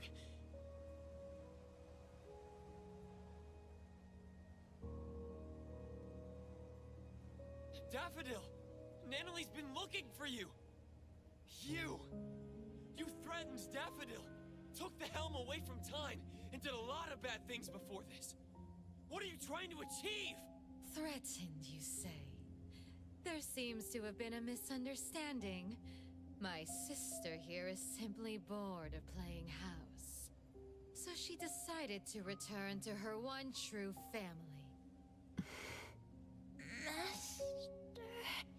Nanoli, can you hear me? Nanoli! Most of the things in the corridor should have been nullified along with my projections. This one is a fighter. The fact that you guided her real self just a while ago also caused half of her body and half of her soul to remain. Half? That's why she's not in her right mind. Protect Master.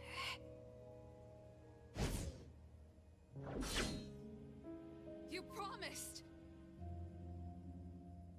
Zenko. You're smart and tougher than I thought.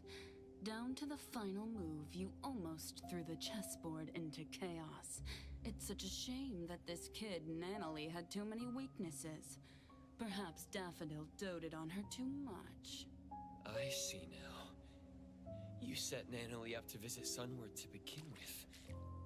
Isn't that right, philanthropist Nana? She was so depressed before her friend won the family ticket package. How fortunate. You also set up the encounter with Tiki Bear. That was a fun one. I had more uses for the bear, but you just had to break it. Despicable. Dear appraiser, I prefer strategic. Well, that's the one thing I was looking for. Dealing with you is just something on the side. As a businesswoman, I'm always careful. That isn't something you can take away. Give it back. Looks like she could take it away. I apologize for almost forgetting you. In fact, I might have seen your face before. Did you ever participate in a game? Oh, my bad. That's not right.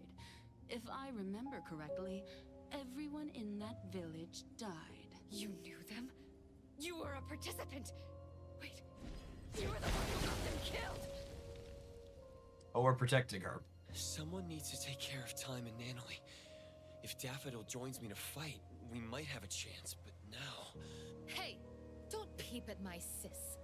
Do you really think she'll go back to someone as useless as you lot? Why would I believe anything spoken out of your mouth? You just don't want to believe the truth. Didn't you enter Sister's room? That was young Daffodil. Okay. Daffodil's room? The garden, the clean and marvelous rooms. That was our home. We woke up together each day, combed each other's hair, patched up each other's wounds in the night. And when That little girl was Daffodil? No. Daffodil hated her, but she still returned to the Scarlet Letter. Zenko, that's enough. You have plenty of time to talk about the old days. The game is about to begin. We have no time to waste. Daffodil, as I promised, you're allowed to spare that little dream-walking tiger. As for the other one, you know what to do. Or are they gonna try and kill Time? In the, literal sense here.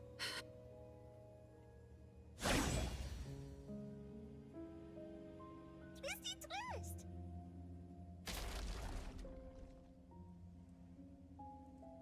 When did Wait. Twisties share memories, and I met some at Sunward Resort. Leave now.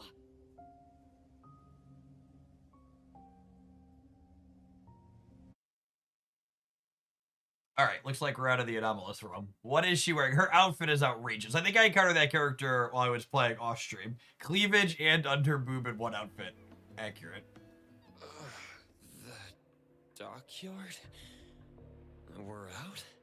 Praiser? Hey! Sekiri. We couldn't find you, so we called Mint. Luckily, she helped find... Coco! You're here all... I was trying to contact you with Chupa, but it never worked! Oh, good. We pulled her out with us. And half of Nanalie, apparently? How is Nanalie and this, unknown lady doing? Let me see. Hattori. It seems like they've got a big roster of pullable characters queued up. Half a soul? Are you serious? Nanalie, I owe you an apology. Let's go back to A-Bone and let them take a break.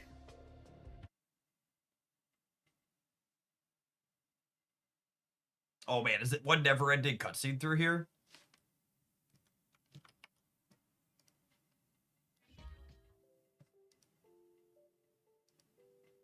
Did Daffodil really go back to the Scarlet Letter? Impossible. If that's true, What are you going to do about it? The choice is hers.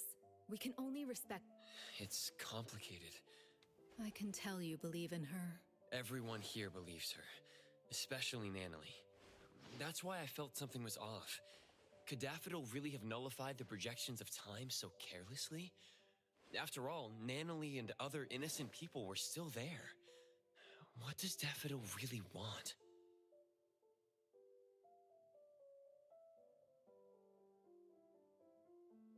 First and foremost. You take care of her. Family members are... Family? Since when did I see A-Bone as my anchor too?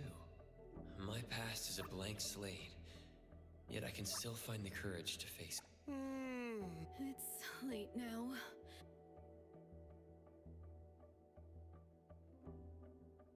The moth has flown away. I can't believe that one is still alive. You don't want to worry too much. The gardener has been deployed. But there's a new lead? Mm-hmm.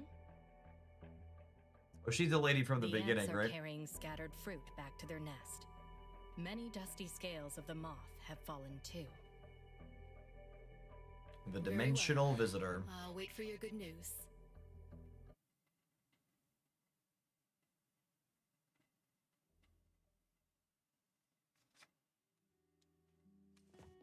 All right, Hattori. We'll hear what you have to say another day. I gotta bounce. Thanks everybody for hanging out through the end. We'll be back tomorrow. We had a new card for Snap in the afternoon, so let's be doing Snap second. I think we might do a little bit of Arc-Knights in the morning to kick things off, because there's been new things in that game too. So many great anime friends and stories, so little time. Peace, gamers. Enjoy the rest of your Monday wherever you're at.